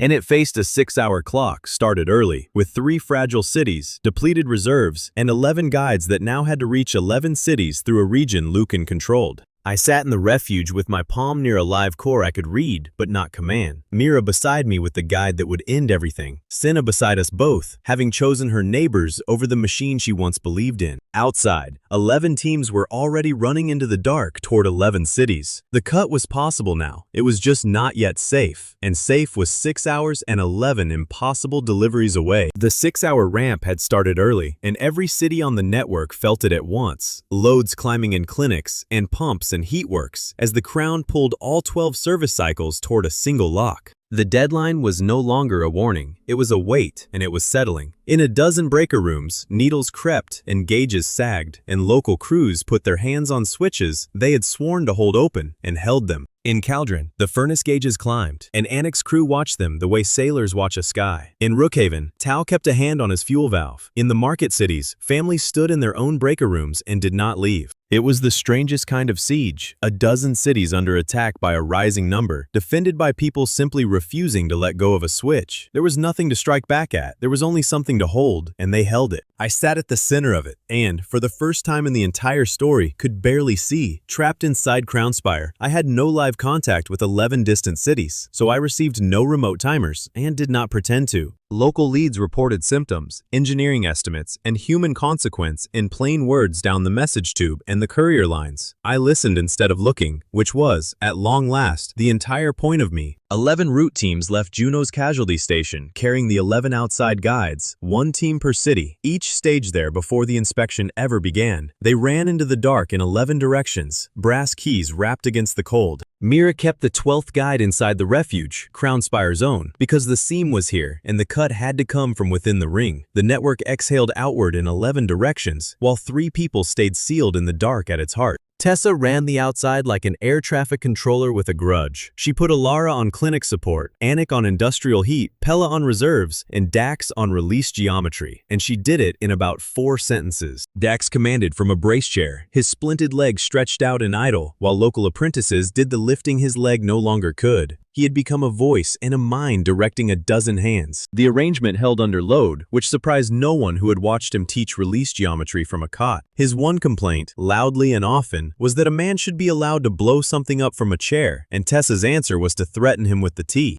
Her patience for drama had reached 0. When 10 leads all radioed at once that theirs was the highest priority, she did not argue. She banned the phrase. Anyone who says highest priority again, she announced to the entire network, gets assigned 1 extra supply crate to haul. Personally, every report shortened to 1 useful sentence inside a minute. Even now, with the ramp climbing, she was using comedy as a tool. Inside, the 3 of us crawled from the refuge to the inner coupling ring through Holt's mapped maintenance geometry. We scraped through spaces the crown's builders had sealed and forgotten, elbows on cold metal, the whole ring turning slow above us. Cinna led the crawl because she knew the maintenance geometry of her own crown better than the men who had sealed it. She counted junctions from memory in the dark, and where her count and Holt's drawing disagreed, she trusted her hands. I pressed my palm to the inner ring's live service plate and read the 1 number I was allowed to have, the central deadline, when the coupling would stop accepting separate commands and settle into compulsory lock. That was all I read, and all I let myself read. Not a city, not a pump, not a clinic. The 1 central lock deadline that no one else on the entire network could see, and nothing else besides. Everything else belonged to people who could look at it directly, and I could not. I had spent a life wishing my sight reached further. Tonight its narrowness was the discipline the entire compact was built on, and I honored it. Lucan proved he was not bluffing by being briefly, genuinely kind. He eased Ashapel's wavering Lumenford clinic load with a touch of central relief, real relief. Patients breathing easier, a ward steadying, gauges climbing back off the red. Then he offered to make it permanent if she reconnected. It was not an empty threat dressed up as mercy. His authority could actually reduce suffering right now in a room full of sick people, and everyone watching knew it it was true. Ilera killed the temptation with a fact, not a speech. She showed Asha that reconnecting would relock her breaker and hand the choice back to the crown for good, trading one easy hour for permanent dependence. Asha looked at her eased patience, at the color back in their faces, and then she rejected the offer. She went back to the slower, mechanical fallback and put her people on the hand pumps, spending reserves she could not spare to keep a freedom that was not yet won. It cost her something visible to do it. She stood between eased patience and a hand pump and chose the hand pump, and her jaw was tight the whole time, because refusing real relief for a sick ward is not a clean or easy thing to watch a person do. That was the shape of the entire hour, repeated city by city. 10 outside teams reached their prepared seams and seated their guides, one at a time, each confirmed by a unique seating mark run back through couriers and beacons. Kelm confirmed Orson's mark with a struck note down the line. Bass confirmed Maraway's from a canal key. One by one, the seating marks came back, each a small brass proof that a city had reached its own seam and set its own key. Mira seated Crownspire's guide from inside the ring, feeling it click home against the seam Holt had found. 11 of 12 done, and then the count stuck, because North Pass was still open, and North Pass was a mountain.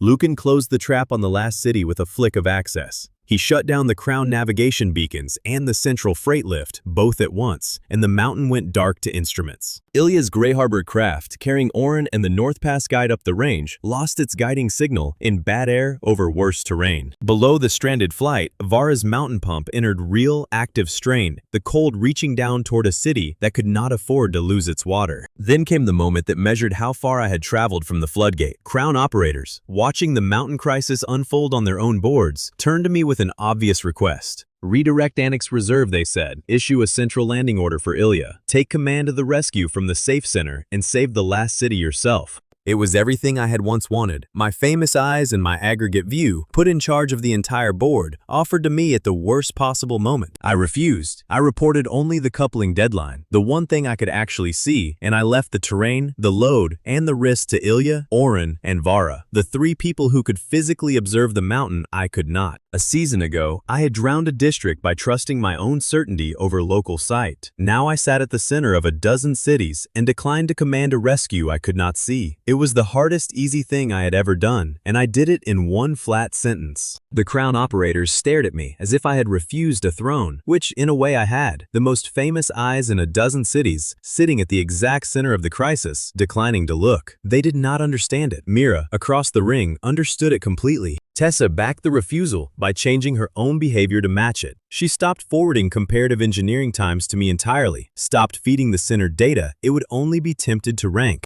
She asked each local lead one question instead. What do you need? It was the whole doctrine in 3 words. And Anik answered it by releasing Caldron's spare pump crew up to Vara without waiting for a single central approval. Mutual aid moved faster than permission. The mountain rescue ran on the skills the season had been banking all along. Ilya used the physical beacon protocol she had built after her airship burned in the river gorge, flying blind of Crown navigation on ground-marked lights alone. She had sworn, standing in the wreck of everything she owned, that Grey Harbor's air routes would matter after she lost her ship. Now she flew a mountain in bad air on nothing but lamps set out below, because she had spent months making sure she could. Orin dropped marker lines by hand from the pitching craft, leaning out into the wind and laying a trail of fire down a slope no instrument could read. He treated the entire terror of it like a delivery running late, which was how he kept his hands steady. And Vara reversed her mountain cargo hoist to haul the guide team up through a blind snow channel from below. Her own machine turned into a rescue line. 3 people, 3 impossible tasks, coordinated by nothing but prior training and a boatman-turned-flyer's nerve. Orin, hanging out of the craft with frozen fingers, later swore the flight had run 11 minutes behind schedule and complained about it bitterly because complaining about delivery time was how he had survived every terror the season handed him.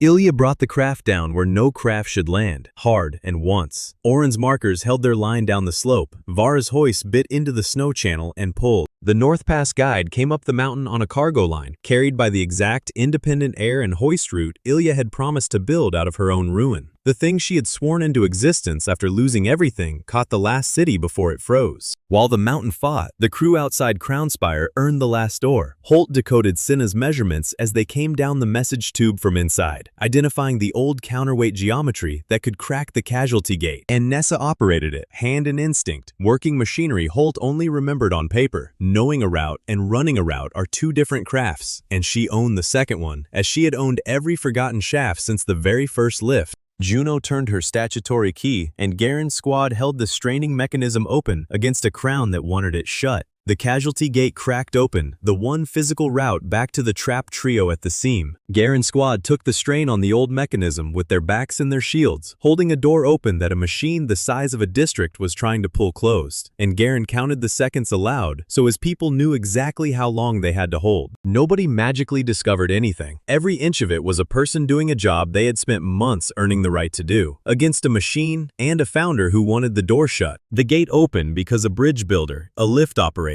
a guard, and a squad refused to let it stay closed, and for no more mystical reason than that. The North Pass guide seated under Vara's command, the 12th and last, and Ilya sent its unique seating mark down through the physical beacon protocol to Juno's station. The count that had stuck at 11 finally moved, and Juno did the careful thing she had promised to do. She flipped the last of the 12 brass placement flags, only after every established route reported its matching mark, and not 1 second before. 12 brass flags stood raised at the casualty station, and the crew was scrupulous about what they meant and did not mean. Each flag proved a guide was physically seated in a city. Not one of them proved a city would survive the cut. Placement was not salvation. There were no independent city lights, no wall of steady signals, no triumphant sweep of a saved network. Because nothing had been saved yet, the guides were only in position, a dozen keys and a dozen locks, waiting for a hand to turn them all at once. My palm stayed on the live core, and the number there did the one job I trusted it for. It measured when the rotating coupling ring would stop accepting separate commands and settle into compulsory lock. It was not a city's death I was reading, it was the closing of the window in which severance was still possible, ticking down inside a machine that wanted to swallow every choice at once and hold them all in one hand. Everything was finally in place, and nothing was yet safe, which was exactly the honest board the season had promised. A dozen guides seated, the casualty gate open, Ilya's beacon craft damaged on a mountainside.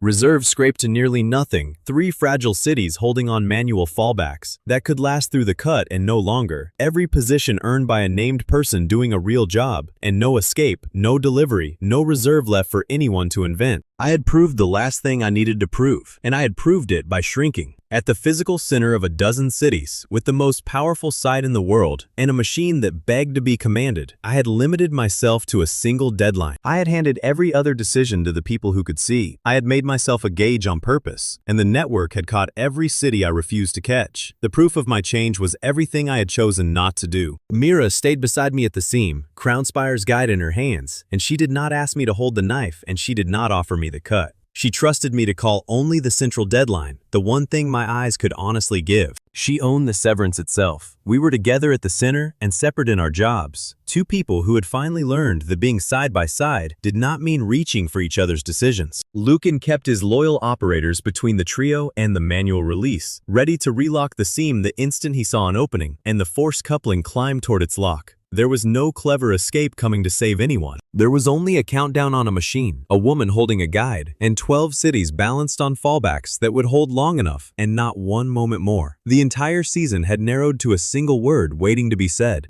Cinna crouched in the refuge with the load order copy Mira had given her, ready to read it back if Mira's hands were full. Even trapped, even here, nobody was a passenger. Everyone had a job, including the woman who had left the crown. I read the number, and it was low now, the window narrowing toward the point where separate commands would stop mattering forever. I felt the ring turning, warm and vast, patient in the way only a machine can be patient. Mira watched my face, the way she had watched it over a bursting warming charm on the first morning of all this, back when my numbers were a joke and a scandal, and not yet the spine of a compact. She asked me for the one thing left to give. She asked me for the bounded call, the go, the single word only my eyes could time. And I, for the last time in the story, opened my mouth to say a number out loud. The whole season had started with me reading a number off a machine and telling one person to ruin the most expensive thing in a city. It ended the same way, and the distance between those two moments was everything I had learned in between. I kept my palm on the live crown core and read the only thing it would tell me, the time left before the rotating coupling ring stopped accepting separate commands and locked every city into one. No cause, no method, no word about what any of the 12 cities were deciding out in the dark. One number, closing, exactly as tight-lipped as a cracked charm on a workshop stool a lifetime of choices ago. The three of us were pressed into the maintenance space beside the seam, Mira with Crownspire's guide seated and her hand on the manual release, Senna with the load order, me with my palm on the core. The entire endgame fit inside a closet. Lucan made his final argument, and it was not a cackle, it was the sharpest thing he had.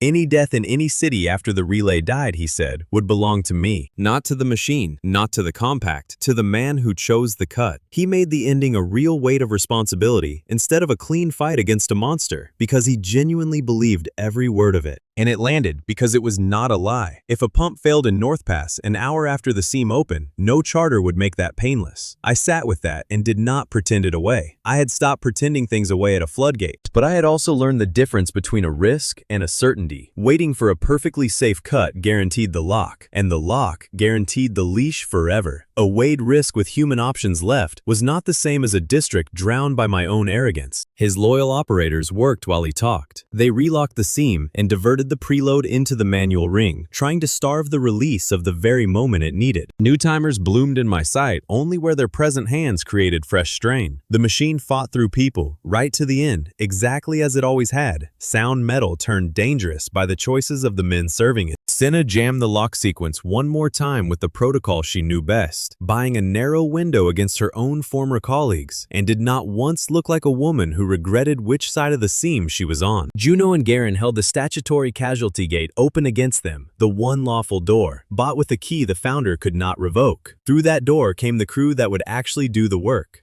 Because the finale was never going to be me reaching out and fixing a dozen cities with my eyes, it was going to be a lot of ordinary people doing a lot of specific jobs, and the eyes doing only the one thing eyes could do. Nessa operated the Crownspire counterweight geometry Holt had decoded, the old machinery buried under the Prestige. She used it to carry Holt and Leo from the casualty gate down to the manual release on a mechanism the Crown had forgotten it owned. Dax commanded the local apprentices from his brace chair, his broken legs splinted and immobile, his mind still the best in the room at deciding what should break and where. He had not lifted a beam in months. He was still the most dangerous man in any demolition. But each city lead owned their own release, and that was the entire point made physical. I was not going to pull a dozen breakers from the center. 12 people who had earned their positions over 4 months were going to pull their own, and my only job was to time the one cut that none of them could see coming. I had become a starting gun, and nothing more. Mira waited beside me with the release under her palm, perfectly still, refusing to pull one instant before I called it. She had owned the severance since the seam, and owning it meant the discipline not to spend it early for a brave-looking moment. As the loads began to shift, the cities did the things the season had already shown them do. Asha protected treatment over clinic lighting, letting the pretty lamps go dark to keep the machines that kept people breathing. Navara spent North Pass's very last pump reserve, the one Cauldron's borrowed crew had been nursing. Tal isolated Rookhaven's fuel with his own hands, not an abstract chorus of grateful cities. Name people running fallbacks the story had already watched them build. Rena answered her district water command in the drowned district's neighbor, the doctrine born from her own floodgate proving itself one more time. Every lead the season had earned was doing the job the season had trained them for. Onik ran Cauldron's furnace on manual heat. Corin held a stoneweight crossing on a sacrificial joint. Yara worked her south bar tide gates by hand. 12 cities, each with its own lead, each carrying the exact system the story had spent 4 months teaching them to carry alone. May and Bram did the quiet work that kept the cut from becoming a crime. They set the authenticated dependency records out beside the live local signals, in public, where every witness and delegate could read them, so that when the Crown went dark, nobody could call it unexplained sabotage. The paper had always been the receipt from the very first off-ledger serial in a snapped collar, and now it stood in the open against the machine. Lucan tested the compact's nerve one city at a time because he was too good to bluff all at once. When Eastmere's freight grid lost its central light during the transfer, he offered immediate recoupling, instant relief, the old bargain in a new room. Hesavale looked at the offer and looked at her own counterweight route and chose the slower one. The freight light came back on its own, on Eastmere's own power, without a single thread of crown control running through it. That was the moment the outcome stopped being theoretical, because it had happened once, in one city, with one stubborn lift operator who had come to sneer at a market and stayed to run a compact. A light had gone out under the crown and come back without it. If Hessa could do it, the geometry said the others could too, and the geometry was the only thing I had ever really trusted in my whole strange life. Tessa held the outside together through all of it, asking each lead only what they needed and refusing every request to rank one city above another. When two leads tried to argue precedence, she assigned them both a crate and moved on to the next report. Then came the choice that measured how far I had traveled. I could not wait for every local timer to become safe, because that condition would never arrive. Rising load does not politely stabilize itself and wait for a brave man. If I waited for perfect safety, the ring would lock and the choice would be gone forever, and 12 brave gestures would become 12 switches back in Lucan's hand, so I stopped waiting for safe. I called the cut when every city still had a human-controlled option, not when every city was out of danger. The second thing was impossible. The first thing was the entire doctrine the whole compact had been built to prove. I read the number down, and I did not seize a single local decision, and I did not hold the knife. I gave Mira the go, one bounded word, the only thing my eyes had ever honestly owned. Mira pulled the central manual release. Across a dozen cities, local crews used Leo's stamped guides to open their own seams at the same moment, each one seating a key its own lead had carried home through the dark. And Holt's ancient sacrificial joint did what a sacrificial joint is built to do. It separated. The place the old, honest builders had designed to fail on purpose, failed on purpose, at last, after a lifetime buried under welded prestige.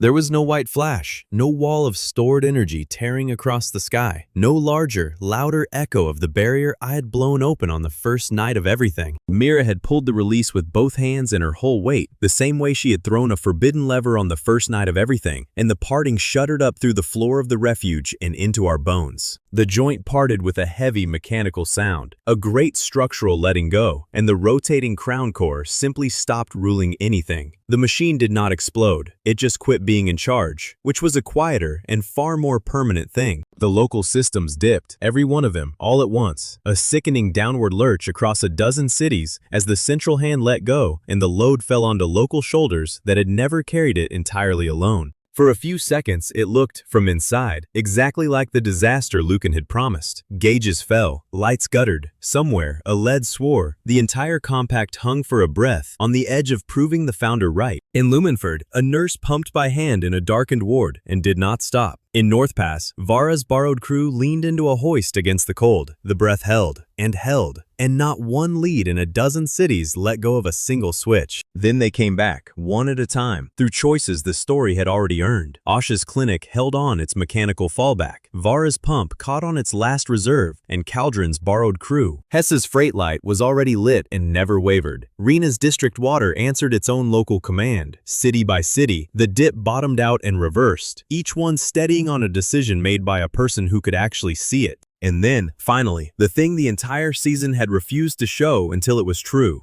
On the public signal wall, 12 independent lights stood lit, one for each city, every one of them under its own local control. Above them, Lucan's central crown sat dark and dead. A dozen lights, no center, in the physical proof that voluntary coordination had outlived the machine that had claimed only force could ever hold it together. The delegates at the public wall counted the lights aloud, 12 of them, and then counted them again, because a thing they had been told for years was impossible stood lit in front of them, with the center gone dark. Nobody had died. This was the outcome Lucan had bet against, and he lost the bet standing in his own dark spire, watching the wall he had built to prove dependence prove the opposite. The cities he swore would fall the instant his hand let go were all still lit, still warm, still deciding for themselves. They were held up by 4 months of work, some 300 trained crew across 12 cities, by shared standards, and by the stubborn competence of the people he had called too small to matter. The cities removed him from command, and they did it with a precision that mattered as much as the mercy. They stripped his central authority through the same charters that had once granted it, lawfully, in the open. And they refused to pin Aldrich's theft or Celine's shortened parts notes on him. 3 villains, 3 ledgers, kept honest to the very end. Lucan answered for his own coercion and not one crime more, because a compact that lied to condemn him would only prove him right. Then they did the thing that would outlast any single night. They granted maintenance workers formal halt authority, the legal right to stop unsafe work, written into Pella's cooperative, Tessa's dispatch doctrine, and Mira's distributed compact. The power that Anik had risked her promotion for at a furnace in Caldron became law across a dozen cities. A mop hand could now say stop, and it would count. And no chief engineer or founder could average the word away. Somewhere in the first week after, a third-grade assistant halted a bad lift on a licensed engineer's floor and was not arrested for it. That unremarkable morning was the whole point of everything they had spent 4 months and 1 drowned district to win. The comedy came home in the same breath as the victory, which was how this crew had always known a thing was truly over. Bram, freshly cleared, sat down to compose a proper formal safety notice for the new order, and he discovered that every local lead across a dozen cities had already written a clearer one. His institutional memory had trained people who no longer needed him to phrase it, and he grumbled about that with something suspiciously close to pride. Lucan offered me the last temptation, almost gently, because the throne was suddenly empty, and I was the obvious man to fill it. Sole central inspector, the keys to a rebuilt center, the chance to be, at last, the one set of eyes that watched everything. It was the opening bargain of the entire season, offered one final time, and it was the most dangerous offer of all, because this time, it came dressed as a reward I had genuinely earned.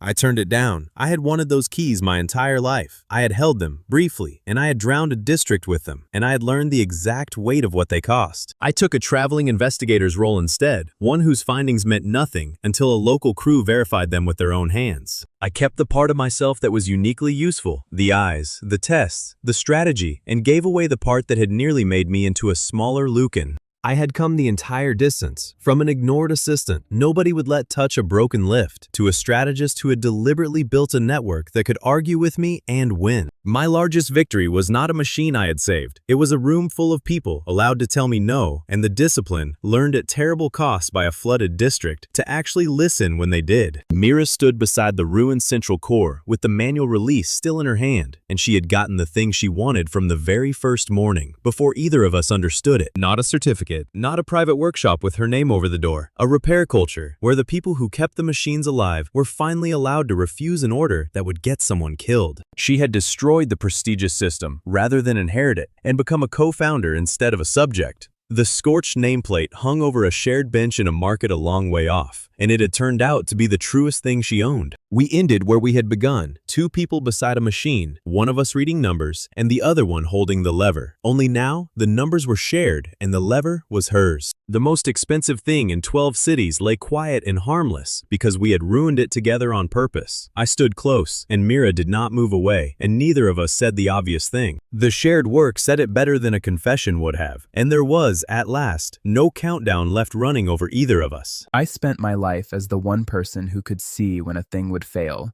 and my real victory was building people who no longer needed my eyes. A drowned district taught me a timer measures when something stops, never what it costs, and the cost belongs to whoever lives with it. So I read a last number, gave every choice away, and let Mira cut the machine that made choice impossible. A dozen cities kept their lights because trained crews carried the load, not because one man commanded them. Power that cannot be refused was never protection, and the best thing a skilled person builds is a room of people free to tell them no.